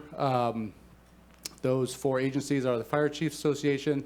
They're going to get about a little over $1 million this year. Canal Medical Center will receive $325,000. Fortuna Police will receive $200,000, and Star Ambulance will receive $1.37 $137,500 in fiscal 24-25. The committee received 23 applications. Originally, there was a total amount requested of $6.3 million. 6 applications were reduced by a total of about $730,000. And there were 6 applications that were taken out of consideration. 2 were withdrawn. 4 were deemed ineligible by the committee, and that brings us down to the $5.3 million in total requests. And onto the committee recommendations. Through the ranking process, the committee ranked these 5 applications the highest. That eats up a little over, or just under $4 million, and that leaves $45,000 available. That is Public Works, that's application number 17. That is to prep, chip, and seal 2 miles of Mattoll Road. There is another Public Works application to replace 3 pieces of heavy equipment for $1.1 million. City of Fortuna's application would reinstate their school resource officer to serve the entire Eel River Valley. The Sheriff's Office, application number 2, is an evacuation software platform. That's a 3-year contract for $188,000. And then the Fire Chiefs Association application was originally $2.4 million, and they voluntarily reduced their application to $2.1 million, and it funds those services and a little bit more there. These are the remaining applications ranked in order of priority there. I'm not going to read them off, but that is the remaining applications. So finally, before we get on to the deliberation, I do want to talk about the Measure Z process this year. The last 2 years, especially last year, because there wasn't a lot of funding available. This year, there was a bit more because of the changes that your board made. But it was a difficult process the last 2 years. When Measure Z began, we've been around for this entire time, and it really felt like we were having a lot of detailed conversations about the services that are being provided by Measure Z, and it's just become a lot more, we've had a lot more difficult conversations about in terms of how the pie is getting split. And next year, we don't expect to have nearly as much funding available for Measure Z, and so next year, if there's no change in our process, we're going to go through an application process, ranking process. It'll be another difficult year full of difficult discussions and conversations, and that's just something for a note to your board. I do want to say that I do want to recommend that your board could direct the Measure Z committee to think about the way that the last 2 years of allocations have gone and application process has gone, and think about a potential new way to come up with an allocation methodology to avoid a lot of the difficult conversations that we have when we're ranking applications. But that's just a note for your board. So with that, I'm going to go ahead and get off the stage. The recommendations for this agenda item are to review and provide directions on the priority list provided by the Measure Z committee and provide other direction as needed. We do have a spreadsheet ready here and available if you all want to fiddle with numbers. And that is it.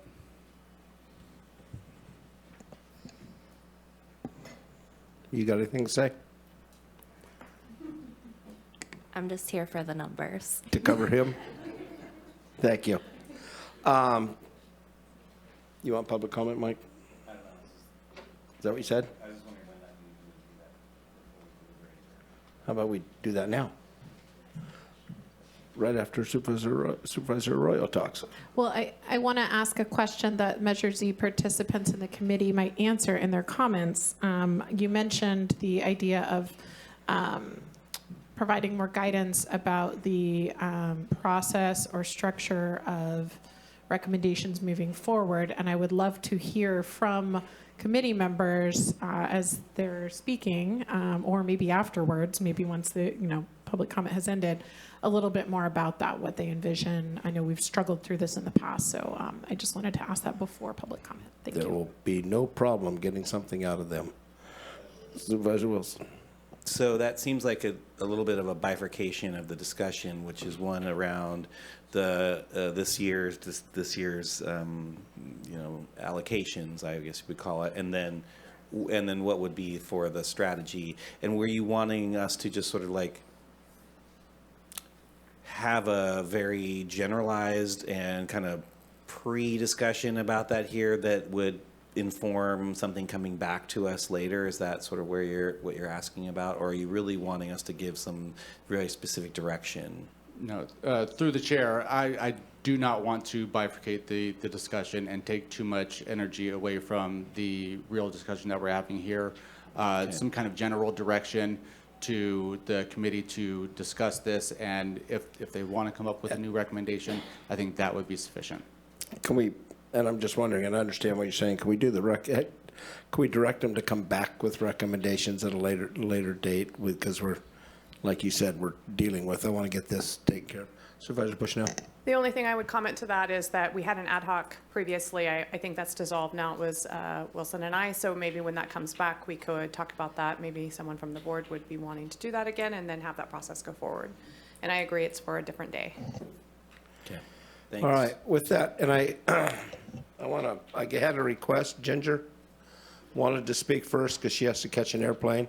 Ginger's the chair of the Measure Z, and I came to quite a few of the meetings, partial, and came in and out, and the dedication from the people looking for the money, and I'm sure Glenn will have something to say. Like goodbye? No.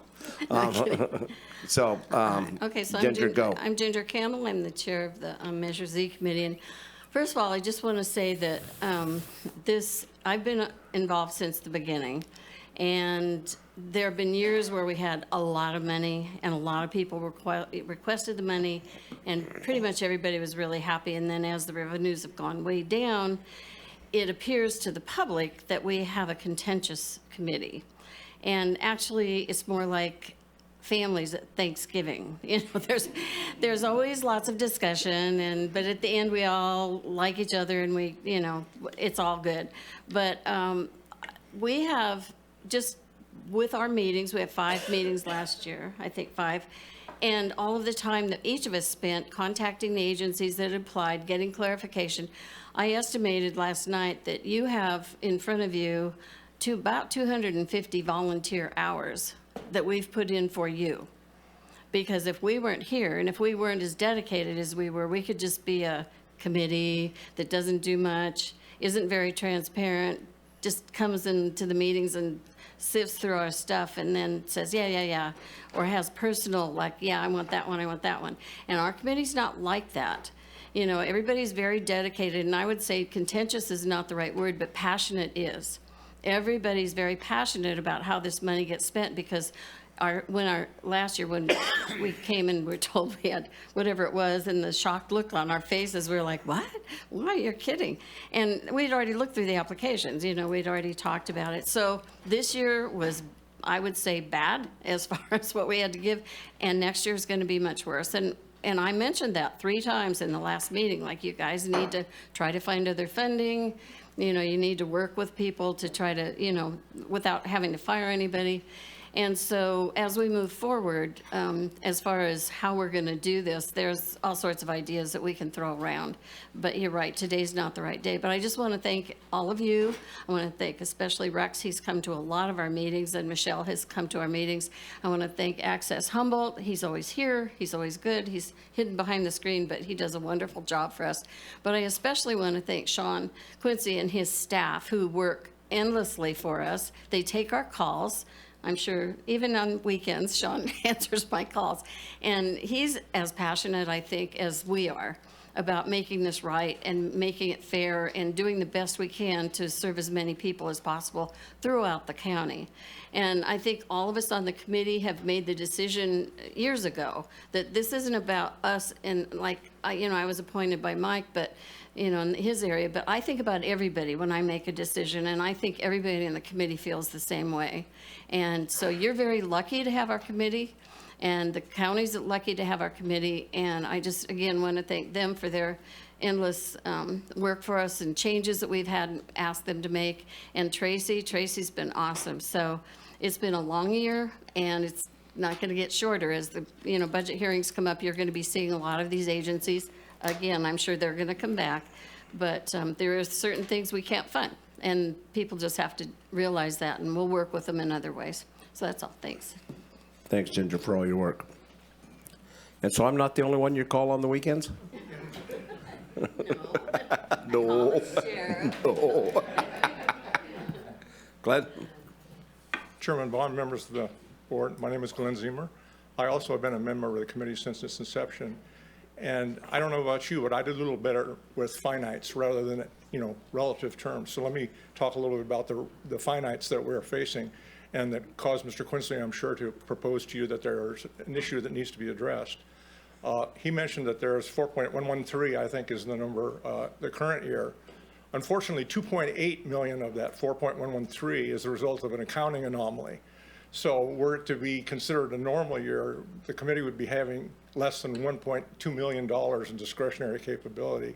And so that's the specific circumstance that we're looking at next year, unless there's a very radical change in the revenue that comes to the county as a result of the sales tax. Historically, the committee, I think, has done a very good job, and not just because I've been part of it, but I think everyone's contributed in a very strong way.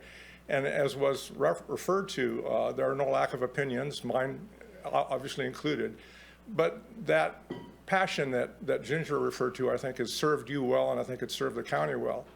The difficulty we're going to have, and I think it's a difficulty the committee is completely capable of overcoming within the context of the committee process, is that there will be so little money available in the discretionary process next year that we would be unable to fund even 50% of what has historically been our #1 rated application, which is the fire districts.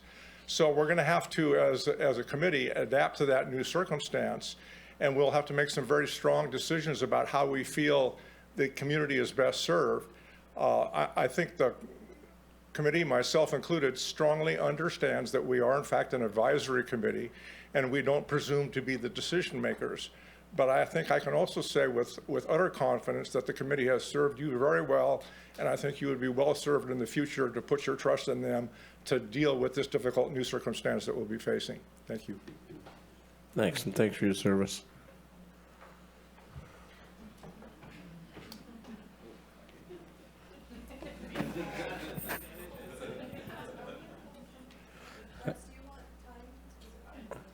He's part of the...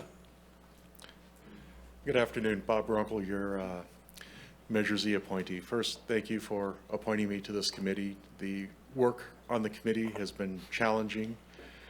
It's something that I'm passionate about, as well as all the other committee members on there. The effort put in by the CAO's office and Sean has truly been amazing.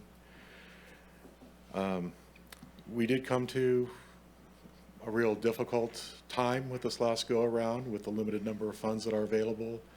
And as Ginger alluded to, but I don't think she quite mentioned in her presentation, that the committee does recommend that the board approve the slate of projects as proposed by the Measure Z committee. I think that's in the cover letter that everyone received today. But mainly why I'm up here speaking is to talk to you about the future of Measure Z and perhaps a different way of looking at it. Back in December of 2023, the board adopted a spending plan that set aside specific dollar amounts for specific categories of funding. And I think that is the direction that the board may wish to go with the Measure Z committee.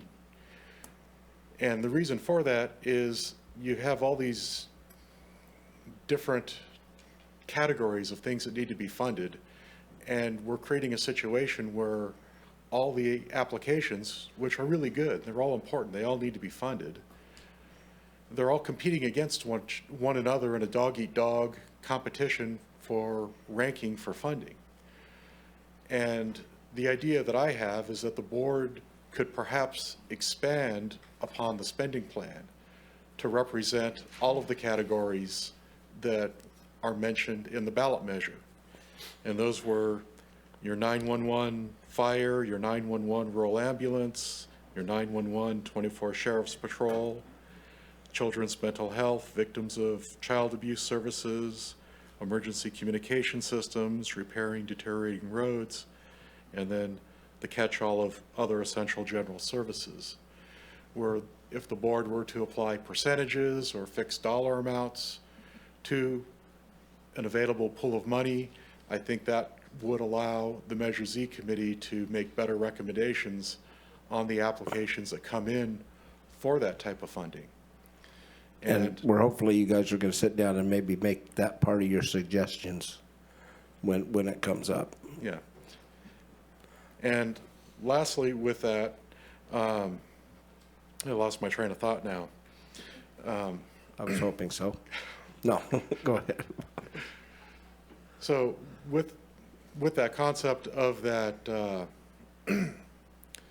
pooling of money into categories, we have a situation right now where has naturally occurred through the Fire Chiefs Association, where all the fire chiefs get together and they submit one application for one category of funding. And if that similar thing could be replicated for all the other funding categories, from ambulance to children's mental health, emergency communications, etc., that could then provide focused applications for the Measure Z committee to go ahead and look at, and perhaps look at switching the role of the Measure Z committee from being more of a does it qualify for funding, and then going into competitive ranking. And perhaps that new role might be one that is we're reviewing funding requests by category and identifying components that either qualify or don't qualify, and making recommendations to the board of what elements qualify for funding and do not, as well as then focusing on auditing the money that was spent. Was it a proper use of money? Was there any anomalies in the spending? And I kind of see that as perhaps a new role of the committee. And I would like to encourage the board to consider setting up another agenda item specifically to kind of discuss the role of the Measure Z committee, as well as perhaps establishing some sort of a spending plan on how that might work moving forward. And ideally, that would be done before the Measure Z committee meets in the fall. And lastly, that kind of model could be beneficial for future tax measures that the board may wish to go ahead and put before the voters as a better way to go ahead and deal with how do you go ahead and allocate money for a wide variety of sources or needs that are similar but not really related. Thank you. Thank you.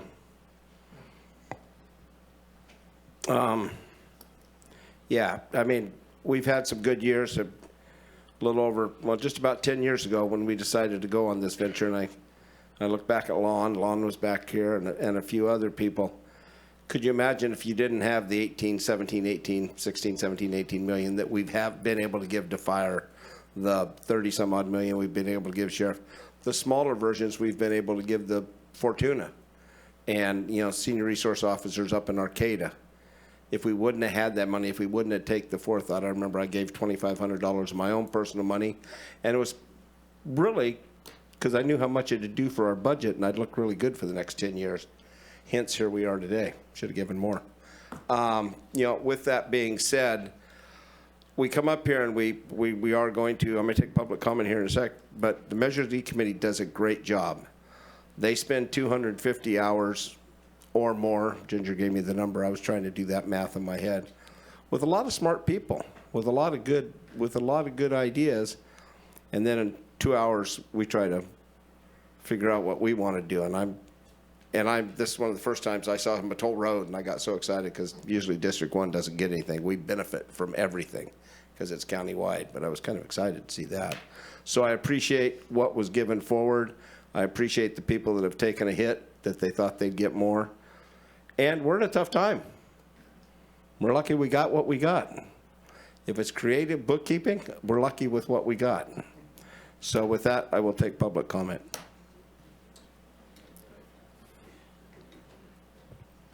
Yeah, good afternoon, Fire Chief Nick Pape, Shelter Cove Fire. I drove up to every committee meeting, and I've been part of the Humboldt County Fire Chiefs team that put the application together. First off, I just want to say that we need to give all of our thanks to that committee. I've been in a bunch of different boards, 8 or 9 different boards and committees, and this is by far the most uncomfortable committee to sit in. To have fire, lifeguards, police, sheriff all going for the same money back to back to back in an open forum. It's very difficult, and they did an amazing job, and thanks all of the committee members for sticking by that, because I know I wouldn't want to sit up there and deal with what they dealt with. Secondly, I want to support the committee's recommendations in full. Fire has had a great history of getting allocations. Our original fire equipment is out of date now. We're getting rid of the original Measure Z, and that's per OSHA and NFPA regulations. So this stuff doesn't have a lifetime of forever. We do need to keep up. We do need to keep replacing equipment. And with our 43 departments, it's a big ask. So, we should all be giving a standing ovation to this committee, and we need to do better on the structure. I've applied for a bunch of different grants out there, and there's structures out there of how to do large allocations with different public agencies, and we need to find a better way to make it all work with these guys so it isn't so uncomfortable in the future. So again, thank you guys for the support over the years, and hopefully the support going into these next rounds. And we do have a difficult, group of years coming up. And thirdly, I wanted to clarify if there is an $800,000 reserve number out there, because that was thrown around during some of the committee meetings. So I'm not sure if that's still at play now or not, or that'd be staff. But all right, just wanted to wonder if that would be something that could definitely help with some of these unfunded programs that are right at the verge of not making the list. So The number one thing that'll help is buy local. Yeah. Right now, buy local. That's it. Don't go out of town thinking you're going to save 30 cents because it costs you in fire response, police, everything. Yeah, well, I'm going to buy local with the fuel driving up here for these meetings. So There I'll you help go. that out with what I can. But thank you guys very Thank much. you.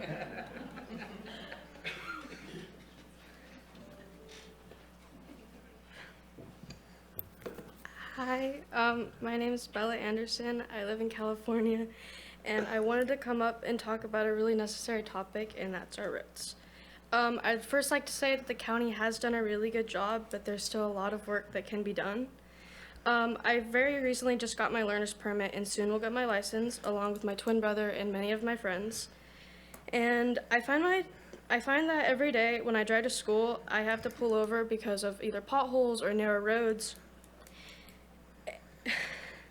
And with this, I'd just like to ask that more Measure Z funding go towards the roads to make it safe for other young drivers, me, and many other people to drive safe on our roads. Thank you. Bella, you were 6 years old when you first started coming to these meetings. You remember? And now you're driving. So you are the picture of the evolution of youth. Thank you. That's my daughter. Don't know where she gets her, why she's here, Anyway, I've been here for a long time, in this county since 1973. I appreciate what fire does. I appreciate what law enforcement does. But when Measure Z first was voted on, one of the top priorities was to fix the roads. $25 million was what they said the roads were behind on, which was a lot more than what the sheriff or the fire was behind on. So it's turned into something where the sheriff and the fire get the bulk of all the money. And like the gentleman says from the fire, things change, they don't stay the same. Well, things always are changing on the roads daily. And this winter's been hell, last winter was hell. The roads keep deteriorating so bad. But I am surprised finally to see that we're on the list of $500,000 for chip and seal. That's never happened before, And it's nice to see the $1 million on to buy new equipment, which they do. If there is $800,000 in reserve, give it to the roads. I don't think, is there $800,000 extra dollars available? There is. Well, why don't you give it to the roads? We're going to use it for a board retreat. Oh, okay, No. good. And wasn't there a $3 million tribal fund or some other kind of fund that you guys were talking about a couple of years ago that was supposed to go towards roads that connect to public lands? Or was that BLM money or something like that? There were SNAP funds that were flap funds, I think is what $3 it's million, called from right? BLM. No, it was money we were trying to get from BLM. Oh, okay. Did you ever get it? Nope. Okay. Well, you know the roads out in Petrolia are terrible, and hopefully, if there And is two of them are BLM roads, just so you know. I know. So, yeah. Yeah, it's terrible. But at any rate, I'm hoping some of the other districts could get part of the money too, you know, for their roads too. It's not just our District 1. Anyway, I've got children now with learner's permits, and I worry about them every time they're on the highway. And when they are able to drive by themselves, them with a lot of other people, I kind of worry about the conditions of our roads. You know. So anyway, there needs to be more money put towards the roads with the Z funds, but you know, percentage-wise than what they're getting right now. But anyway, thank you for what's. Sonny, your advocacy for Public Works is well noted and very appreciated by both by the people of the Valley and Public Works. Well, thank you so much. Thank you all.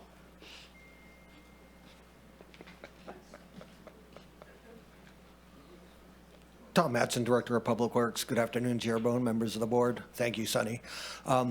I want to thank the Measure Z committee this year. I want to reiterate what you've heard before. It was a very difficult conversation this year. There was a lot of hard questions that had to be asked, but they have done their due diligence, and I am recommending that you vote the slate as they've approved. Everybody in the room, you know, it was extremely difficult. Just leave it at that. And they did an exceptional job of coming to the conclusions they came to. So again, I would recommend that you go with their slate. Thank you. Thank you.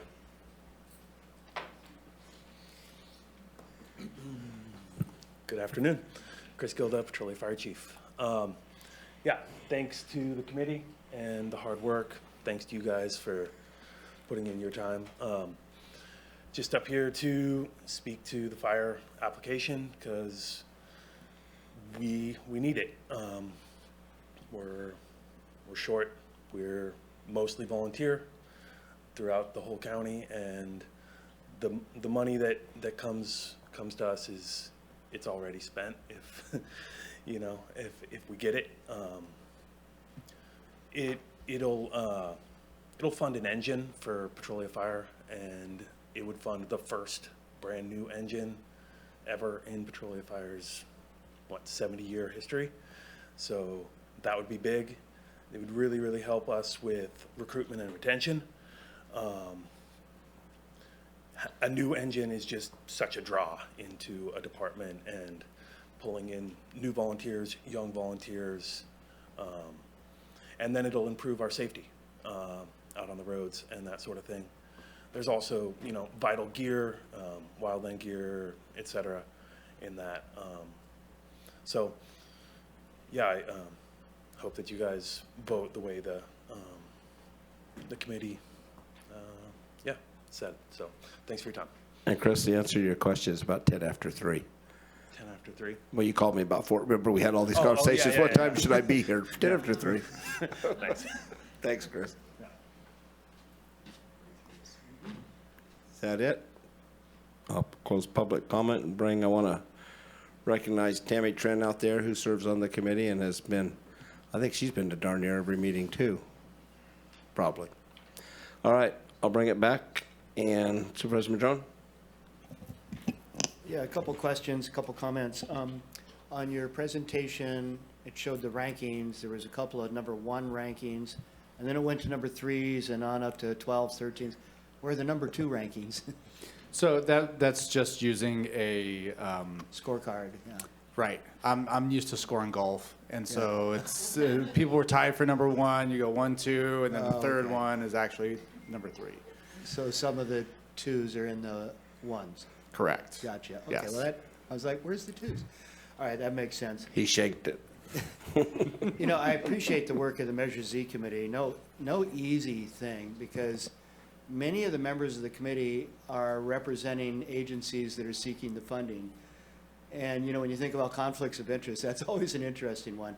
Nobody's benefiting personally, financially, so I guess it's all okay. But it's an interesting mix where we have all these various entities that are going to benefit from the funding, at the table representing the committee and stuff. It's just a comment. I don't think it's illegal in any way, shape, or form, but boy, what a difficult process that is for people that are all vying for the money. As Bob Bronco said, it becomes quite a catfight on some levels. You know, I agree with Sonny. Roads are desperately in need of funding, and I think, you know, if we made any mistakes at all in Measure Z, which I frankly think the committee's done an amazing job of representing the community, one of the mistakes was perhaps overpromising what ultimately Measure Z could do. Even in good sales tax times, it's still not enough money to do all the things that were on that list that, again, Bob Bronco shared the list of the priorities that were in the ballot measure, and roads was one of those. And really, it's only this time around that roads are looking to get significant funding. There's been a little bit here, a little bit there, but mostly not. There are a lot of other ways for us to get money for roads, and I'll just use as an example one of the roads that Sonny uses all the time, and that's Lighthouse Road, which has always been very problematic, right down in on the floodplain in the Mattole River. And of course, this winter it took a huge hit and washed out again, and then last winter, I mean, it almost happens every big year. So one of the things I did before I left the Mattole, working as the Salmon Group's executive director, was to write a grant to restore Lower Bear Creek into its original channel configuration, its off-channel habitat. It's going to provide tremendous salmon restoration potential. But as part of that, Lighthouse Road needed to be rebuilt and reconstructed as well. So that project has now garnished $6.5 million for not only the restoration of Lower Bear Creek, but a long stretch of Lighthouse Road through that area, which it's not just one lane. At times, it's completely washed out. And the people that live up on Prosper Ridge or other areas at the end of the road there, you know, literally have to have a car parked on either side of the big washout and then make their way across and deal with it. So, you know, as a board, you know, we're trying to look for these opportunities as well for money for roads. And one of those is these restoration projects can help in many cases. Often the county is very limited on the staff time they can put into trying to develop some of these other grant programs and projects to actually benefit in other ways. Not that they don't want to, but they have such a huge job ahead of them to do. And so this is a great example, the Lower Bear Creek Lighthouse Road project, of where a local nonprofit stepped up, offered to partner with the County Public Works Department, working directly under their supervision, and also with the Bear River Band of the Ronaville Rancheria, who bought a lot of this land during the middle of the process. And so that partnership, as I said, has leveraged $6.5 million, of which a couple million will be going to Lighthouse Road. So I think there's a lot more opportunities like that for roads and funding in the county, where we can partner with ranchers and others that are out there that have heavy equipment and other things, and we can really go after some of these monies that are out there to start tackling some of our roads issues better. I would love to support more money for roads in Measure Z, and I'll probably make some comments about that later, but I just wanted to mention that because there are lots of ways to do this. Some of the other areas that we fund through Measure Z there isn't funding directly available to go after to do some of those things. I know Kamala has been looking for funding through grant programs forever to try and help fund the ambulance, and they have not been successful at finding that other money. And ambulance is actually one of those requirements we have as a county to actually provide ambulance service, so that's an interesting one. But anyway, those are my comments at this point, and we'll see what else we have to talk about here. Supervisor Bushnell. Thank you. I want to say thank you to the Measure Z committee. I did attend some of the meetings and some on Zoom. It was a difficult year for them, to say the least. And while I wish that more things could have ranked higher and that there could have been more funding available, you know, for more things, obviously, I wish everything could be funded, but it's just not the case. I want to thank staff as well. Sean, I know you struggle. And that the meetings were difficult for you as well, and I've seen that, and you do a lot of work for the committee, so I really appreciate that. I am going to make a motion, and the motion that I'm going to make is to recommend the Measure Z committee's recommendations, which would be 1, 2, 3, 4, and 5, and then to recommend that we with the additional $45,665,000 that we moved that to Public Works for the roads. And hopefully I'll get a second on that. Second. I have a comment and request on that. Please. I'd like to make an alternative pitch for my community in this as well. And I know we're doing this all together, and I want to, first of all,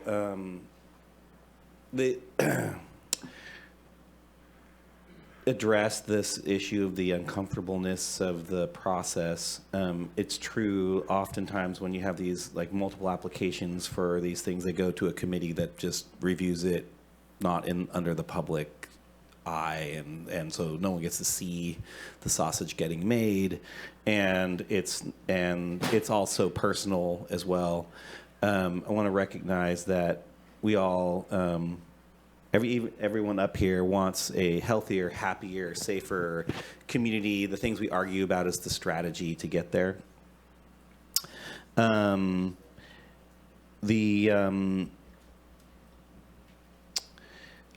guess what I was gonna request was actually in that I can the thing about this is like when I asked the city of Arcata, because they are the next on the list, about this request that they had in for $118,000 for the juvenile diversion counselor to serve Northern Humboldt, because right now we have the school resource officer to serve the Eel River Valley as well, and I think there might need to be some parity in there. I asked if the reserve itself would be enough to help them get over the bump would they be willing to fund the rest of it, and they said they could do that. So I would ask that that the motion be amended to move that $45,000 to the juvenile diversion counselor. I got a lot of phone calls, I have to tell you, about this particular position, more than anything, from community members and from teachers who said this program has been essential in helping keep kids in school, but also get them resources. That there's just so many of our young people who are who really have issues around where they can stay.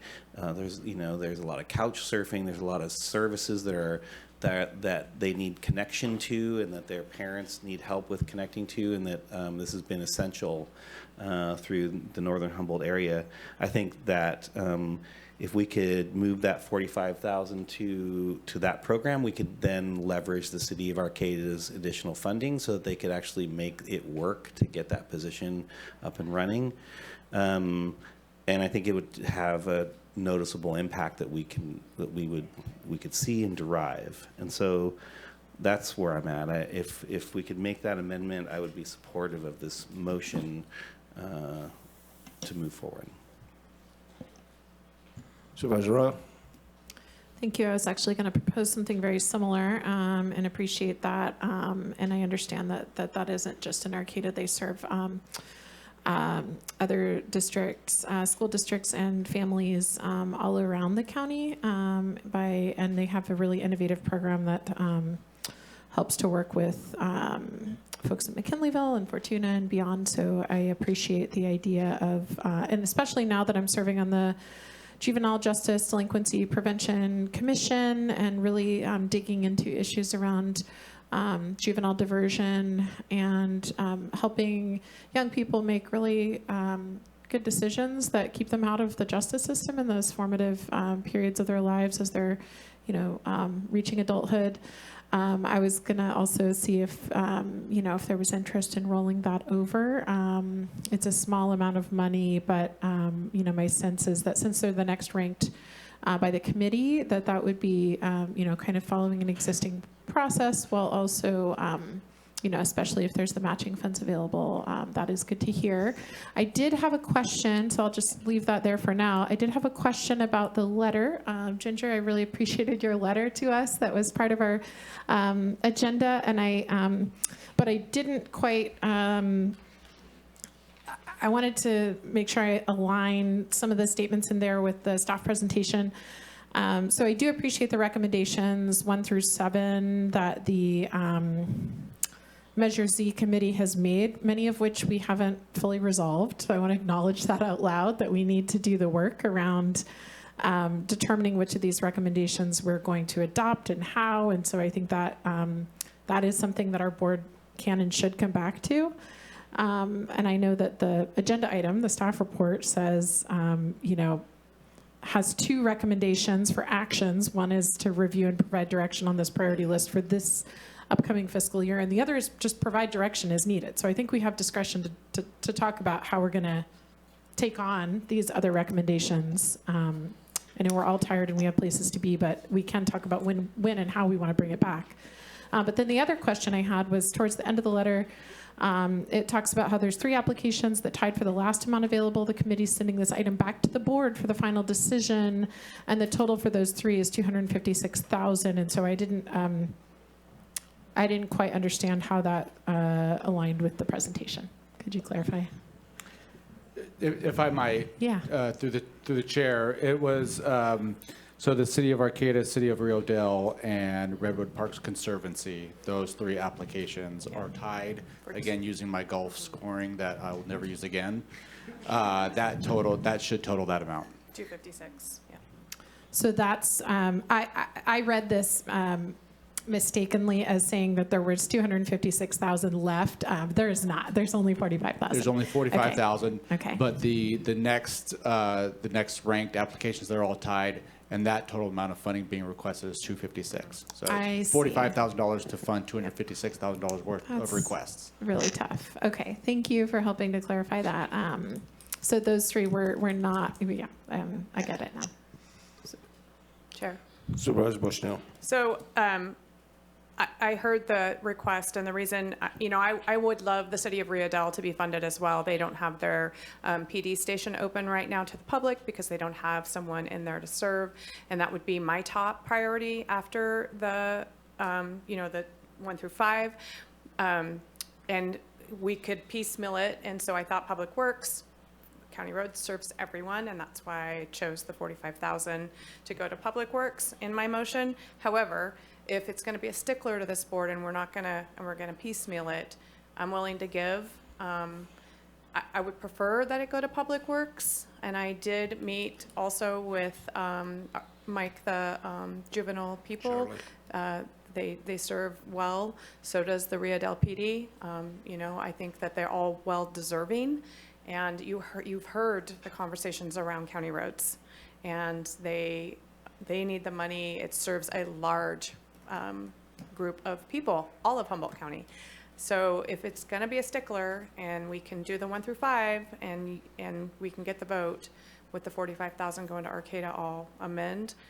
But if you are willing for it to go to Public Works, I think that's appropriate as well. How about this? If we could earmark it for Arcata and make sure that if for some reason that they cannot,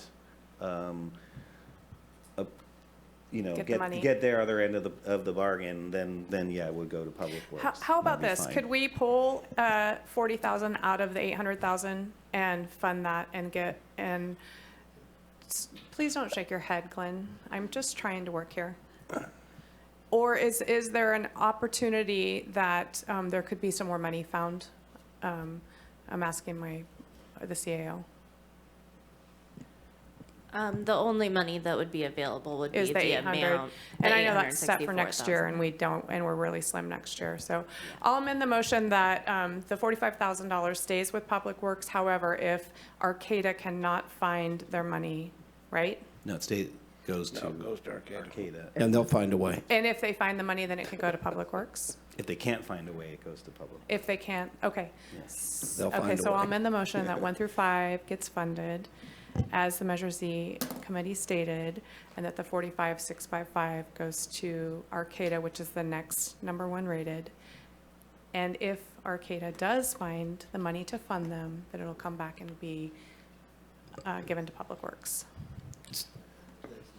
Arcata, I think what Supervisor Wilson is proposing is Arcata is Going to find a way going to to make up the match difference. the 45. Okay. So what he's saying is if they can't come up with the match, okay. then the 45 Okay. goes to Public Works. Okay, got it. and they will come up with it. Okay, I'm willing to I'm amend just it that saying. way. I mean, it's for not, and Is the seconder okay? seconder doesn't have a choice. Supervisor Madrone. Yeah, always a good discussion. So in the top 5, I would love for Sheriff Hansel to come up and explain a little more detail. I know the committee got this, and it's in the proposal, but number 4, the $188,000 for the evacuation software platform, and if I heard correctly, that's for 3 years. And I just want to understand better what we think this is going to do for us, because I think most people know their evacuation routes of how to get away, get out of their home if a fire is happening. Maybe a lot of people don't know. I could be naive about that.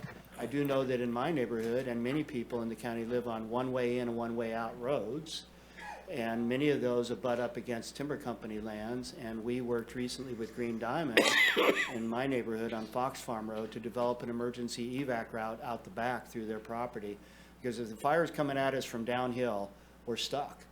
And so the evac route, you know, we realize this, we're on a one-way in and out road, and Green Diamond was fantastic in stepping up and working with our neighborhood. We raised some money to help with the cost of keeping it, you know, that route maintained. But, you know, a lot of this is kind of on a very micro detail, you know, in terms of evac routes and stuff. So can you explain to me why this is a good investment for a 3-year effort, or a little bit more detail? Yeah, first of all, Supervisor Madrone, you are the poster child of what you're supposed to do. So thank you very much for being a good example of what you're supposed to do in your neighborhood to try and come up with a plan of evacuation and for coordinating with your neighbors in the event of an emergency. So you are not the norm, okay? That was a setup, wasn't it? That was a total setup. Thank you, Supervisor Wilson. Yes. Hey, I'm proud to be not normal. I mean, whatever, you know. So it's called Genesis in this, but what you're looking at is a renewal of our Zone Haven evacuation software in our system that we currently use in Humboldt County. So this is a part of our emergency management proposal that we continue using this software. Genesis bought out Zone Haven. This is the software that we use to identify your zone throughout the county.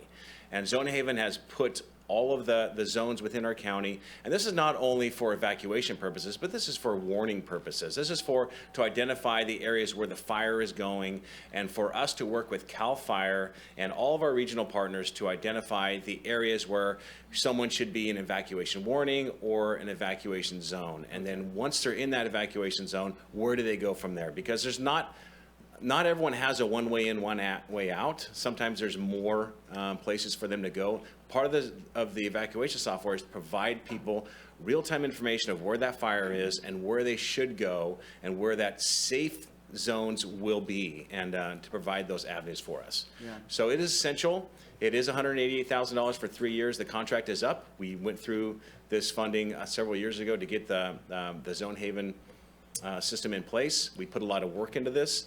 And again, fire have adopted our zones. Forest Service has adopted our zones. It just makes it collectively something that all of us in public safety utilize this software. Yeah, well, so I appreciate that, and that helps me understand what you're proposing here. It's not something new. It's to continue what we have in place, but the contracts run out, and if we don't do this, we wouldn't have that. I know on the Lightning Complex fire in Willow Creek, there was a situation that happened in terms of use of this system. One of the things that it relies upon is a high rate of subscribership. You know, if a whole lot of people sign up and get their cell phones or whatever it is, you know, into the system, then they're going to get this alert. But when the Lightning Complex happened in Willow Creek 2 summers ago, there was simply not, or it might have been the fire the season before. I forget which one it was, because there's been 3 out there in 3 years. Mm-hmm. But there weren't that many signed up. So instead, an alert went out to everybody, even if they weren't really in harm's way and needing to evacuate, which in that community lowered the sense of trust in the system. You know, that I'm getting these alerts and I'm nowhere near the fires. right? Because there wasn't enough people subscribed in the system to feel that the word was going to get out. And I said, well, contact the Willow Creek Community Bulletin Board Facebook page, because that's, you know, people are going to that. But again, if your electricity's out and other things, you may not even be able to get online. So that issue exists about subscribership, right? And how effective we can be using this system if people don't sign up. I mean, I'm signed up, and I think this is a chance for everybody to realize you really need to sign up if you want to get these alerts, because they're not just coming to you out of thin air, right? So you're talking about two separate systems. Okay. So we're talking about Zone Haven today. Okay. What you're referring to is our Everbridge mass notification system. It's a completely different system, and about notifying people in case of an emergency. Okay. Whether it's a reverse call to their home number, or the cell phone, or an email. That's our mass notification that we utilize throughout the county. So completely different. I believe what you're referring to that one time was an error in how our messages went out. Okay. But sometimes, in the abundance of caution, when we want people to leave immediately, sometimes we don't check all the right boxes or whatnot to push that out. That was something that definitely we took note on. But what we want to do is the Everbridge system, that's a separate issue, and that's Humboldt Alert, and we do want people to sign up for that. But this Zone Haven, or Genesis, what it's called now, that is our evacuation software with our mapping system that gives people real-time information as far as where's the fire, where's the evacuation, where's the warning zones, and gives advice about where to go, what to do. So it's not something that's pushed out, it's something that's available that you got to access. Yes. You call in or you go online. Yes. And you find out if you're in a particular zone and where you might end up going to. Exactly. It's All right, all thanks. on our webpage. Sure. You can also Google Genesis, and Humboldt County is in there, along with several other counties within the state. Well, thank And you. the Hoopa tribe as well is subscribed to it. Thank you, I appreciate that And clarification. our personnel uses it as well, right? Yes. On Oh, how to yes. get into we want them out, but what's the easiest way for us to get in an emergency situation? Absolutely. So Okay. it's, yes, we all utilize this system. Thank you. Well, Supervisor if anybody Bushnell? else has questions of the sheriff, and then I have additional I'm sorry. questions of something else after we're done with Sheriff Fonsel, so. No, just a statement. We utilized this during the Million Acre Fire, and, you know, most, while you might have a one-way in, one-way out, it's not. I have 5 routes in and out, and also, you know, we have 4 million visitors here with the Airbnb residents that are here. They don't know how to get in and out, and they can go on that website or go on, everybody uses their device. It's a really necessary application that is utilized heavily. Okay, thank you. Thank you. More questions for the sheriff? Not for the sheriff. Okay, thank you. But if I might continue, I have a couple other questions that relate to That'd be the great. motion. That'd be great. Thank you, Chair.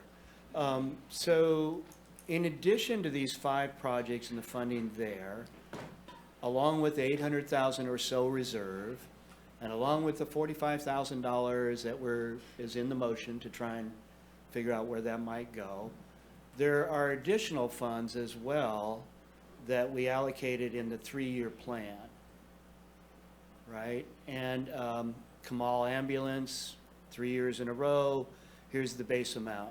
Star Ambulance on Highway 36, here's the base amount. So there were a number of 3-year plan base amounts that we said, we're going to carve that out along with all the department funds that we have traditionally been paying for. Included in that is $1 million for fire. So all total, we're talking, what, 3 million here, or a little 3 million plus. There was a separate request from the Willow Creek area and Blue Lake Fire in regards to this no man's land, or what do they call it, a good neighbor agreement area where there's no fire district and there's no CAL FIRE station, and this exists on Highway 36 as well, where the state's not providing emergency medical services. So as a county, you know, we're trying to help cover those areas with ambulance services, but something I had never really thought about much is that when you get these accidents along 299 or 36, often somebody's down the mountain a ways. And it requires these volunteer fire departments to come and actually extract these individuals from the car wreck and get them up to the ambulance. The ambulance folks don't do that part of the service.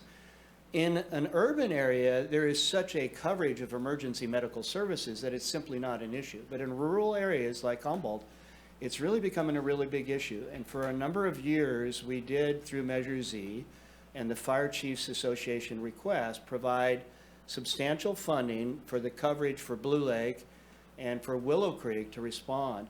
And a couple of weeks ago, we got a annual report from the Fire Chiefs Association, and I noted on that for Willow Creek, I think they had something like 298 calls that were medical, you know, and most of these volunteer departments are doing far more medical response calls than they are fire.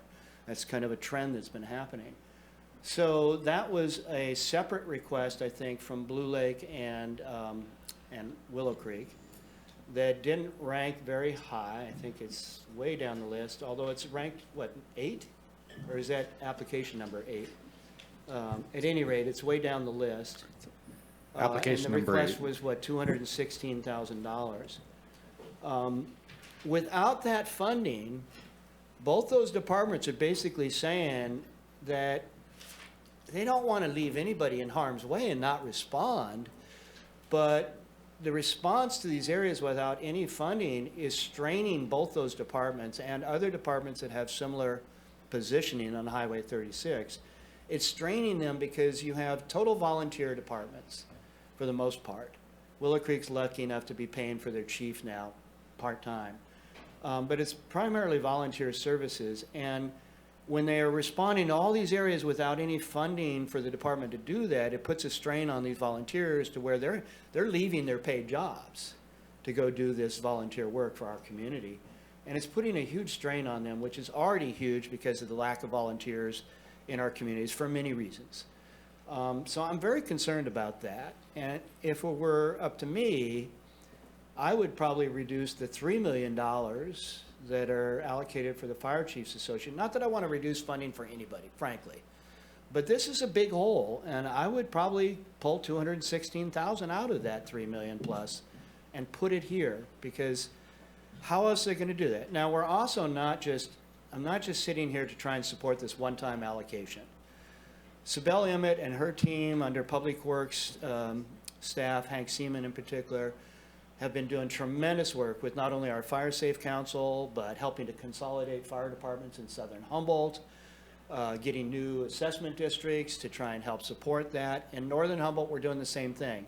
Sibel and her team have been helping us in northern Humboldt try to figure out, how do we deal with this? We got 45 departments, volunteer departments or more, in Humboldt County, and it's just incredible waste of duplicative admin effort and everything. So we all know this, and we're working towards this consolidation effort over time.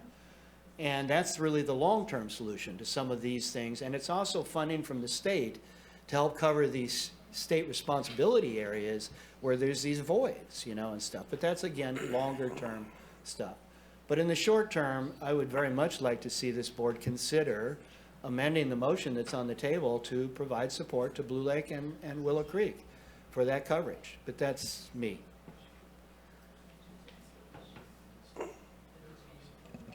Supervisor Arroyo. Thank you. So I also met with representatives from Willow Creek Fire, and you know, who reached out, and I understand that you know, there's the, I suppose, the Confederated Fire Departments group, and they that they had, you know, added a supplemental request in addition to that. But I'd love to hear, you know, I know the Fire Chiefs Association is made up of many fire departments, and that chiefs come and, you know, work out the details of those projects. And I'm just curious to know how you will be incorporating needs from all the departments, including Willow Creek, in your decision making. And you know, obviously, it's a complicated decision-making world for you too, but given that the total allocation is about 3.1 million, yeah, could you speak to that a little bit? I think we're going to get a clarification right here. We're going to get a clarification. So the clarification is there's 43 departments represented. Some are more urban, like Humboldt Bay. The question is, so if, say, Ferndale and Petrolia, since we're both in the room, we have to run towards Cape Town, we're not getting reimbursed from that. There's no state highway. It could be a logging truck. It's no different than Orleans going off 96 or Neyland going out Jack Shaw Road or Blocksburg or anything else. The concern was from the association is why is Measure Z funding 3 departments and not the other 40? So we all have those response times. Like I mentioned in the annual report, when I go to south of Bear River, it's an 18-mile run. It takes me 45 minutes.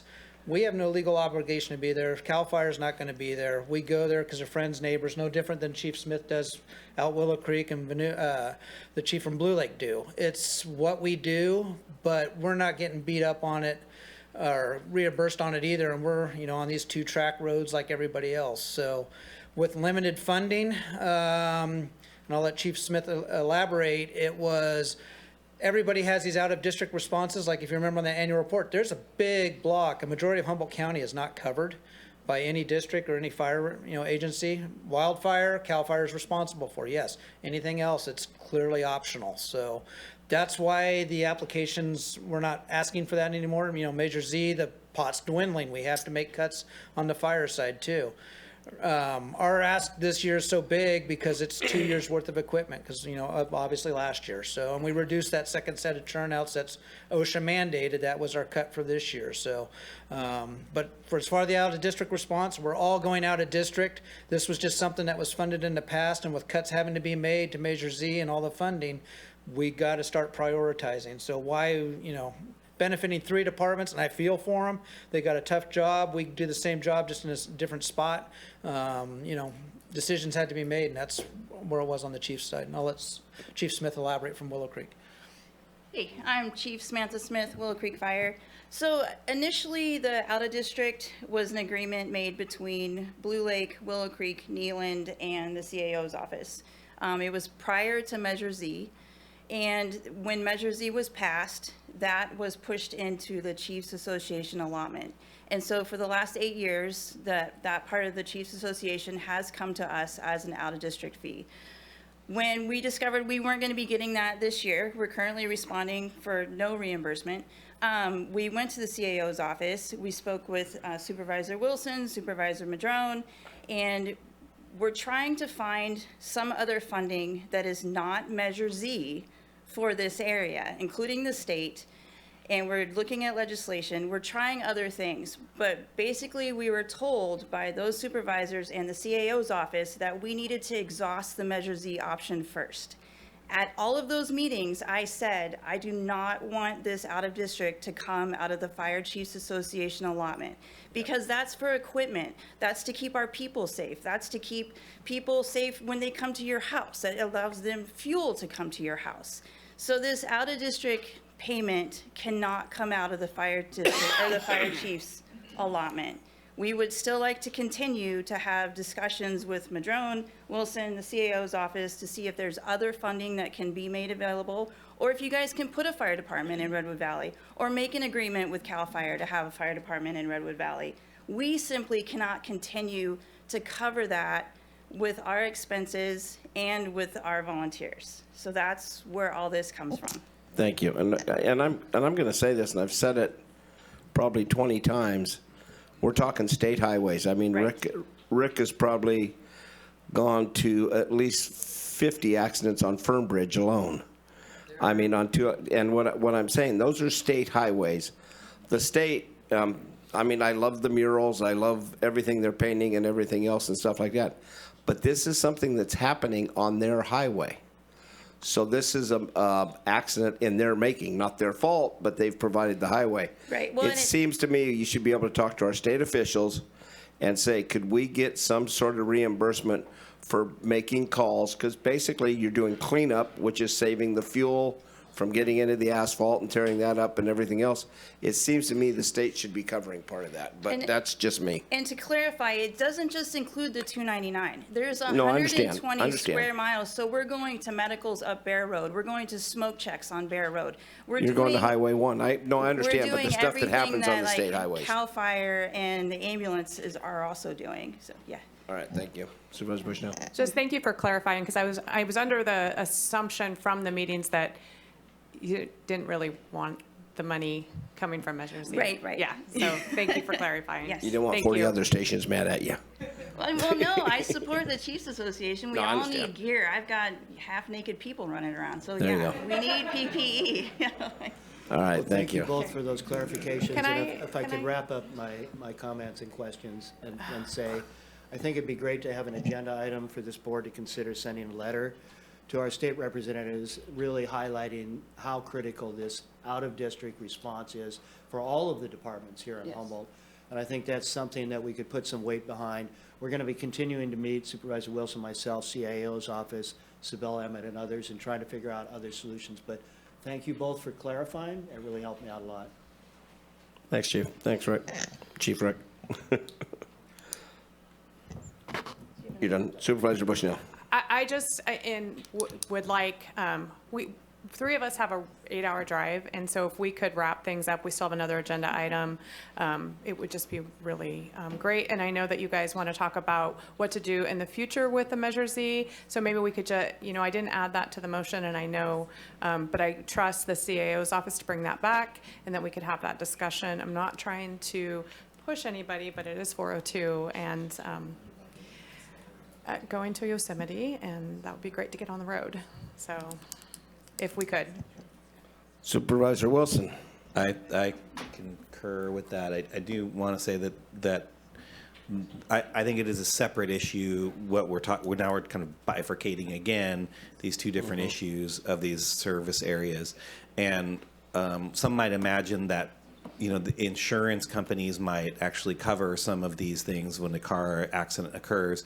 Turns out, as you all know, insurance companies are not very good at paying out, and local fire and volunteers are still, even when they try, this is part of the legislation we need to work on, actually, to be able to reach in and get that. With that, I'm willing to move forward with the way the motion is currently and move into the next item. Supervisor Arroyo.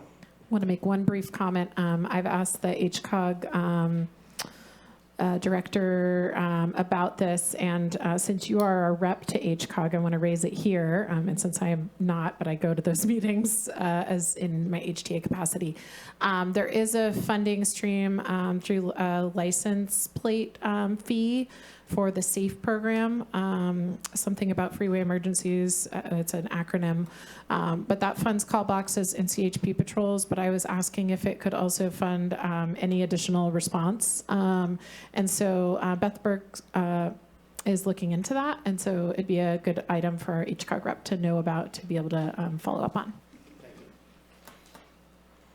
It's been moved and seconded. Thank you. Chair Bohn? Yeah. Supervisor Wilson? Affirmative. Supervisor Bushnell? Yes. Supervisor Arroyo? Yes. And Supervisor Madrone? Yes. Thank you. Motion carries 5-0. Thank you, committee. See you, Chiefs. Retired Chiefs. Help Lon out, will you guys?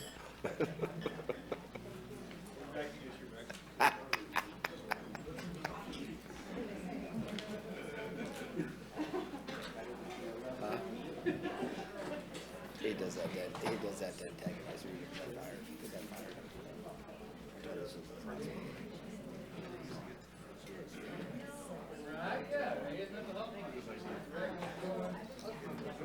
Thanks, you guys. Travel safe. See you guys.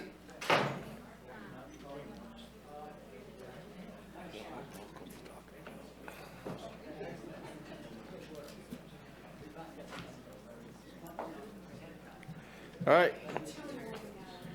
TOT tax. That's cool. I love driving at night.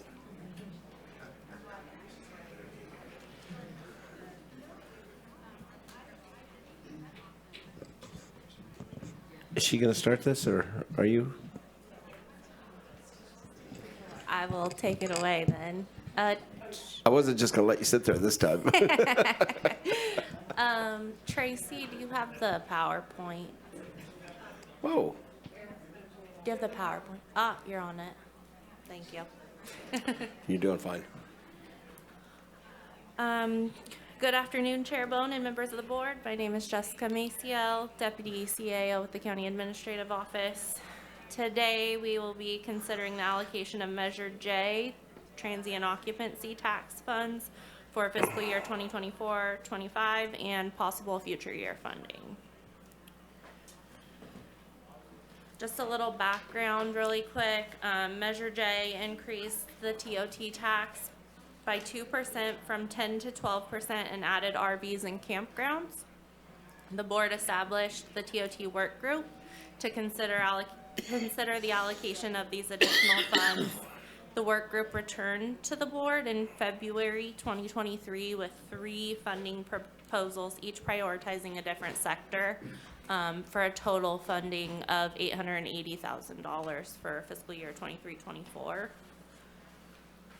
This is a summary of what those 3 proposals look like with the fiscal year 23-24 amounts. Just as a reminder, the proposals included funding for 6 months of fiscal year 22-23 after the tax took effect, fiscal year 23-24, and fiscal year 24-25. Your board ultimately elected to only fund through fiscal year 23-24 and revisit for fiscal year 24-25. Additionally, your board elected to allocate differently from the proposed allocation options, which included 30% to housing, arts, and public safety, and 10% to film. The total Measure J tax collected in calendar year 2023 was $1.06 million. It is expected that the fiscal year 23-24 total collections will be similar to that amount, and that fiscal year 24-25 will perform similarly with a possible bit of growth. That is about $180,000 more than the anticipated amount for the fiscal year 23-24 period, which will be available to the general fund to help maintain county services. Today, your board is presented with 2 options for fiscal year 24-25. The first option is recommended by the CAO's office and would hold the Measure J transient occupancy tax funds in the general fund for the coming year as we work to stabilize the county budget and to deal with the general fund structural budget deficit.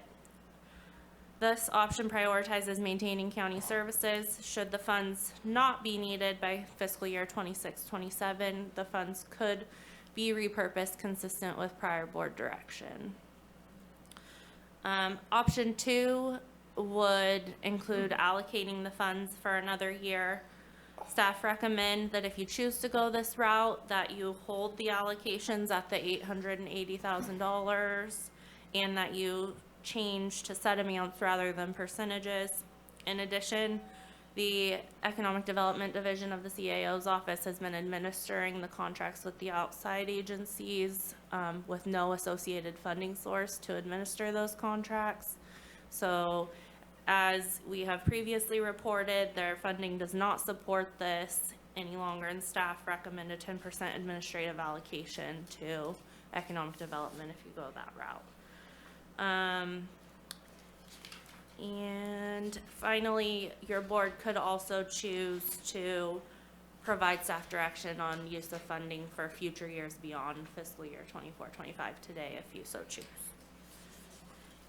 And with that, I'm available for questions.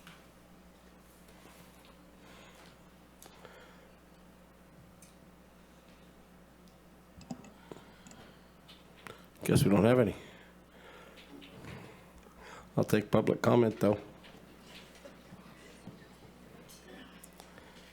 We don't have a thing to say, but you guys do. Hello. My name is Ann Warner, and I'm the current president of the Humboldt Del Norte Film Commission. I've submitted a letter, and I also brought handouts because I just wanted to make sure you got it. It was a lot more detailed than I can speak to here. So if I could pass these on and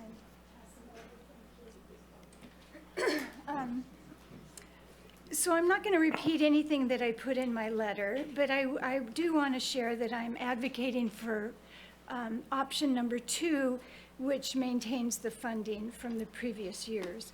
I mean, I recognize that these are very challenging times, and recommending option 2 might seem somewhat counterintuitive to the situation at hand.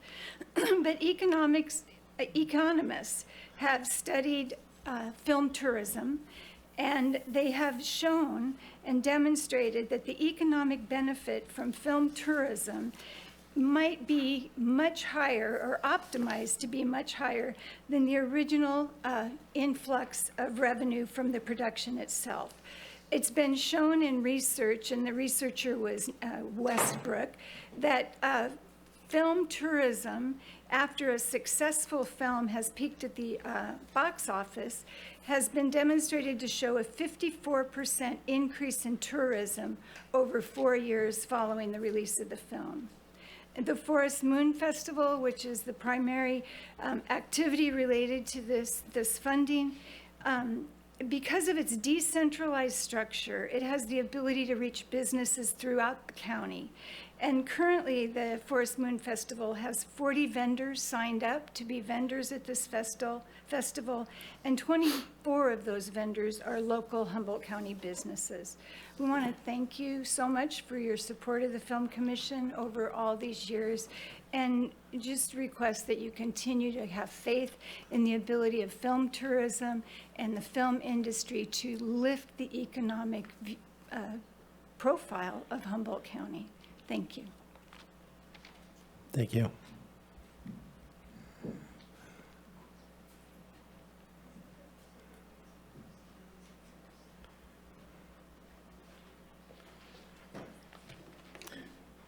Good afternoon, everyone. Great to see you. You'll find a packet of information. 4 of you get paper clips, 1 of you doesn't. Sorry about that.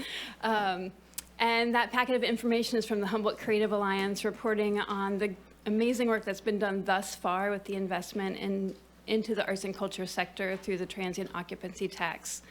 Firstly, I want to thank you for your kind of bold decision last year to invest really for the first time in the arts and culture sector as a way of, really seeing like what kind of good work could be done through arts and culture in terms of addressing economic development, addressing public safety, addressing public health.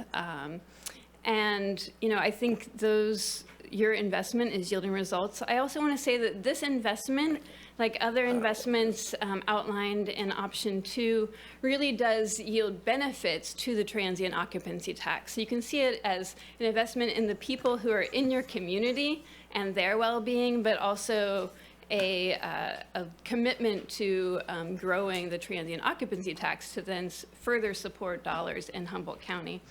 On behalf of the Inc. people, and I'm going to talk fast, and I'm sorry I'm going to have to jet out to another meeting, but I just want to say that, through the Funds for Artist Resilience program, which I think many of you are familiar with, you've been receiving emails from the recipients for those grants. We're really looking at these are I just want to say these are projects that I believe in deeply. These are people who are often, volunteering already in the community, receiving just a little bit of support to further their work and further their commitment to their neighborhoods, to public events, to the well-being of everyone. We have people doing work with people who are unhoused. We have, folks who are working in mental health. We have folks who are putting on events throughout the county, and I just want to speak to my colleagues also in the Humboldt Creative Alliance who really ensure that these funds went throughout the county. So we made sure that they went out to Willow Creek, to Shelter Cove, to Redway, to Garberville, and it was, such a delight to really hear people's feedback of how much these funds are needed. Also, the grants that we offered were incredibly oversubscribed, with only 18% of the people who applied for funding receiving funding. So it really shows the need that's out there. Thank you for your time. You can read more about it. Appreciate all of your work on behalf of the county. Thanks. Hello, my name's Jacqueline Dandino, and I'm with Playhouse Arts in Arcata. I too want to say thank you for making an investment in the arts and putting the arts as a line item in the county budget. Exciting times for the artists. I was also reading about how May is Mental Health Month and how important the arts are for mental health, how it's been proven time and time again when the arts are in your community, they affect your mental health. When we can work with the houseless and work with them in arts programs, we see marked improvement in the plaza and what businesses come to within the Arcata Plaza. So I think the whole idea of artists and investing in artists, like Leslie says, it not only turns the tide and brings in more money for the TOT tax, which if you keep the TOT tax at $880,000, if the arts are in fact bringing in more money to the TOT tax, then that puts more money in the general fund. I think that we are drivers of the economy. Right now, the arts are very important in our economy. Listening to Clean California talk about the murals that they're doing and how that changes a kinesthetic response to space, that affects tourism. When tourists can come in and feel like the people where they're living are happy and healthy, that increases your tourist dollars, which increases your TOT tax, which increases your funding into the general fund. Art is communication. Art is gathering in community, and artists are ambassadors of creative placemaking in our county. The funding that we received, like Leslie said, I'm working with the Yurok tribe, I'm working with the Hoopa with the fish fair. These funds go out and they have marked benefits to the communities where these funds land. And that is because of a decision you all made, that you took the chance on that. And that is so important. And it is proven within the Governors Association, within, a lot of Boston, Florida, what is prescriptive arts and what the arts do for mental health, for our kids, for education, for our communities, for tourism. Look at Boulder, Colorado. That started this whole sort of creative placemaking boon. What happened to them when they invested in their artists and what that brought into that city. Humboldt is poised to be there. Humboldt Bay and Humboldt County is poised to be at the forefront of really an economic revolution through arts, through film, through TV, through visual, through performing arts, through all of the artists that we have here, that we tout through tourism, that we have the most artists per capita. And so thank you so much for supporting them, and I look forward to you picking option 2 and continuing to support what has just started. It's like just a nascent funding possibility. So thank you so much. Hi, Cassandra Hesseltine, Film Commissioner.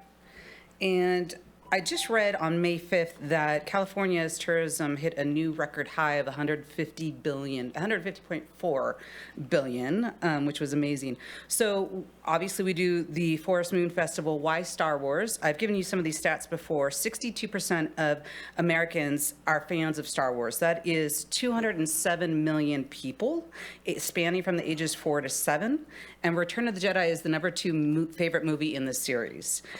Last year on 44,000, we were able to have over 6,500 attendees in the region, 22 unique website visits, and over 80,000 people were reached on social media when we threw our event. We were in over a dozen outlets ranging from New York Times to San Francisco Gate to ARP, which also sent a photographer up, and their post actually got 25,000 likes when they posted about our event. We had people from all over the state, around the surrounding states, from the East Coast, even people from New Zealand said had they known about it ahead of time, they would have flew out last year. Supposedly they're coming this year. We had out-of-town costumers, about 75 of them, and many of them are returning. One of them, Ben, who gave us a very nice public shout out about attending, and he attends all kinds of events like Comic-Con, and said that we were the most organized event that he had ever been to. And he gave me a list of all the places he visited, and they include Humboldt Herbals, West Coast Brewery, Chapala, Jack's Seafood, AJ Ichiban, Starbucks, McDonald's, Tavern 1888, Patsy Cline, Inn at Second and C, Picky Picky, Dick Taylor's Chocolate, O's Bagel, Sportsman Warehouse, and he charged us Tesla while he was here for the 4 days. So they spend money when they are also here. We have another woman also from the Bay Area who is a costumer who is telling everybody and anybody, and she's returning this year, to come up as well. And then we've moved, what are we doing with the 88,000? We've now, for this year, Friday Night Market has moved to open a month earlier so that they're part of the Forest Moon Festival. U.S. Space Force has reached out to us and is coming up from San Francisco to be part of this. We have a passport to get people into the stores. We have a scavenger hunt with prizes, including airline tickets. And we have an app sponsored by Humboldt Lodging Alliance, which even has lightsaber sounds when you move your phone now. We also have a museum with the Jedi exhibit in it, you know, talking all about how they filmed here and everything that goes on. And we had 150 people in there on Saturday evening, and it was amazing. So we feel like we're part of that. You know, we would like to have an increase in our funding, actually, believe it or not, because we think we can help bring in more money that comes into this. And our return on investment for your regular funding that you guys give us is at 500%, and indirectly it's at 1,800%. So we definitely give you a good ROI when we do so. Does the Lodging Alliance fund you also? They do. Okay. And they help pay for the app for this. Okay. Yeah, thank you. Next.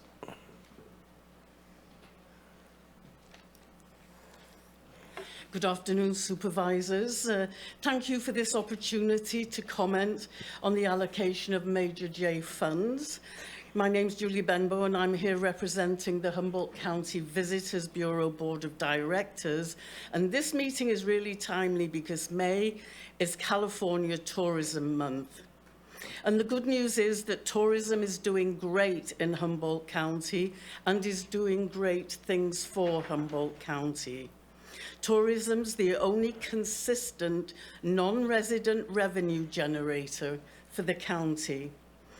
We hope you took the time to read the Bureau Annual Report, which showcases the accomplishments and successes achieved over the past 18 months, which we believe contributed to the almost $500 million in travel-relating spending that came into Humboldt County in 2023. State and local tax revenue totaled over 45 million, and the travel-related services supported approximately 5,500 jobs. Once again, the accommodation sector brought in the most tax revenue, and Measure J funds are generated by tourists staying in our accommodations, hotels, campgrounds, and RV parks. Humboldt offers many unique tourist experiences, and we want it to be a bucket list item for all ages and tastes. Nature lovers, hikers, bikers, kayaks, history buffs, arts and crafts lovers, weird and wacky festival goers, wine and craft beer aficionados, and yes, cannabis enthusiasts. We want them to support local businesses and leave wanting to return. Revenue from tourism going into the general funds of the county and communities throughout the county is invested in services and infrastructure to enhance the well-being and quality of life for residents. This includes public safety and law enforcement, equitable housing, and arts and culture. The Bureau wholeheartedly supports the continued investment in Measure G funds, but we strongly urge the Board of Supervisors to invest in tourism so it continues to grow, because the quality of life for residents equals the quality of experience for visitors. Thank you for this opportunity. Thank you.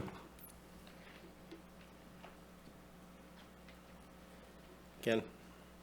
Thanks for the opportunity to speak today, you guys. Appreciate it, and safe travels. I guess I'll begin where Julie just ended. She's one of the most effective leaders in our county that I've worked with. I'm the president of the board of the Humboldt County Visitors Bureau, and just listening to the budget conversations today, and they're hard conversations, I'm just realizing what a small room we are here in Humboldt. We all know each other. We look out for each other's backs. And so I'm just going to remind you of my comments the last time the ad hoc committee made their recommendations to the board of what I said before as a business person here locally. I think that I love to spend money, but I love to bring money in. And I think we're in a situation right now historically, looking at the budget numbers, we need to bring money in. Maybe I'm missing something, but I don't think I am.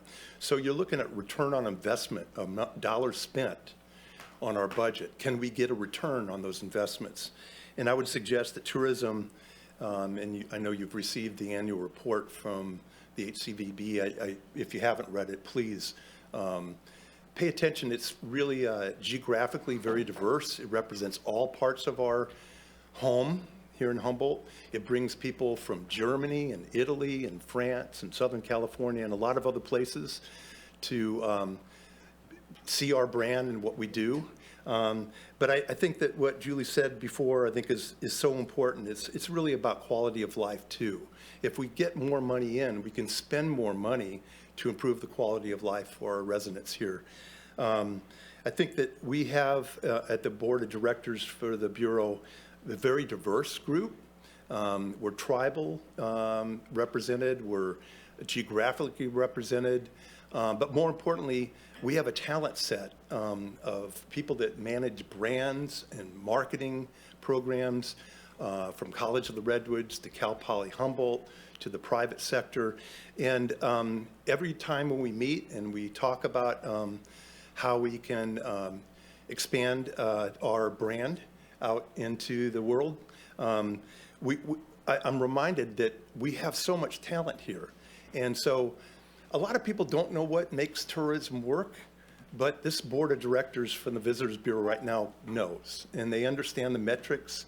And if you look at that annual report, you're going to see the metrics are really outperforming the dollars that are being received to support that function in our community. So if we got more dollars, we could expand more on our investment in the future. And I really appreciate your time. But I also want to just say one more time, I've got 10 seconds left. Thank you, you guys. The Board of Supervisors is a tough job. And you guys show up and you really do help us set our future. And I just wanted to say thank you for showing up and doing the hard decisions that you have to make. Thanks, and, Ken. Thank you.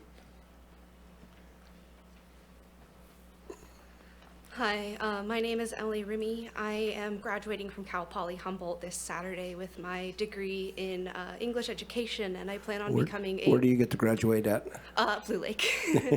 I'm planning on using my degree to become a teacher at Casterland School in Bloxburg. And so because of that, I feel like cosplay and what the Forest Moon Festival has offered is very impactful, especially for the youth, not just the arts. Personally, I have been cosplaying since I was 14, so I've been cosplaying for 11 years now. And it has been a really impactful experience for me. It has led me to creating amazing friends, having amazing opportunities, as well as it has kept me away from dangerous activities such as indulging in drugs, because it's hard to create art like we are creating, where it goes on the body and it's a very physical experience. While being inebriated. We gather monthly for what we call armor parties, where we gather and create our costumes together. And our current youngest member is 11 years old, and we keep that environment very clean and safe and welcoming to everybody. So by having something like the Forest Moon Festival, it increases our outreach to the community and allows us to impact more lives. Like Cassandra had said, a lot of Americans consider themselves Star Wars fans. So by having money to go towards the Forest Moon Festival, we are able to reach more people. On top of that, Star Wars has been proven to be an incredibly lucrative brand. There is a Star Wars convention known as Star Wars Celebration, which started in 1999 in Denver, Colorado. It started with 20,000 attendees. And in the last year that they recorded their attendee count, which was 2019, there was over 65,000 attendees. Part of this also has to do with the fact that they have been able to hire talent from the franchise to come to their events and interact with fans and create experiences that fans would otherwise not be able to access. So by having a community event here in Humboldt County that keeps a lot of the money that would have otherwise left the county to go to events like Star Wars Celebration and keeps it here, and also brings in more people that are willing to spend money here. So by increasing, or just not even increasing, but just continuing to fund the Forest Moon Festival, we are able to create grassroots impacts that otherwise we would not have been able to achieve without it. Great. And congratulations on graduation. Thank you. If you have a flat tire, call Michelle. She's right there. Hello. Good afternoon, supervisors, and thank you for your time. My name is Anival Polanco. I'm the Deputy Director at the Humboldt Del Norte Film Commission. I have assisted in starting and maintaining projects like Map of the Movies, Red Carpet Gala, Movies in the Park, and now Forest Moon Festival. I chose this position because of the opportunities to give back to my community through the various projects meant to instill pride in our community as well as improve our community's quality of life. I'd like to share a study that was conducted of 1,000 Americans that has a confidence level of 95%. The study said that 96% of Americans have visited places associated with their favorite television shows or movies at least once in their life. 78% of the Americans are likely or very likely to opt for TV or movie-themed trips in 2023 and beyond. Granted, we didn't interview every attendee that came to the Forest Moon Festival last year. Any that attended the various festival events like Arts Alive, Farmers Market, and Sequoia Park, to name a few, would have seen the enjoyment on the faces of the countless families, children, and adults that attended. I'd like to read some testimonies from attendees that came last year. A mother wrote to us, "My son said he felt like he was at Disneyland and it truly made his experience. This warmed my heart, especially since I know that not all families have the privilege of affording a trip to Disneyland." Upon hearing the festival would be happening again this year, a Lucasfilm certified costumer from the 501st Legion, based in San Francisco, wrote to us saying, "I traveled from Sacramento last year to attend this wonderful event, and words cannot describe what an awesome experience it was. I have family that lives in Crescent City and Arcata, so I know the area pretty well. My wife and I were so grateful to the staff that organized this whole event. The staff was very friendly and helpful. They made sure we knew where to and what we would be doing. My wife and I will be attending this year's Forest Moon Festival again with some of the members of the Golden Gate Garrison as well." This last quote is from a local costumer. "I'm one of the local members of the 501st here in Eureka, and I wouldn't miss this event for the world. Looking forward to it. The troop in Old Town last year was great, and hoping to join in on anything you all do with other groups too." Again, this is only a slice of the testimonies from last year's event. It is obvious that this festival improves the quality of life of attendees and their families by sharing in the love of Star Wars, which gives them the opportunity to express themselves in a supportive community. Additionally, this festival has the potential to improve the quality of life for our community by stimulating our local economy, which will have a domino effect that benefits us all. Thank you for everybody for your time. Thank you. Hi, everybody. My name is Calder Johnson. I'm from the Humboldt Creative Alliance and North Coast Repertory Theater here in Eureka. It's going to seem like I'm one measure behind, but just bear with me for a second.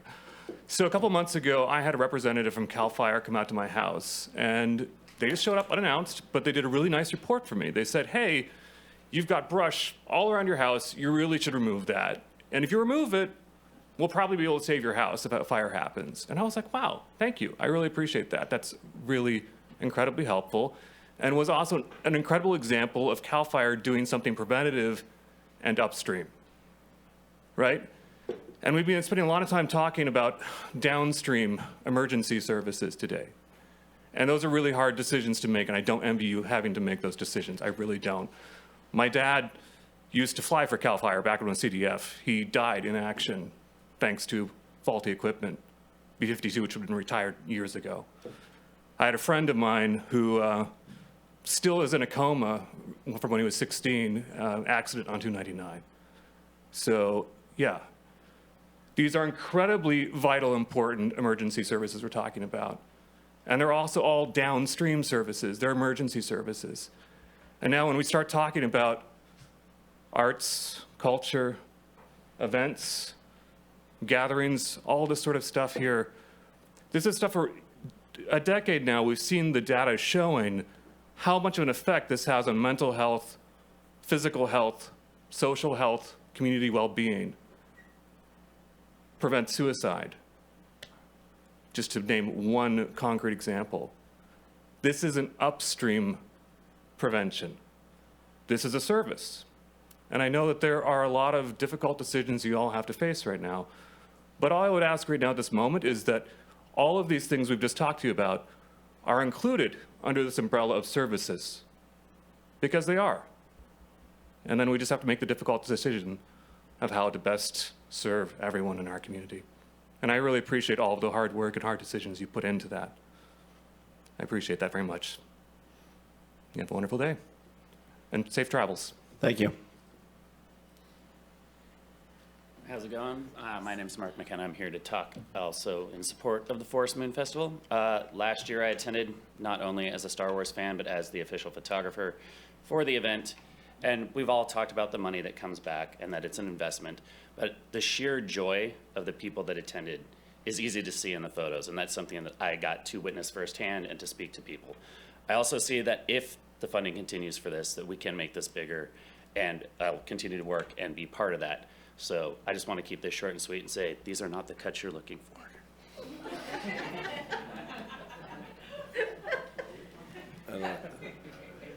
I've never seen a Star Wars.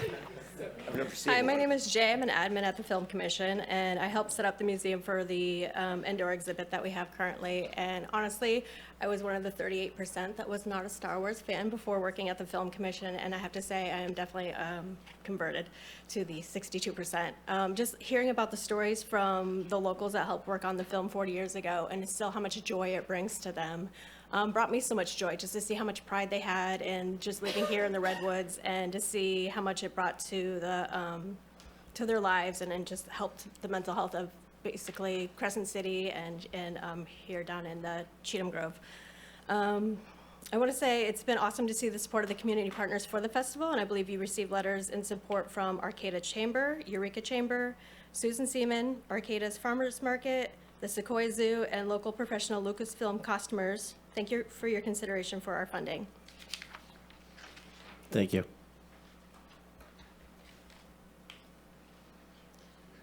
Hi, my name's Tracy. I just take a look at communities like Sedona, Los Olivos, Park City, Idlewild, Telluride.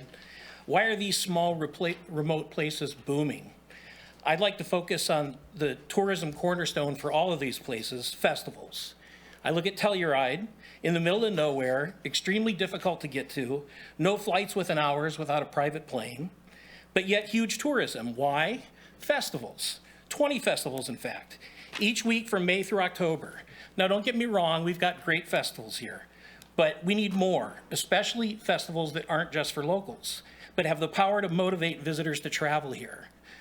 What if I told you that Humboldt could have a festival based on something that it has that no other place can claim? What if that thing had over 200 million fans in the US alone across all age groups? What if that thing had a juggernaut of a company actively dumping billions of dollars into maintaining and growing an insatiable, passionate fan base?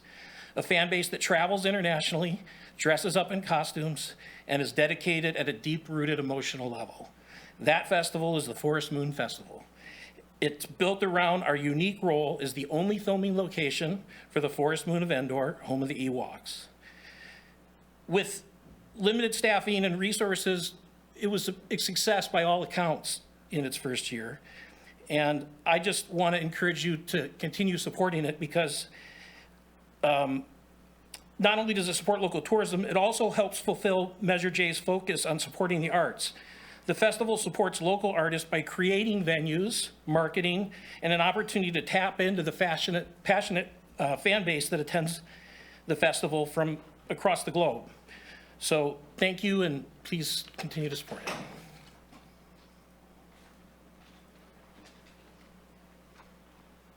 Hi, I'm Tiffany, and I worked with the Forest Moon Festival last year. I know it's getting late, and everybody's done such a great job talking about how important the arts are here and the economic dollars that they can bring in. And I know you got to start traveling. So I just wanted to say, may the force be with you. May the festival be with you, and thank you for your time today.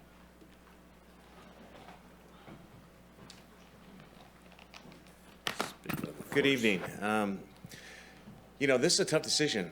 Obviously, we all love the arts. I'm a huge fan of Star Wars. And I'm not going to take anything away from anyone that said all these positive things here today. I'm going to focus us back on what our true needs are here in the county, and that's to provide county services. Option 2 funds 2 of my deputies. That is off the table for as far as I'm concerned this next year. We didn't put it into our general fund because of this vote right now. So I would steer you all to option 1. That would be the best move at this point in time because we are looking at cuts across the county. We're looking at a structural deficit. All these things that we can't operate our normal county business based upon the lack of county funds in there. And I know we need to work on generating more revenue. I'm all about that. But right now, we may have to lay off people this year. So my push would be to vote for option 1. If you can't vote for option 1 right now, then delay this vote to a time when we figure out our budget for this next year. And then at that point in time, once you're able to fund everything that you think the board needs to fund and the county needs as far as essential services goes, and then come back here and see what you have left over to provide, you know, for the arts and for the film and for some of these great programs that are talked about here today. So thank you.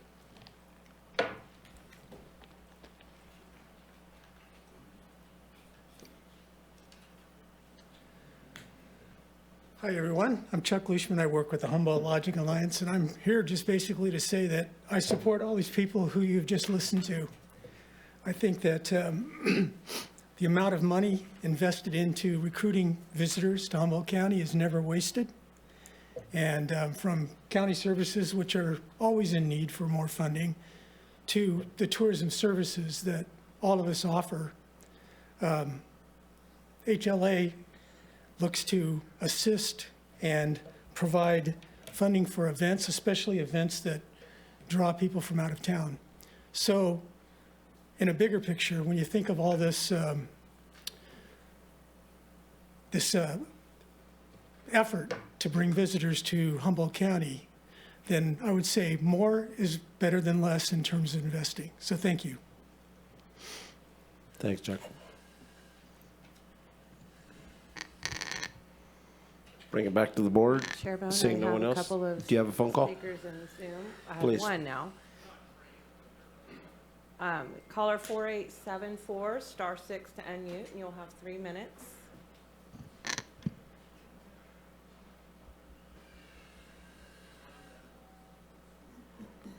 Good afternoon, Board of Supervisors. My name is Patrick Ewald from Grass Valley, California, about 6.5 hours away here in the Sierra Nevada. I'm a professional costumer working with the 501st Legion and Rebel Legion. We're a worldwide Star Wars costuming fan club of over 25,000 strong, dedicated to making movie-accurate costumes approved by Lucasfilm and Disney. I've been a passionate Star Wars fan since 1977 when it was first released. Last year, when I heard that there was going to be a festival in Humboldt County celebrating the 40th anniversary of the movie Return of the Jedi, I jumped at the opportunity to be a part of it. Last year, you might have seen me in your community at a couple of events dressed up as the mighty Chewbacca. Hopefully, delighted to see me along with several others posing for photos and signing autographs with thousands of citizens from your community and others. Perhaps some of you took selfies with us or pictures from afar. The community and the news reviews were outstanding. Now, to make these wonderful costumes and these occasions happen, we have to spend thousands of dollars just on one costume at times. For example, of my 4 costumes, my Chewbacca costume alone cost $3,900. My Darth Vader costume over $6,000. Many others of us have a dozen or more costumes, whereas one of my friends recently built his 37th costume. The level of detail put into these costumes is astonishing. In fact, we are proud to say that they are movie accurate. Otherwise, we wouldn't be able to participate in Lucasfilm approved events such as the Forest Moon Festival that you have here.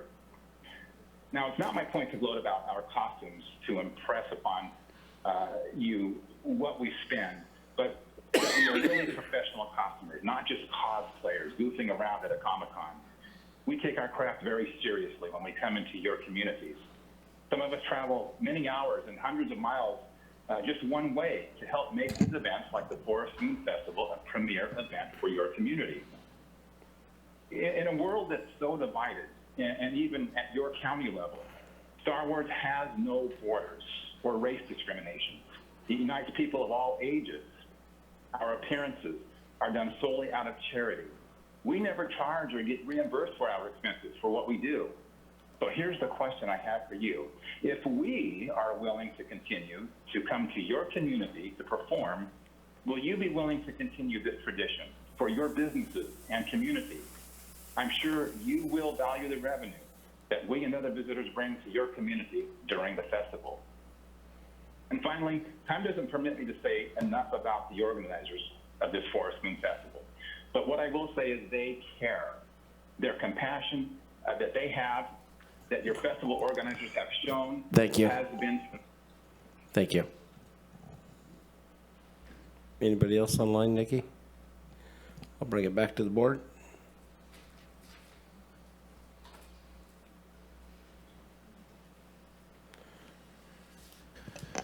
I do appreciate all the comments that have come in today, and I appreciate the programs that have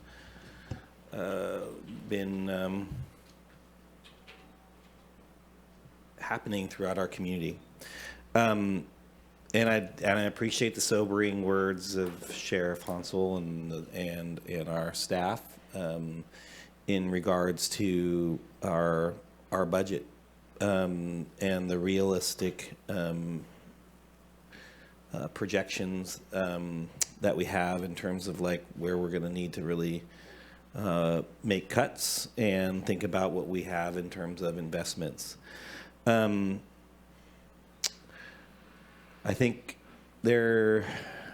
one thing I would offer is I think there's maybe a path in between that we could offer as a proposal, which would be basically just to hold the funding as the same from last year, as opposed to the basically what would be, even though it would be holding it at 440 instead of 880, would be one option to do. I would say that the housing part of this is just basically a fund in and of itself. It's actually not, it would only be spent if there was investment, external investment into actual housing projects. So from that perspective, it's not going out the door per se. It's in a hold anyway. So, and I think it's, and what its function is to hold in case there is, and if and when we actually start moving on real projects, that those funding agencies will require us to show that we have that capacity to do that. That being said, if we have to spend on something else in the future, we sure can do that. So I think that the housing part, I think, is fine. It's just maintain it or at the same level as last year. I think from the public safety perspective, I think the sheriff will be able to deal with that in terms of their budget. And I do believe we do have some, I think these budgets are moral decisions in a lot of ways about what's important. And they are investments. And I do believe that the arts and I did experience a lot of very positive feedback in relation to the Forest Moon Festival. It's just that we're coming into some pretty tight times. So with that, I'm willing to entertain personally a modified sort of option 1.5, and for a discussion. That's just where I'm at. And I'm happy to, I don't know, I just want to see where everyone's at, and we'll kind of move from there. Supervisor, and I'm coming from the background. I've never seen a Star Wars in my life, so I guess I'm part of that 4% that's just diehard. I've seen about 30 times. But anyway, Supervisor Bushnell. Thank you. I really appreciate all the comments and hear all the passion that everyone has for the Forest Moon Festival. I haven't seen it either. I did see the reviews in the paper and on social media. However, Natalie and I went through the budget ad hoc process, and it's very painful. We had to tell each department that we're looking at layoffs and we're looking at cuts, and we won't be able to fund essential services.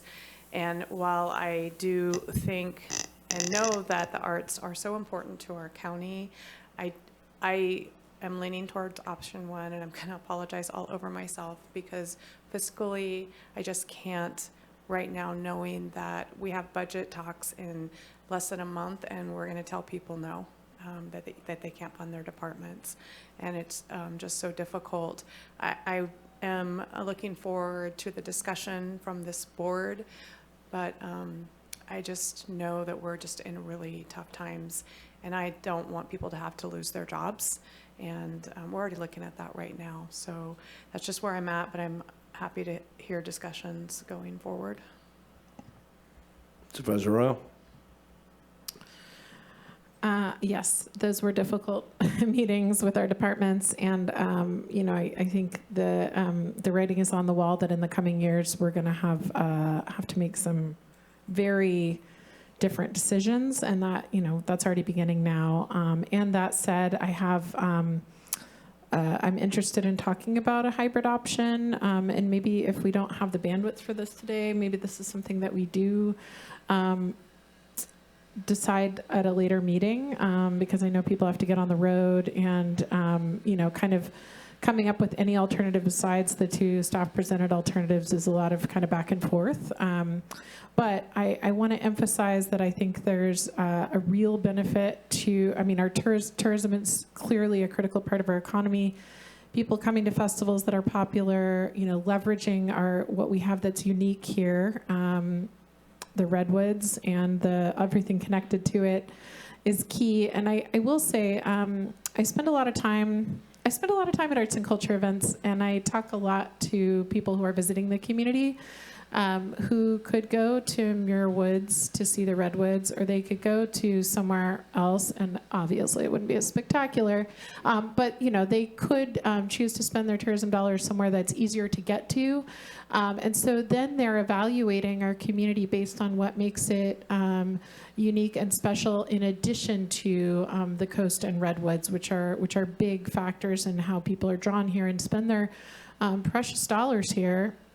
And it's such a key part of our community to attract and draw people, not only who are tourists, for one-time or multi-time visits, but also people who want to live and work here by having some quality of life amenities, such as great events. So I think there's a balance to find around events and around arts and culture. I was just at Arts Alive this last weekend talking with folks about their enthusiasm for the Forest Moon Festival, as well as other arts and culture events that made them select this location to come to. And so I'm conscious of that, and that wasn't just a one-time, just this weekend, but it's an ongoing thing I hear from folks about. And I'm a little bit of a weirdo where when I'm out doing my local shopping, spending all my dollars locally, like Chair Bohn encouraged, I also talk to other people who are visiting from out of the area, and really am constantly looking for input and feedback about what draws people here, and why are they kind of spend their money here, which is ultimately going to be the thing that helps our county coffers. We need people to live here and invest in our community, and frankly that's important for property tax. We need people to visit our community, to pay TOT and sales tax, and I hate to have such a financial driven view of the people that want to move and live here and enjoy time here, but at this moment in time I think we need to kind of factor that into our decision making.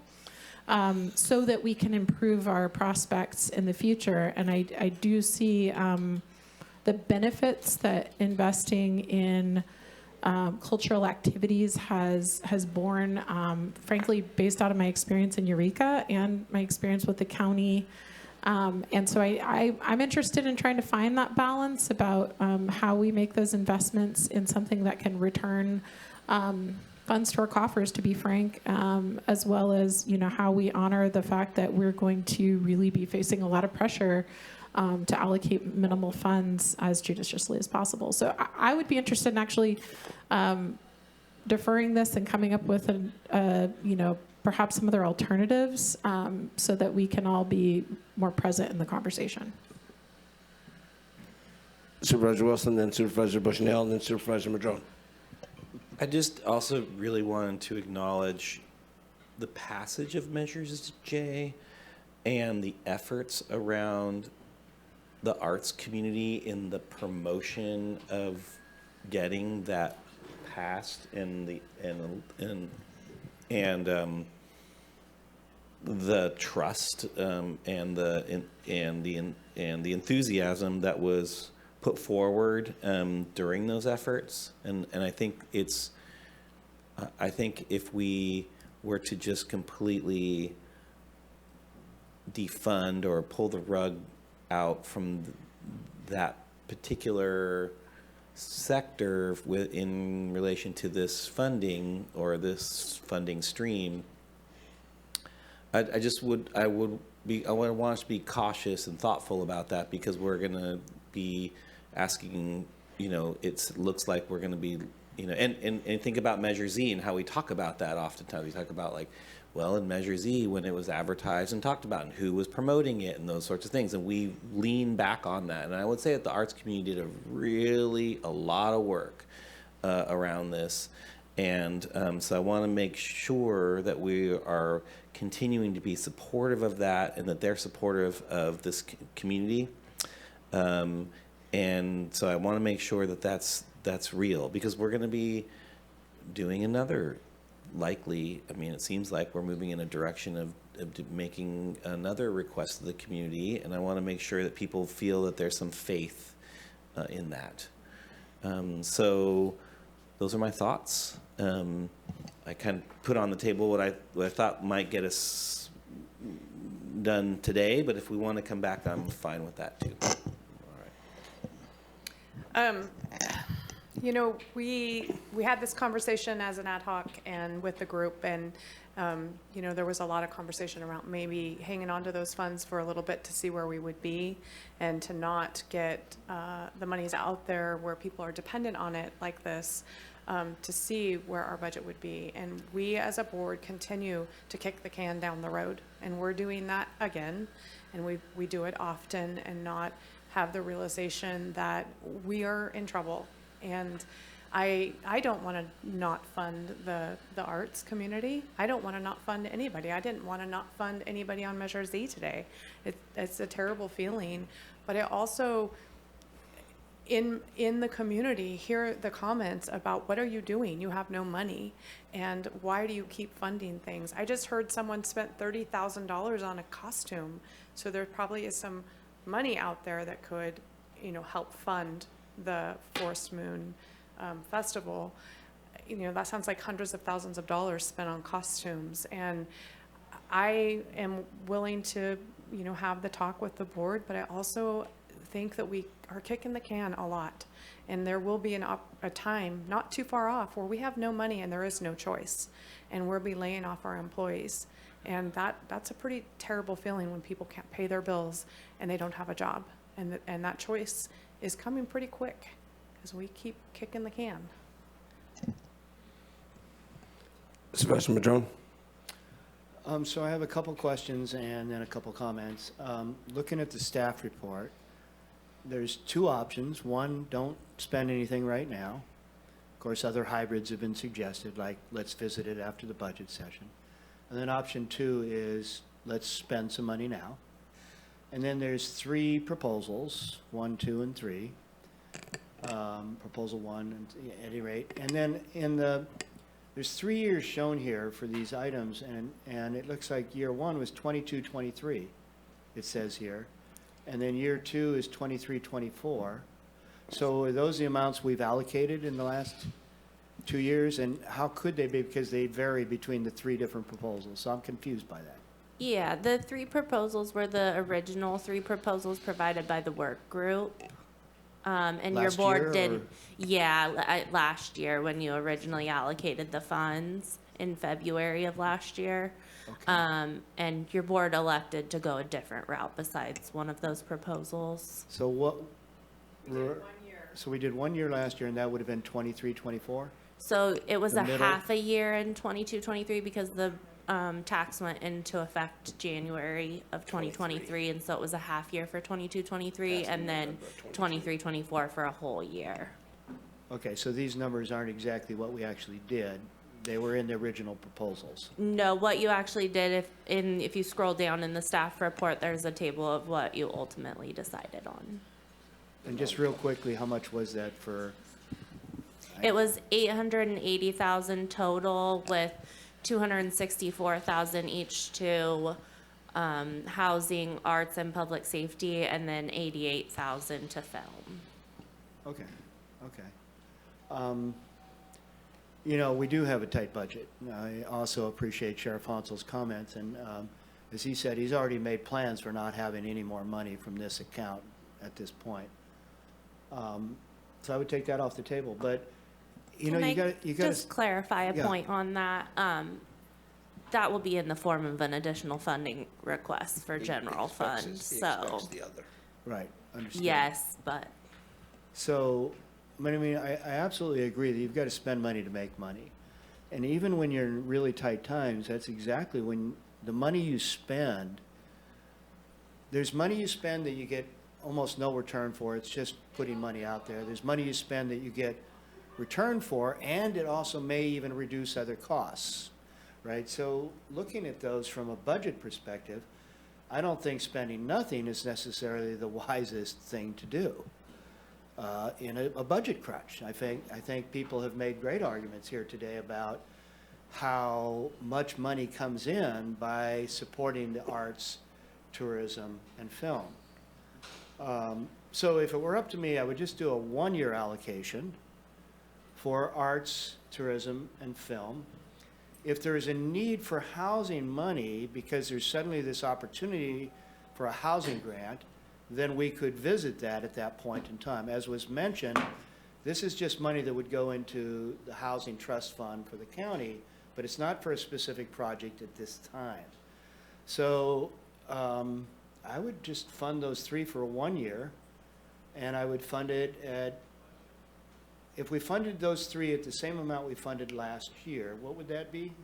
So tourism didn't receive any funding Correct. last year, so arts would be 264,000 and film would be 88,000 for a total of 352,000. 352. And we didn't fund tourism last year, and of course, there was also the conversations with the Humboldt County Visitors Bureau about where we're at, and there's going to be some new updates coming pretty soon again, and that kind of stuff.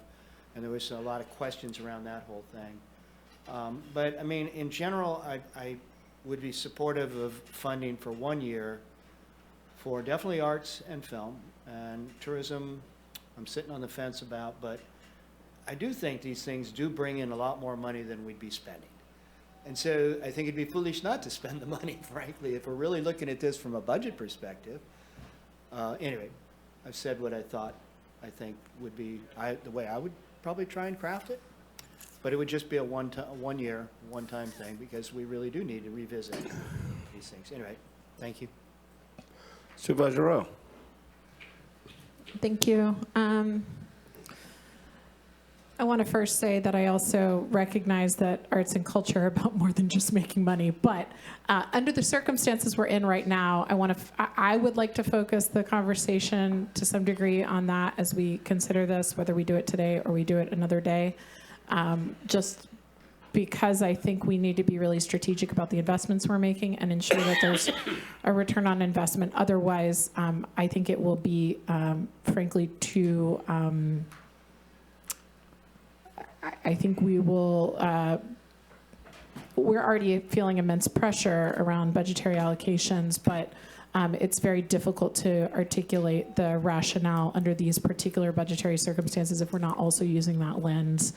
I think, I'm aware that the arts have implications for mental health and people's sense of joy living in a place and many other things that are both tangible and intangible. But I'm interested in, perhaps I kind of hate to say let's do another ad hoc, but perhaps that's one approach we could take, is a little more evaluation of this funding stream for the purpose of generating revenue while being consistent with the language, because we don't have a lot of other funding streams that do that.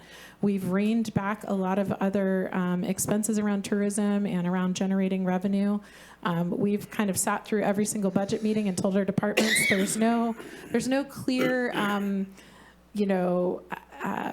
big increase on the horizon in our sales tax or in any other revenue stream. So we really do need to not only look at how we're curtailing costs in the county and reorganizing and being efficient, but we also need to look at ways to make revenue and capitalize on what we do have here that's unique. And, we have partners in the community that want to help us do that. So that's, I'm coming at this eyes wide open, realizing that there's going to be some pushback and frustration with me for saying, yeah, let's spend some of this money and not just keep it all in-house. But I see that as really wise to consider at this moment in time. And so I'd propose that we, reestablish or reappoint to the ad hoc and have some conversation around what this could look like if we use these dollars for that particular purpose. Thank you. And I just because it was brought up about Measure J when it passed, it was put on the ballot as to continue maintaining general county services such as 911, emergency response, children's mental health, rural fire and ambulance, repairing county roads, emergency communication systems, theater, public art, and job training. So that was what was written down on Measure J. So that was, so I don't know if it's in that order or whatever, but that just to put a perspective in there that it was to maintain services. So.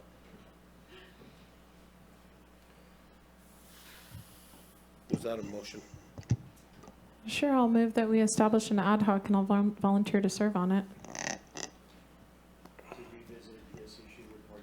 To revisit this issue and bring back something that's focused on, the elements in the tax measure language with a focus on revenue generation. Supervisor Wilson, are you interested in staying on that one or doing it again? That before? I can't remember now. It's all a you blur. Did. It was you and I. No, I don't. Oh, you don't? No. I mean, if everyone steps back, I'll still be standing there. That's fine. I can do that. If you want. But I mean, I'm not like, yay, another committee. I mean, I guess I would do it. Thanks, Mike. I think, actually, I guess I will. Okay. Yeah. So Natalie and I can keep our financial focus That's together. probably a good, actually, that probably works out really well. Yeah, So because I'm thinking you two think too much alike. Okay. Sorry. I mean, fair. It's a fair. I mean, you heard what I had to say about it, and I do think that we do need to maintain some. I mean, we're not. Think about it in terms of like, we need our arts, we need our libraries, we need our, we need the things that keep us a civilized society, and we need our public safety and other things too. So with that being said, I do believe, and I hear what Supervisor Bohn's, read off that list, but in the moment of the time when we were going through that process, I just want to be really clear. What I heard very strongly from the arts community was a strong promotion of that, and I want to honor that as much as I can. And a message from me is not that I don't value that community or what you all bring. I do heavily. I just am nervous and very scared for our county and what it looks like in the future, and that the services we need to provide as a county to make us whole are not going to be realized with the budgetary problems we're having. And to sit through ad hocs for weeks and not be able to fund departments that we need to run this county, it's terrible. It is really hard. And to have them say, oh, I guess we can cut here, and we can make Joe and John work more. You know, it's really terrible. And so while you think $1 million or $2 million won't help in the overall picture, it really does. And so that's where it comes from. It's not devaluing the arts or the tourism community at all, because I really treasure that and know what it brings to our county. And I do agree that investment, sometimes you have to spend money to make money, and I do know that. I just wish I had a guarantee. I think it's a good time to recognize the Lodging Alliance and everything they do when they put their money up to do just this. So thank you very much. I know all, Daniels and John and everybody that's involved. So Ambrosini, I mean, I know there's a lot of work involved in that. So thank you for stepping up. Did we get a Mike? second already? Yeah, and I just want to say, I mean,